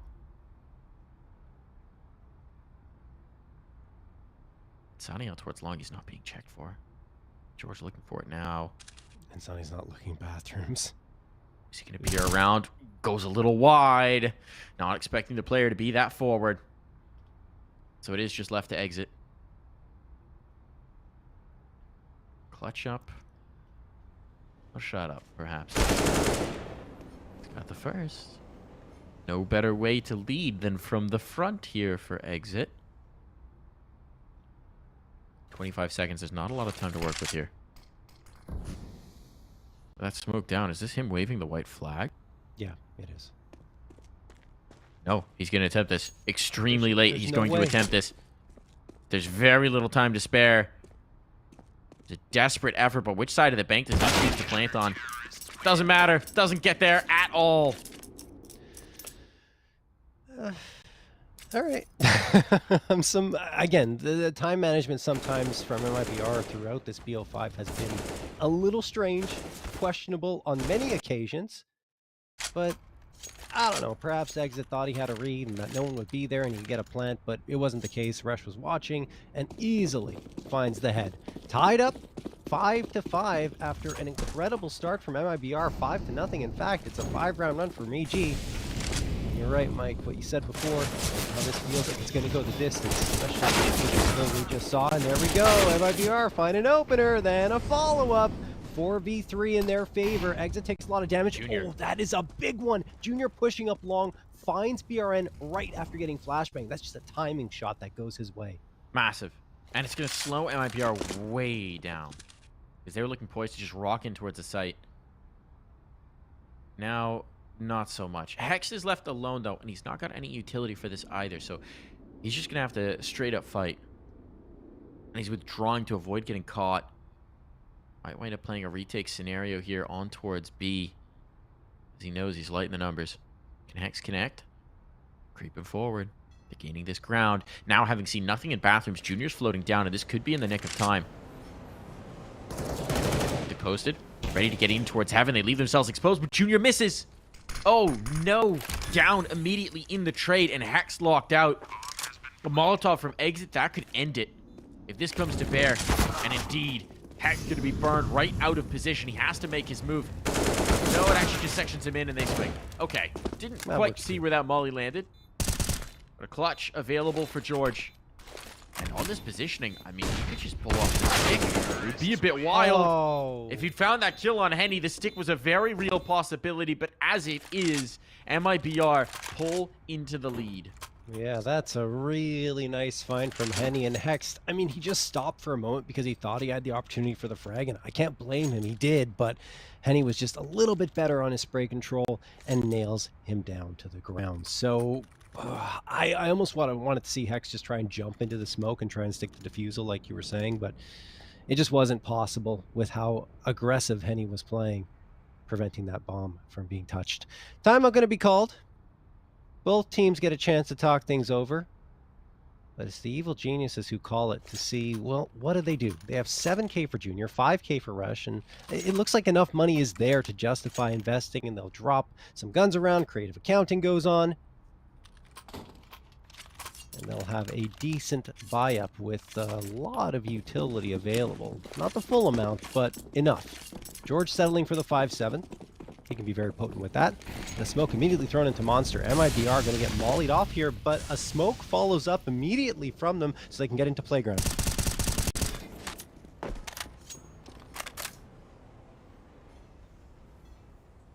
Next. Spamming the smoke. Now would be a good time to do it. Insani's right on the other side. Oh my goodness, they're going to push into Insani. Insani's going to get two, isn't he? Oh, only one, but the trade is there as Exit gives his team the man advantage. It's looking good. It's looking strong for MIBR. Junior might have an isolated fight here out towards long. It's BRN on the other side. So a chance maybe to even up the numbers, as BRN right now is the only moving piece of his squad, but the shot, it's missed. The second face better. Now they've seen the op. Do they want to avoid it entirely? The bomb is still way back. Somebody needs to go retrieve that. Somebody's going to need to give up position in order to get the C4. Oh, here's the op duel. Here's the phase. Henny gets the tag. He's pushed off the angle, and now exit with the bomb. Which way do you want to take it? You've only got 35 seconds. You've seen the op. And so they are going to funnel in towards B. Molotov down from Rush. He's thinking about leaving, but he's starting to think better of it. Timing on this flashbang could be everything. Flash out, smoke fade. Oh, exit, blind firing, holds the line. That could have been the round. Don't even know there would have been time for the recovery. And Rush, he could still make some magic happen. He's burning. He's aflame, but has he dropped the bomb? No. If he had done so, that would have been theirs. As it is instead, Junior needs to back away. So many moments where this could have gone off the rails. MIBR flirting with disaster on the clock once again, John. I mean, look, Rush was just pinned into a corner by the utility that was tossed his way. The Molotov prevents his retreat, which he wanted to do. He's like, I don't have a smoke. What do I do? I'm turning back, but there's nowhere to go. And then the flash is continuing to sail in, so he's turning away from those again and again and again. And by the time they try to take a fight with him, he's really got no chance of survival. So Junior, oh, he could lose us up. He does. That is not good either. Evil Geniuses lose the round. They lose the guns, and the op gets picked up by Henny, who's happy to have that. He already had an op, John. He already had it, sorry. He was just comparing skins. Ah, yes. Decided he liked Junior's better. Well, it's a good skin. A little bit of fun being injected in there. It's always nice to see for MIBR, an encouraging sign. And the money's now shattered as we're entering the waning moments of the half. You're getting a full USP round from EG. It's still a very tough time. Like, look at this. Like, things were so close, and now EG stuck on pistols. And that last round, seconds. If that flashbang is slightly different time, if the swing is slightly wider, inches and seconds. If Rush catches that player on the plant, wild the margins of error in this game. Flashbang over, first kill found. There's three. Uh-oh, that's the bomb as well. Gun's gonna be picked up, and it's all just onto Turtle. How has this just collapsed in such spectacular fashion? Walko, get that op up. It might need to be a shotgun here, but that might be enough. And there it is. Recovery for the Evil Geniuses. A full USP round. One single flashbang. One flashbang, John. And they decimate the attack of MIBR. What? I'm sorry? What? Walko got 2 headshots almost simultaneously with the USP. A flashbang, like you said. Pretty much the only investment for EG. They did. No, they did. It was like double dinks coming in. I think someone else also hit the shot right before Walko did. So it was an assist that came through, but still, like, they were razor sharp with their aim from those USPs. That's what it takes to win in such a fashion. That... Brilliant. I'm stunned. Explosive. Rush, dumping the utility, making life difficult here. Nades on. Sunny low. And that's how you recover from look to be a hopeless situation in the half. What are the odds? Never tell them the odds. They're looking like they want to redo this boost, and George is waiting for it. George is begging for it. Ooh. There were a couple crosshairs looking for it. Look at the damage on. I think MIBR are very lucky they haven't dropped a body here. Still milling outside of B. They've not got a lot of control elsewhere. Connector at least, but nothing towards A. So MIBR starting to think about the risk of a long flank. This is always gonna end B. Unless Turtle walks onto the site, this is always ending B. And Turtle? Oh, that's a bad miss for Junior. He has not been dialed in with that AWP. We've seen a couple of these, but that might be the most egregious yet. Had the line, had the timing, had the indication that a player was there. Now, he has the opener for MIBR. Barrels player strikes. X swings. Good hold. Dynamic duo working out. Walko's still here, but he's up top. Has to try and drop down to get involved. The bomb is planted. His defender's gone. It's all on to Henny with 19 points of health. If they can win this, all will be forgiven. And he repositions, knowing he needs it. There's no smoke to cover off this bomb. Is there any util down on the ground for them to pick up, then? Not looking like it. If there is, it's right on the site itself. So they're just going to have to face. They're just going to have to fight. They've got the kits at least. There's the peek. There's the shot. And plenty of time to secure the round. Wow. I mean, this is Walco putting on a show as the IGL. 18-9. He is leaps and bounds ahead of everyone else on his team. The closest one is Hex at 8.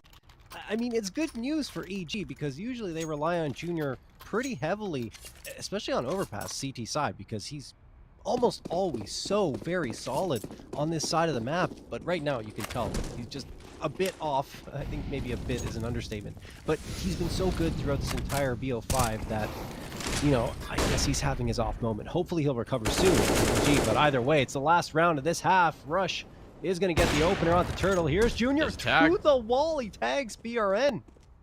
Now, two of these players are going to be very vulnerable, and there's 3 HEs on the other. Well, 2 HEs on the other side. Goodbye, Walco. He's done enough. I have to take a backseat for one round. So we back up from Rush. It's in connector itself. The Rush might be at risk. I might be alright taking their time with this one, as we have known them to be prone to do. Yes, indeed. Really taking their time with this one. Bomb gonna face long. Oh, into party. A long face here could be disastrous into the AWP. Juggling weaponry, 50 seconds off the clock, and Junior has slid away at the wrong moment. Hext instead. Hex is here. It'd be the one they have to tango with, but he's not looking this way. Timing might catch the best of him. Did they see him? See him? They didn't see him yet. No. And now an opportunity exists. What's the read? He's going down con. He thinks they think it's a full B play. They've seen nothing. What have they seen? What is this read? What is happening from the Evil Geniuses with 20 seconds to go? They're just reading that because they haven't seen anything, it has to be a B play. But there's nothing there. There's nothing doing. 15 seconds. There's no one to defend. MIBR cannot believe their luck. And now they find the kill to give the advantage over. That was a massive gamble from the Evil Geniuses. And they've come out bust. Such a good angle to hold for Exit as well. He's got so much control over this. Can bring a teammate over with this. You're just going to need an explosive play. I don't even know if they can wait for this smoke to fade. They have to jump out. They have to commit. And while George finds that kill, he's so low. Junior connecting. This isn't done just yet. This isn't done. But Junior will fall. The last to go, and a lead for MIBR. I mean, look, Evil Geniuses just shoved their chips all in on that B site for whatever reason. I guess, look, 20 seconds left. They think, okay, MIBR is hitting B, but I don't understand. You don't have to go for that type of gamble. Just keep the setup you had. And then if they come the A site, then you can rotate back. It's just so strange for them to opt for that. But yeah, MIBR kind of get handed a gift there in that 15th round and an 8-7 lead.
We're off to the races. We're into the pistol round. The bomb is down somehow, some way, and okay, MIBR win it.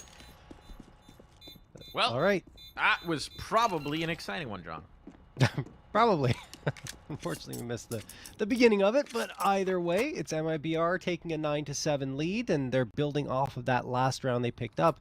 In the 15th round, I still scratch my head at the decision-making for the Evil Geniuses. Let's hope for their sake that that's not the defining moment of this map. Made a call. Was wrong. I wonder if they had an audio cue or something. It was. I think they just saying the time is low enough that they were just gambling that MIBR was going to be because they didn't have information on it. Yeah. I think it was just a read, just a gamble on that. They've been right about it a few times here. That time, not so much. Yeah, here's the thing, though. They just got the bomb plant and don't decide to force up. So that's another interesting decision. We'll see if it pans out for them. 3 Deagles, the Tech 9, and the P250. Okay. MP9's on the other side. Want to get the guns up early here.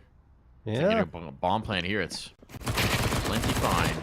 Not looking good for that aspect. Not at least on the jump. Oh. Next, though. Spicy. Noise shot. And no more. Man, if Walco had the bomb right now, this would be sick. Unfortunately, it's on the wrong player for that play. And the bomb is now What down. a shame, man. Only on to Walko. He gained the site. But what profit you the site if you have not the C4?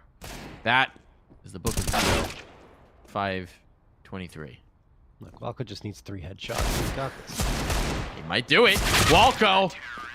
Certainly going to make this a lot more expensive than it otherwise would have been. That is major damage on 3 kills off of bare pistols.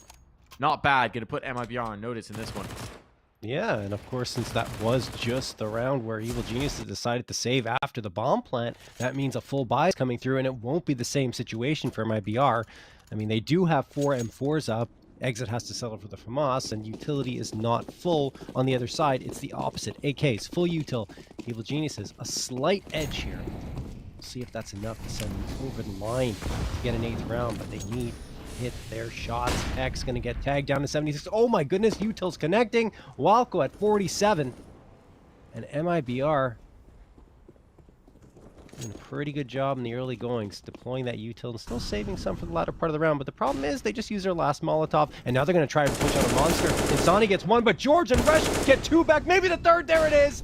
Path open to the B site. It is being closed quickly by MIBR. So both players here, and he gets 1, but it's all up to Exit, and Walko will fall, but Rush will not. That is it. 8th round for EG. And there's the capitalize. That's what they needed.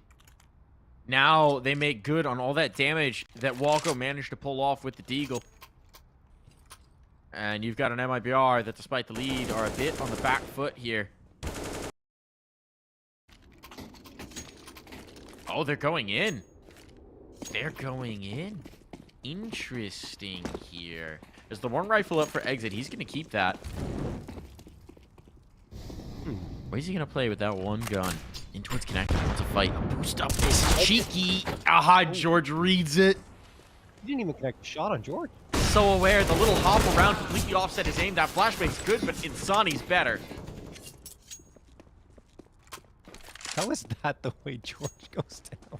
He has a perfect read on the player boosted up in the window there in connector, and then a flashbang thrown for him, and he can't hit a shot. Oh well. Happens. A1S recovered now. Gun give, gun take. Mm-hmm. And he's got that, but he's a lone sentinel on that lower side, and he is quite vulnerable. EG, though, seemed determined to take this A space, and actually, he's going to come up and gamble. I heard enough. MIBR are going to risk it, and it's absolutely the right call. So we're going to get a knockdown brawl here on the site. Where does Walko throw that nade? If he throws it.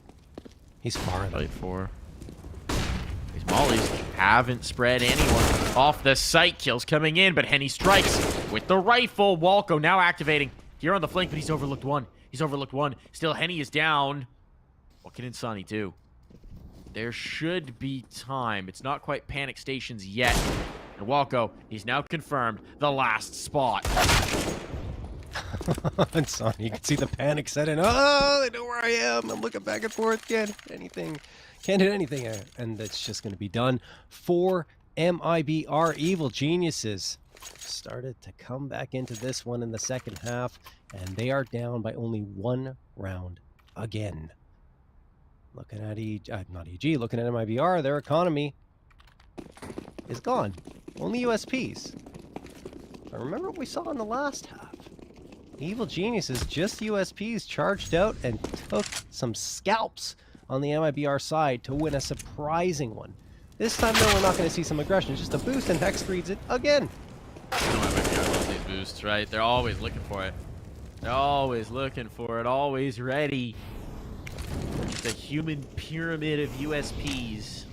Molotov locks them out of sight. Bomb should be planted. That really shouldn't be much of anything an MIBR could do at this point. Try for a little cheeky heaven USP shenanigans. Shockingly, they will not succeed. No kills go their way. EG, that scoreline is knotted up, and the money, it's flowing. Yeah, MIBR back in their buy, though. They've got the AWP in Henny's hands. And it will be likely M4s for everyone else. Yep, that's going to come through. No You're utility on for Henny, though. As a result of this buy, and Sonny even going to the SMG to get more nades available. Yes. But Henny has the op. Where is he going to deploy that, and how much impact can he have? Because on that first half, Junior wasn't really able to do much with the big green. We'll see if Henny can be the difference maker. On the railing here of Party. Oh, the hits B. EG's not wasting any time. Looks like they want to go out early. Rush already peeking around from sandbags. Tiptoeing out. Insani around the corner. Turtle's got one. He goes down for the count. Insani looking for a trade, and he finds it. Exit gets one, too. Junior needs it. Needs the frag. Oh, my goodness. Insani's dancing around the bullets, but he finally goes down. The Look at this flank. Look at Henny. MIBR still have the advantage. Look at And the Henny. flank. Coming around the world here. Not close enough for them to have heard that scope. Junior is a little wary, but he's going to have to brave it. And now with Junior down, it leaves it all on to Hext. Bomb can be retrieved. They're not contesting that. He's so wary. Who can blame him? He actually does grab this bomb. A plant is likely viable. Just can't believe his luck. Oh, he wants the round. Damage on, but now they're on high alert and exit. Bring the shot through. Needed that first kill. MIBR. Hold off EG for the moment.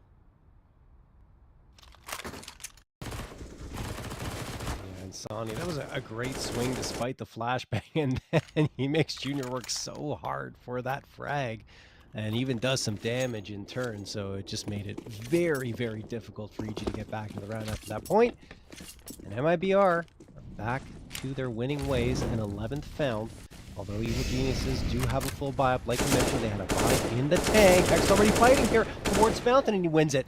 BRN dropped. 5v4. Henny can get a response. He's watching from connector, and you see Rush has already deployed utility. Henny turns away from the flashbang. Now he's going to peek out again. Can't hit the shot. Op is down, and a 5v3 now for the Evil Geniuses in the first 30 seconds of the round. So much space to play with, too. Talk about a pace change in this one. Now see if they can capitalize. They spread the defense, but MIBR, realizing the situation, they're actually to commit to the stack on towards B. Don't mind the call. The money's putrid. You can't win this round on the site hit. You might as well save. And EG still seem a little intent on a B approach. All the time. All the seconds. Taking all the time available to them. Every grain in the hourglass. Just to make absolutely sure they're not going to be surprised here. George is about to find the stack. Sooner or later.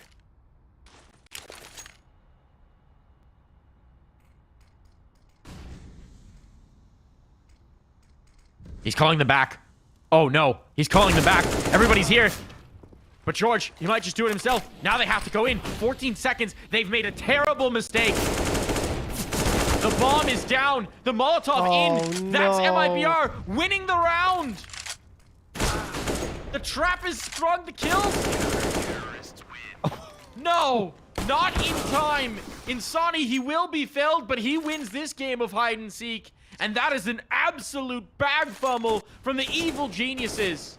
Oh my goodness, a 5v3. They had everything going their way. So much time on the clock, maybe too much because they kept overthinking it. And then they go to the B side with very little left on the clock and a bad read because George did not clear out Pit yet.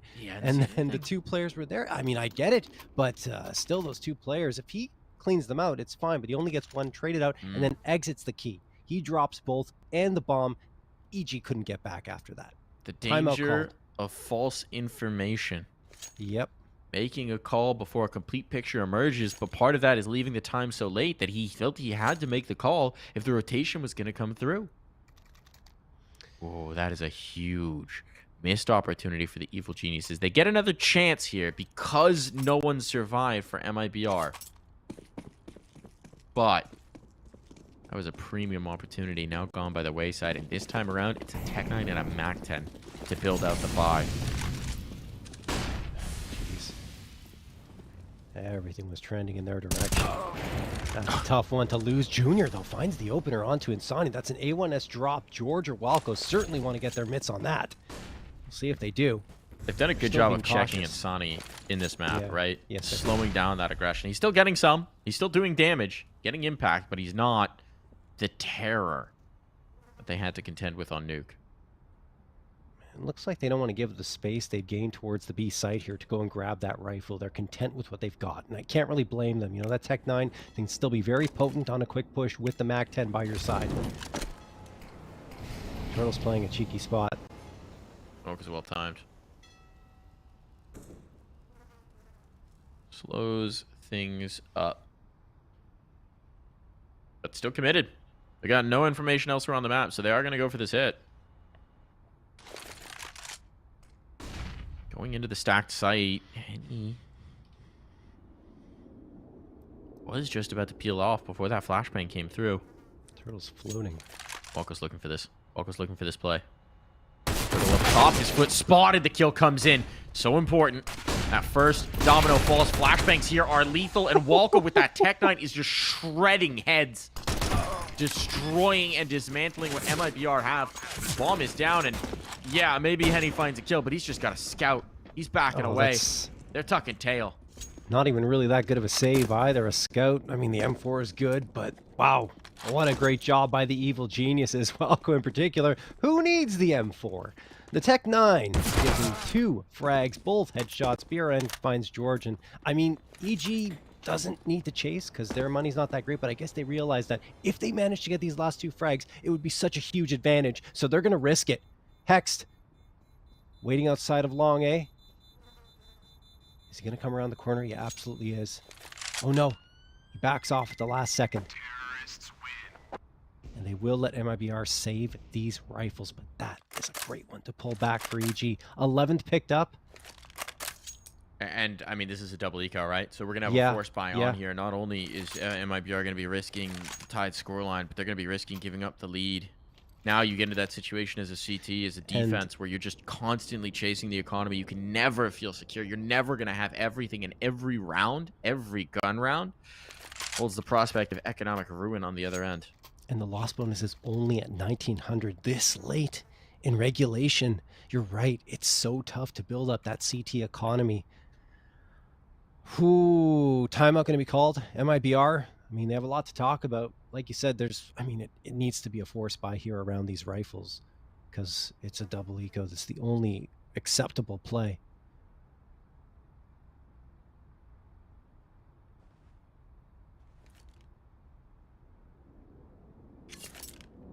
Jeez. The swings have been intense here on Overpass. They have indeed. MIBR is actually holding a lot in reserve, considering it's double eco. She's going to get the Deegs and the remaining players. A single smoke. There's not even a flashbang for this. No body armor for any of the pistol players. I guess they're just assuming, you know, Deagles, you either hit the shot or you go down, right? So, I understand it. Well, Connector's the first feint from Evil Geniuses. Fully clear. We got a sign boost up from MIBR. Sign boost up. That's redundant, but so it goes. Redundancies can be helpful sometimes. They do love a little boosty poo, trying to maximize these 2 rifles, give them chances to pop heads without trades.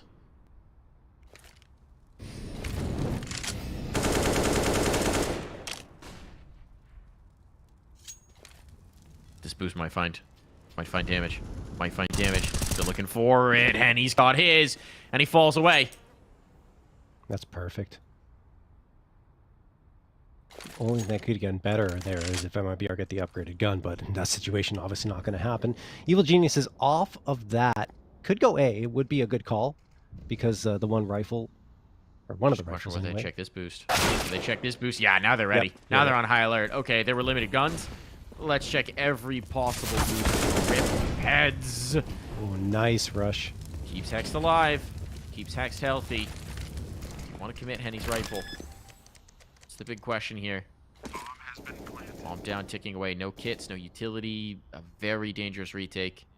And Henny might think about saving this gun. He's going to back away. Turtle can stick close. And Sonny's found a rifle as well. So there's a lot to take into the next round for MIBR. Yeah, I kind of like that boost up over the sign. Yeah, he's going to spot out Turtle. So Turtle wanted to try and find one more upgrade. It didn't happen, and the other two players are going to say. But yeah, the thing I like about the boost is that the rifle player on top, if he goes down, the rifle just lands right in the lap of the player below them and gives them a chance to fight further. But in that case, it didn't work out for Exit as he immediately gets traded by Rush, but he almost found Hex. If it weren't for Rush, maybe that turns out differently. Either way, Evil Geniuses have knotted us up at 12-12. 6 rounds of regulation remain at most. And the question now becomes, will we even resolve this in 30 rounds? Sonny's giving the gun over. I don't like that, frankly. Well, did he I give it to want Henny? him to be feeling BRN. it. I want him taking it, giving himself the chances to frag. I don't know, man. Look, BRN had the extra money, which is why, because he can get the set of armor up at less of a personal cost, but let your star shine. Someone else can drop, cover the economic difference, you know? Maybe. Or BRN gets 3K here. Who knows? Hex gets the first one onto Turtle. They may have also Sonny? just wanted to Nothing. split the rifles between the sites. That could have been the call. But as it is, Pistol's now whittled away. Hex trying to clear these bodies off the site. He's doing a good job of it. I think MIBR already called for the save. Wow. I mean, I suppose it's the smart decision for the long game. But talk about a conservative play. Walker's already looking for the hunt as well. It's, I mean, like I was saying before, that loss bonus was not going to do you any favors heading into the waning moments of this map. So I do agree, long term, that's a very smart decision to keep the rifles in your hands and really build up whatever bank you can. Look at the paranoia here. They can't believe it. They can't believe that this is an empty site. Of course. Bomb's going to go down. And yeah, now they're putting it together. Oh, it's a save. Yeah, okay. Your There we rifles go. live. Okay. It's MIBR's no stranger to making these types of calls.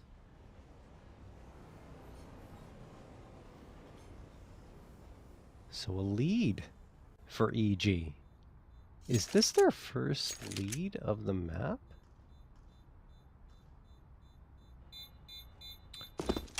Of this map, I believe so. Yeah. They've come to a tied scoreline before, but I believe this is their first lead. Yeah. That's crazy. They finally crested above MIBR, and it's a good position to do it in. There's going to be a buy here, though. MIBR, especially with those 2 saved guns, going to have a lot to work with. Single op certainly available. Don't think they'd want the double, and indeed, they'll stay away from it. The economy's not healthy enough for that. Well, it's also just doesn't... It's not a map that lends itself to it. I mean, yeah, you can run one on A, but B is... The thing is, like, MIBR, it's like, if you like the challenge monster, it can be good, but MIBR doesn't do that much. You want to just leave a turret in heaven, I guess, but... Not ideal at this level of play. No. So they'll stay away from it. And you're right, they don't exactly have the cash to spare. Right. Looks like Evil Geniuses might be assembling a boost.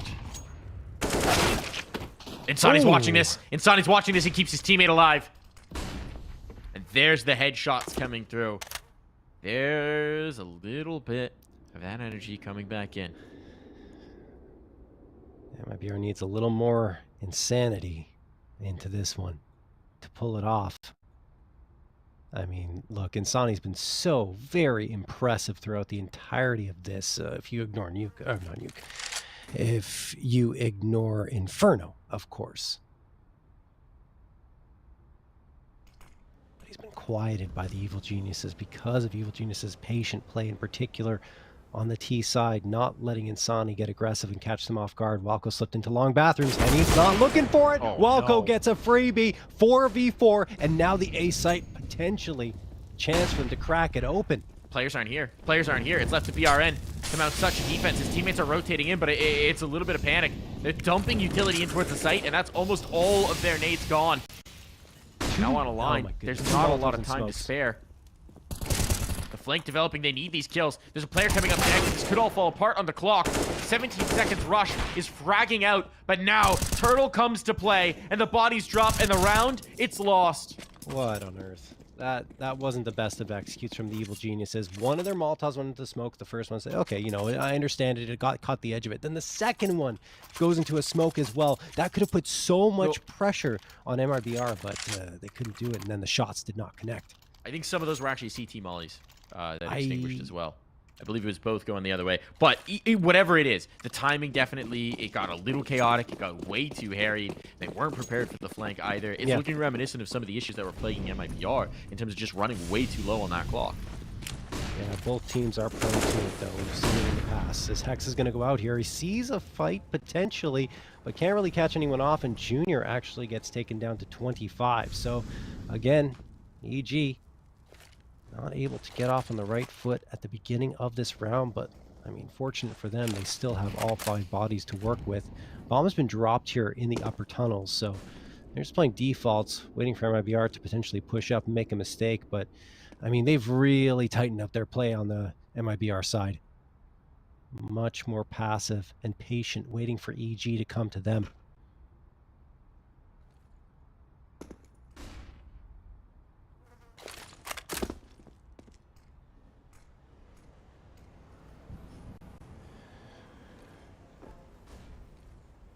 Initial prod out towards A this time. Utility sailing over. Henny ahead of it, and he's going to get checked. That's the bomb spotted as well. Initial frag found. They're bailing. 35 seconds, they're rotating with no information towards B, really? I mean, this is going to be another one that's tetchy on the clock. 30 seconds. They've got nothing to really go on here on the B site. This one hurts. This one hurts. Flashbang's better be good. Molotov is better. And that might actually just determine the round. They're going to risk it. They're going to risk it. Flash out. Kills traded. And Hex somehow is making it around to this. On a line they go. You're but kidding is there me. time for the plant? Yes. Just enough. A second to spare. If that. And a 2-on-2 into the post plant. Wild. But Evil Geniuses have pulled it off. They're madmen indeed. Henny will try and restore some order. George will not allow that. All onto the op, and the health doesn't matter with the big green on the other side. XD slip out. Time is starting to get low. Henny knows he has to make the move. And there's the swing. There's the kill. way. An improbable round. An impossible round. No time to spare. But the Geniuses have done it once more, and now they are just 2 rounds away from closing. 2 rounds away from crowning themselves champions for the first time in the ESL Challenger League. oh my goodness. I mean, honestly, Hex deserves a huge fist bump and high fives, everything. I mean, they should be giving this man kisses with what he just delivered to them.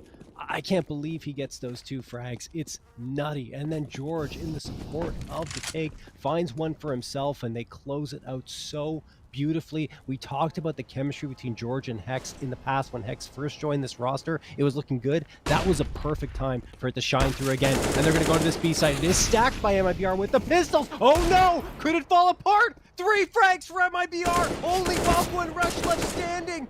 How could this be? How could Rush. this be? It's just got to be what we've had this entire time.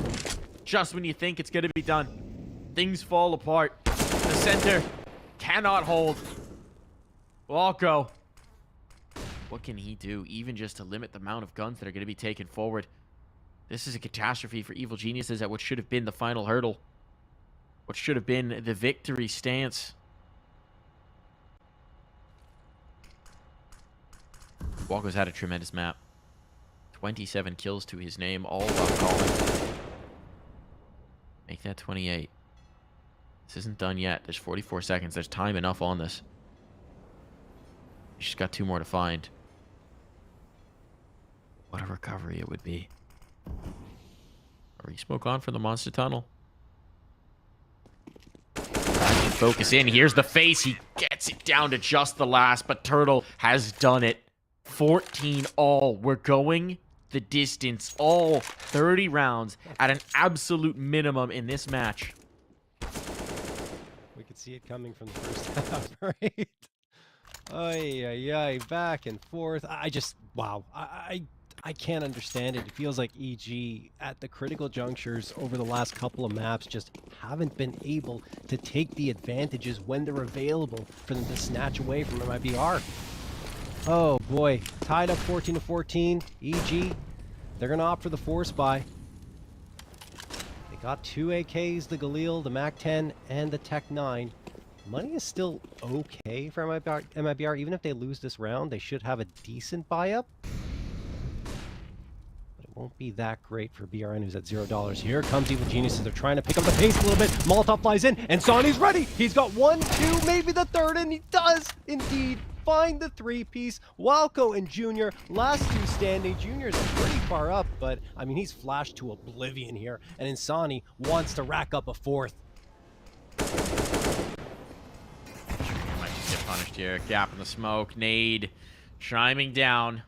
And of course, it had to be an Insani monstrous play to send them through. But no, he's been felled. This isn't done yet. 50 seconds. There's again time to work. Again, Walker working on the other side. The op shot, though, will end his shift. 1 more on. Junior snappy, but can't bring it home. Map point. Match point. Season point for season 45 on the line now. MIBR. 1 more needed, but EG, this has been a game of egos. This has been a game of improbable rounds. Can they find 1 more here, John, and take us to extra time? Oh my goodness. It's, yeah, I don't know. The way things have gone, yeah, they could. Even with this very paltry buy-up of only 3 Tech-9s, a P250, and a Deagle, with their season on the line. Oh my goodness. Evil Geniuses so close, yet so far from a chance to win their first ever Challenger League title. But now they're going to have to do it in overtime, if at all. Walco staring down at a Molotov. And Evil Geniuses are grouping up. It looks like they want to hit the A site. George is hoping, praying that someone gets a little impatient so he can clock them in the head with the Tech-9 and get himself a rifle upgrade, then rotate around to the A site to support this execute. Just keeping the options open as the lurk. Here's going to be the play. Junior, a little bit of support utility. George trying to pull a bit of a fake. He's dumping his. On go the nades. Just a little bit of a hesitation, hoping to be injected in. Then blows the gap. But look at the damage off these nades. The flashbang's good. The flashbang's good. The kills are coming in, but BRN. Chaos. Oh, he's been laid low. Guns are being picked up. Hex has an op. Hex has an op. The big green. Might be exactly what he needs here. First shot can't land, but there's time enough. 35 seconds and confidence. There's no flank. Ooh, that's a headshot. Through the box. There's the kill. This isn't done. This isn't done by any measure.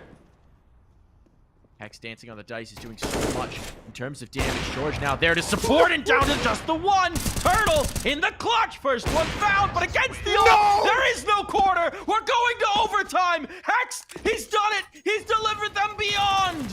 Oh my goodness, it's 1 flashbang again through the smoke, and then Evil Geniuses slip on through. Hex finds the frag, picks up the op, and delivers the Evil Geniuses an overtime that seems so very unlikely, but it's just a perfect example of how this series has gone. We head beyond regulation to see who will be the champion here in Challenger League.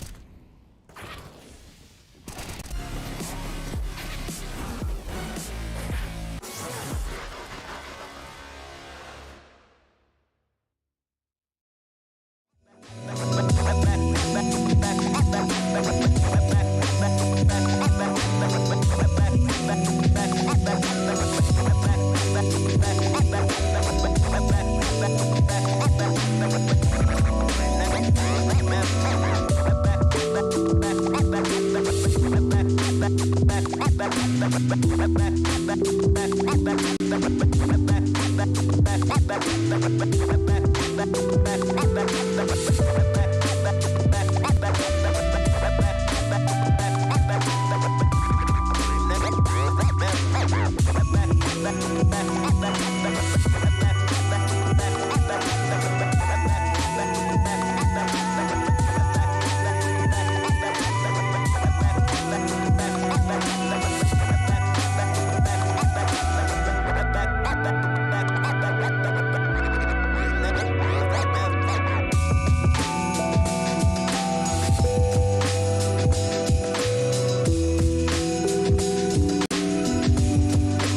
With how this series has gone, with how far we've come, you knew we couldn't end it in regulation. You knew we couldn't just end it with 30 rounds of Overpass.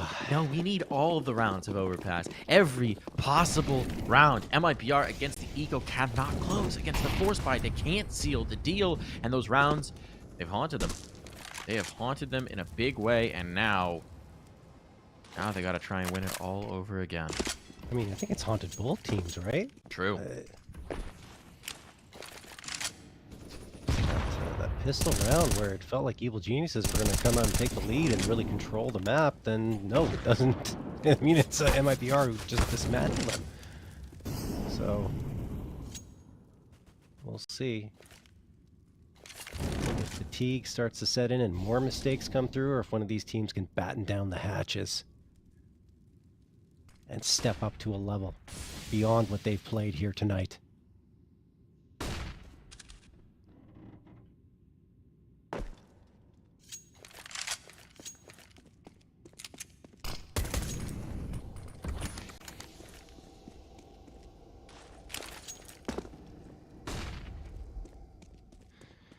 BRN hunting for some information towards long, eventually decides that the best course of action is to go back to the A site and join up with Henny, who's posted up with the op, not moving a single muscle. Eventually takes a step back here.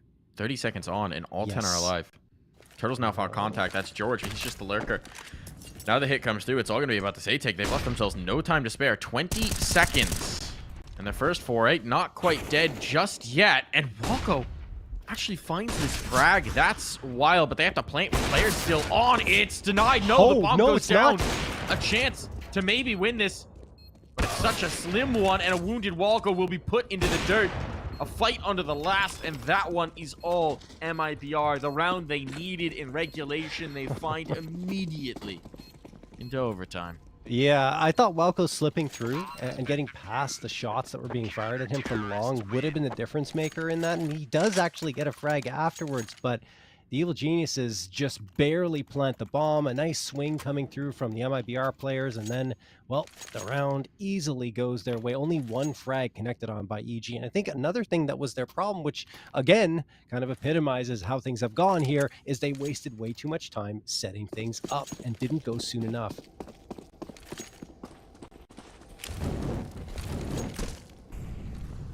48 here. Round number 2 of this first overtime. Of this first overtime. Are you anticipating more? I'm always anticipating more, Mike. Always anticipating more, folks. Especially on Overpass. I'm sorry. You never know. Text gonna clear one. Spots the second as well. Some information. They know BRN's position, and these are likely the only 2A defenders, so EG can collapse upon this. They're making a lot more moves to this round. Taking the space up a bit quicker. Junior's looking for that info hop. Oh, BRN's going for it. Not quite on the spot. There's the shot. What a flick! What a flick from Junior. Light speed onto that one. I know MIBR are in big trouble. They're floating 2 players up to try and defend, but the space may have already been lost. Marco stemmed in by a smoke. Here comes the maneuver. Molotov's around the dice box. Pressure on. Exit's got the spot. A cheeky position. Insani there for a crossfire in time. Starting to become an issue again. It's not quite a crisis yet, but the kills certainly are. And Insani exploding back into this game. 3 to his name already, and a 4th potentially on the way. Walco 20 seconds. doesn't have the time to be He's gotta backing move. away. He has to fight forward. He's hoping someone would come looking for him, but that hasn't been the case. They got more conservative. Might just lose this on the clock. Has to plant open, hoping they'll swing. They do indeed, but he was not ready to handle them. I mean, he made the right play, honestly, given the circumstances he was in. And if he hits those shots, it would have been interesting. But unfortunately for Walco and the Evil Geniuses, they're now down by 2 here in overtime and at risk of being swept here in this first half.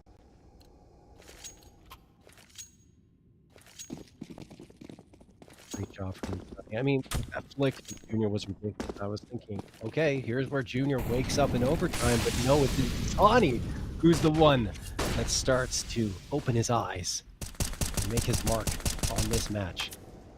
I should say map, because he's already made his mark on this series. Certainly has. Certainly has. What a time to find it again. Take that impact. Raise it to the next level.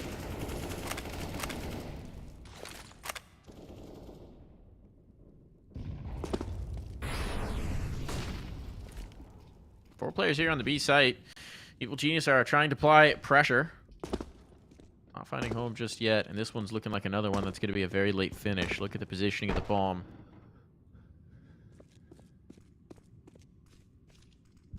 They've been looking for forward contact, and MIBR has been giving them nothing. Now BRN's going creeping in.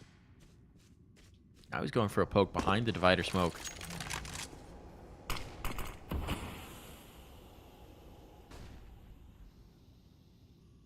"40 seconds on the clock. They're going to brave this at some point." Here comes the execute. BRN can shut this all down. BRN can end this round right here and now.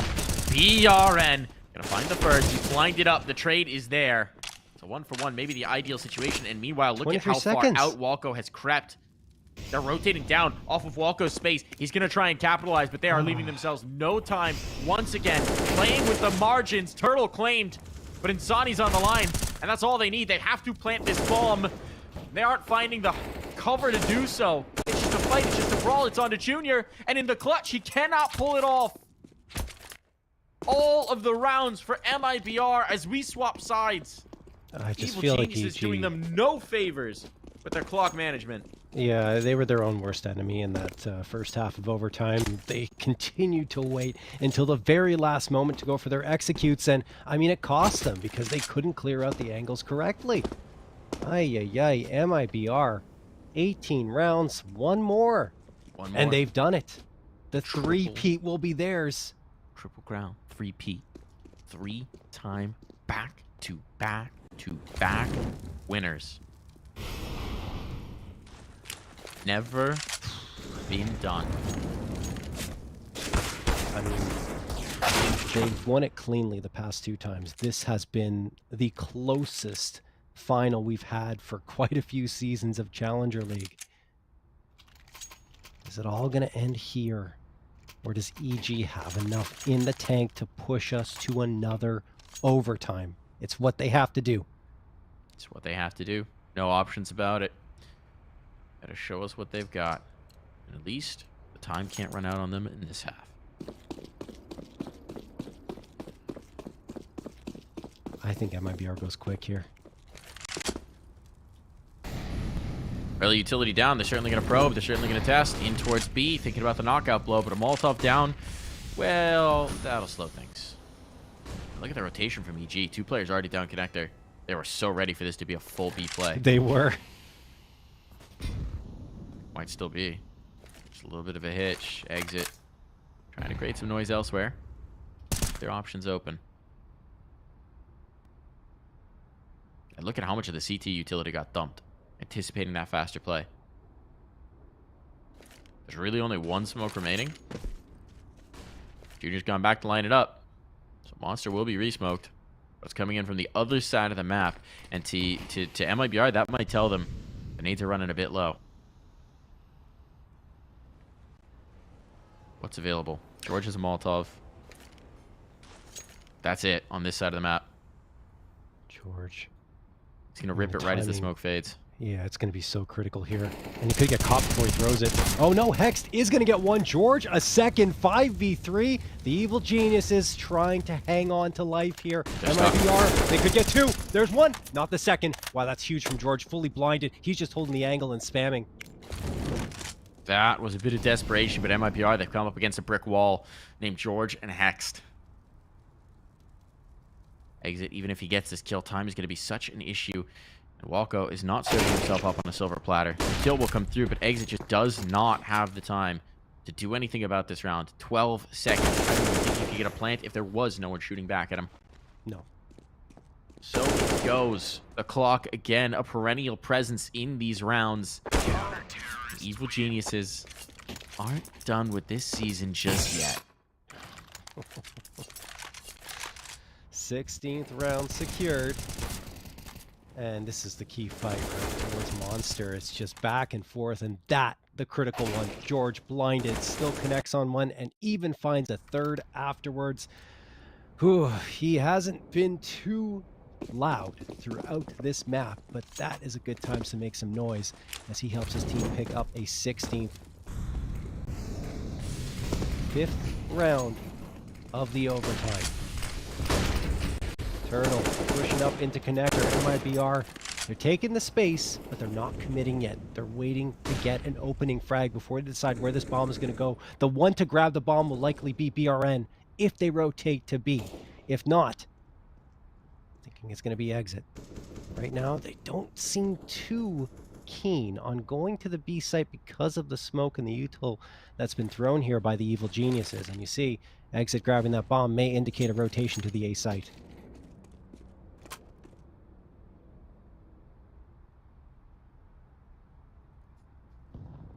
Perhaps not. They're really working the clock here, Mike. Oh, what a pick from Walco. So they've been stymied out towards A. All their control has been denied. What little they were looking for. No longer available. Now 45 seconds on the clock. They're braving Monster once more, but a late smoke. They're just going to be past this. They're going to be past this on the face. Hex served up.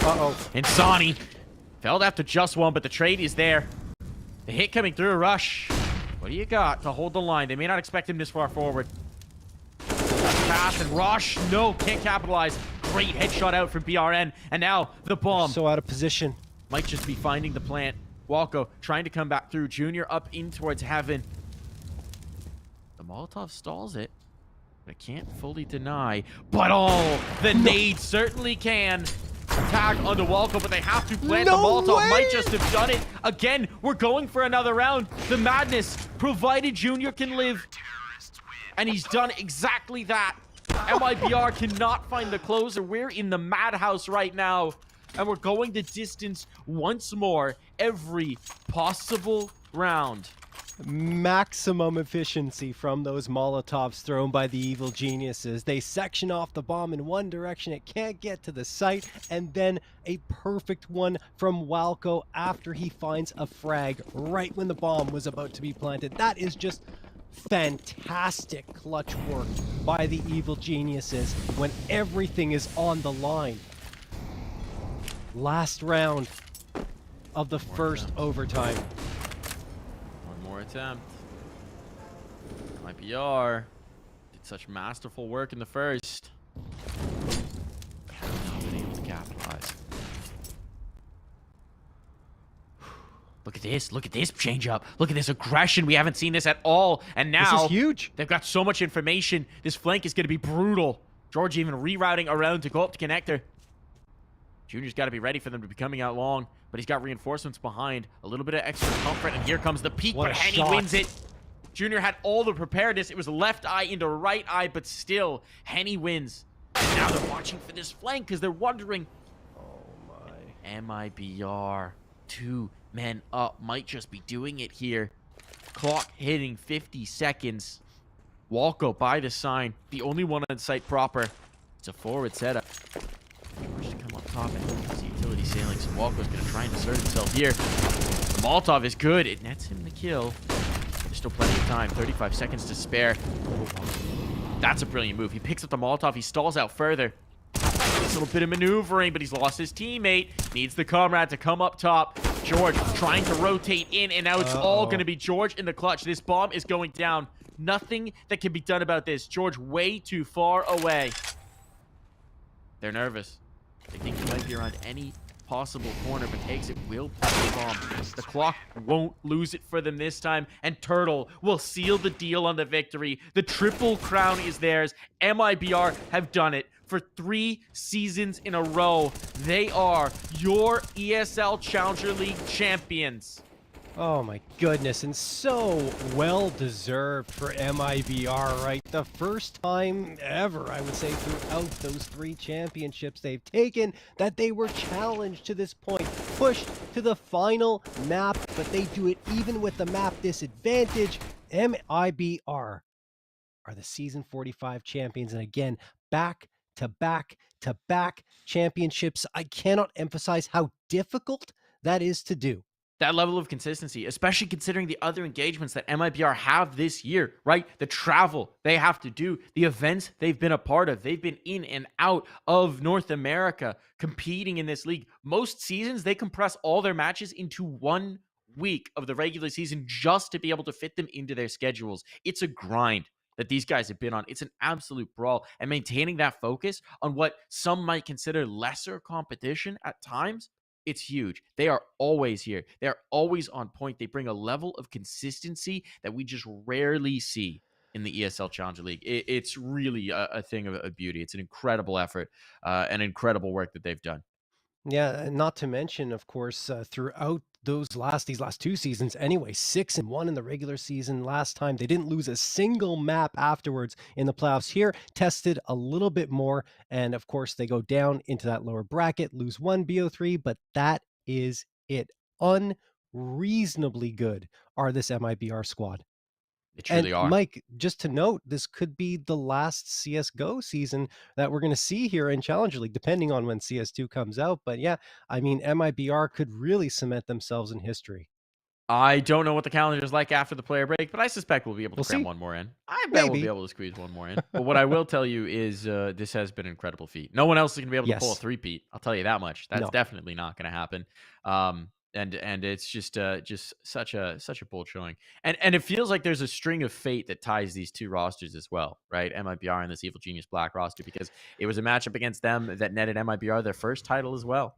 And now it comes full circle, a rematch, a lower bracket revenge game again. And this time MIBR seal the deal once more. So a real connection between these teams. It looked like it was going to get out of whack for MIBR at so many different points across multiple maps, right? This was a touch and go series at so many different points, but they deliver when it matters most. Yeah, and I think the player I might feel worst for right now is Walco, right? He's been the runner-up twice before this in season 40 against MIBR again, by the way, and then season 43 and now season 45. The same team continues to break his heart and prevent him from lifting that trophy here in Challenger League. It's unreal. And what a Herculean effort from him too, as an Oh yeah, individual. What a like on massive Overpass. performance from him as an individual. So you're definitely not going to be able to take that away from him. Obviously, he hoped he would have had one more explosive round from his perspective, but when you compare it to what was going on in MIBR, it's just tough to keep pace. When you look at what Insani did across that series, the domination that he ended north of 20 kills again there on Overpass. Just a remarkable run of form. He is, in my eyes, this new crop of Brazilian talent. When you're looking at Insani, when you're looking at BRN, when you're looking at the young guns on Pain, there are some incredibly exciting names. That next era of Brazilian Counter-Strike, it's in really good hands. It got some phenomenally explosive talent, and I think that as these players get more seasoning, the sort of the renaissance of Brazilian CS is definitely on the horizon. Yeah, for sure. And I can see it's probably the sunset for Furia, right?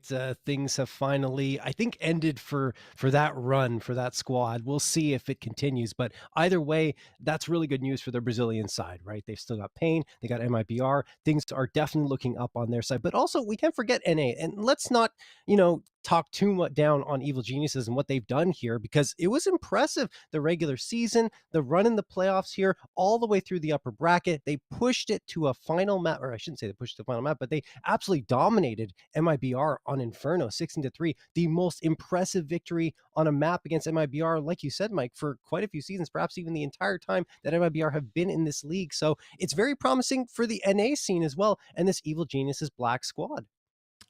Yeah, I mean, look, some serious decisions need to be made over in that Yeah. EG camp. Yeah, Yes. it was close to that victory. They're very close to taking it to that next level, and I do believe that they can definitely get there. But for the moment, it is MIBR to be celebrated. It is MIBR to be crowned the champion here. It is MIBR to be our absolute kings of ESL Challenger League season 45. Do you think they start getting rings? I mean, if you get 3 in a row. I think you should get rings, get 5, get a full hand on. We I should think suggest that. We'll float that to product. See if maybe we can start sending out rings for Challenger League victories. That'd be I a think nice it's definitely deserved, commemoration. It is right? For indeed. MIBR. It is indeed. And I mean, the thing that's most impressive for these two rosters as well, to make it this deep, is they didn't even have the prospect of the Pro League spot on the line. The Pro League spot from this season actually goes to ATK because MIBR already locked it up with their victory in last season. EG Black obviously are part of Evil Geniuses. There's a partner team over there. Yeah. So for MIBR, it was about pride. It was about being the best team. And it was about proving yourself again and again and again against the best competition that North America has to offer. Yeah, I think that's what pretty much Bit said, right? When we interviewed him, and also Exit, right? They were just saying they wanted to prove they were the best. They wanted to show that they were the ones that could perform at the highest level, at least in Challenger League, time and time again. And I mean, they've more than done that at this point. And even when Jota, right, was picked up by Imperial, we thought, oh no, is that going to be the end of MIBR because he was such a huge contributor? But no, they picked up Insani from the academy team, and he's doing perhaps even more than Jota was in terms of his performances. Yeah, they have such a depth of talent. Speaking of the final stat line as well from that matchup, Yes. across all of the maps, across 4 maps, 103 100, yes. kills, 77 deaths, 1.43 rating, 102.4 ADR. Over 100 ADR across 4 maps, including a map where they got blown out 16-3. Yes. That is just an astonishing performance. Yeah, I mean, there you can heap the praise on Insani again and again. It's not just this one, it's not just this series, but yeah, 4 maps, 100 plus ADR is so difficult to do, and you can just tell that by looking at the other players on both teams. I don't think any of them were above 80, so that is the most ridiculous thing about it all. And yeah, Insani yesterday, not to mention, I mean, we can talk about him for the entire season, top fragging for his squad, top fragging in the playoffs. That performance on Anubis, he's one of the best Anubis players right now on HLTV, right? So it's insane how much this man has done, and he lives up to his name. Does indeed. He is insane. He is insane. He is the superstar to have your eyes on coming through from this team, from this region as well. And I'm very excited to see what MIBR is going to be able to do in this next season of Pro League as well, as we get in towards the fall, as we get in towards that next season, because I think, they needed maybe some extra seasoning, some extra experience last time around, but they're going to be a dangerous squad. They're going to be a dangerous squad this time.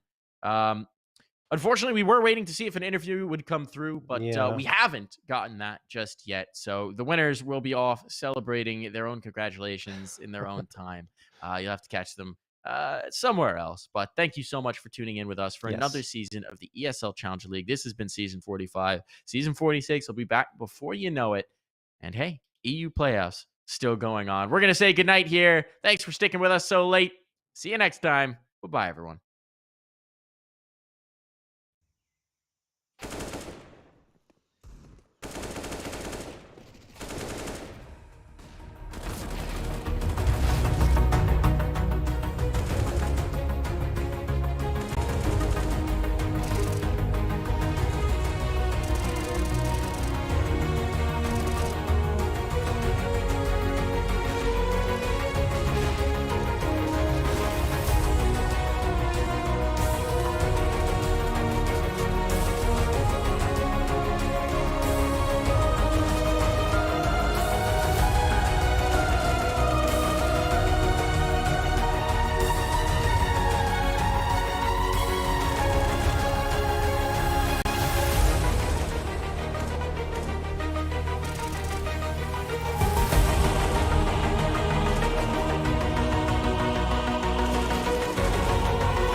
Break up, don't speak for a couple of weeks. I'll be in his place till he calls and says he's sorry. This situation's on repeat, just like a scratch on a CD.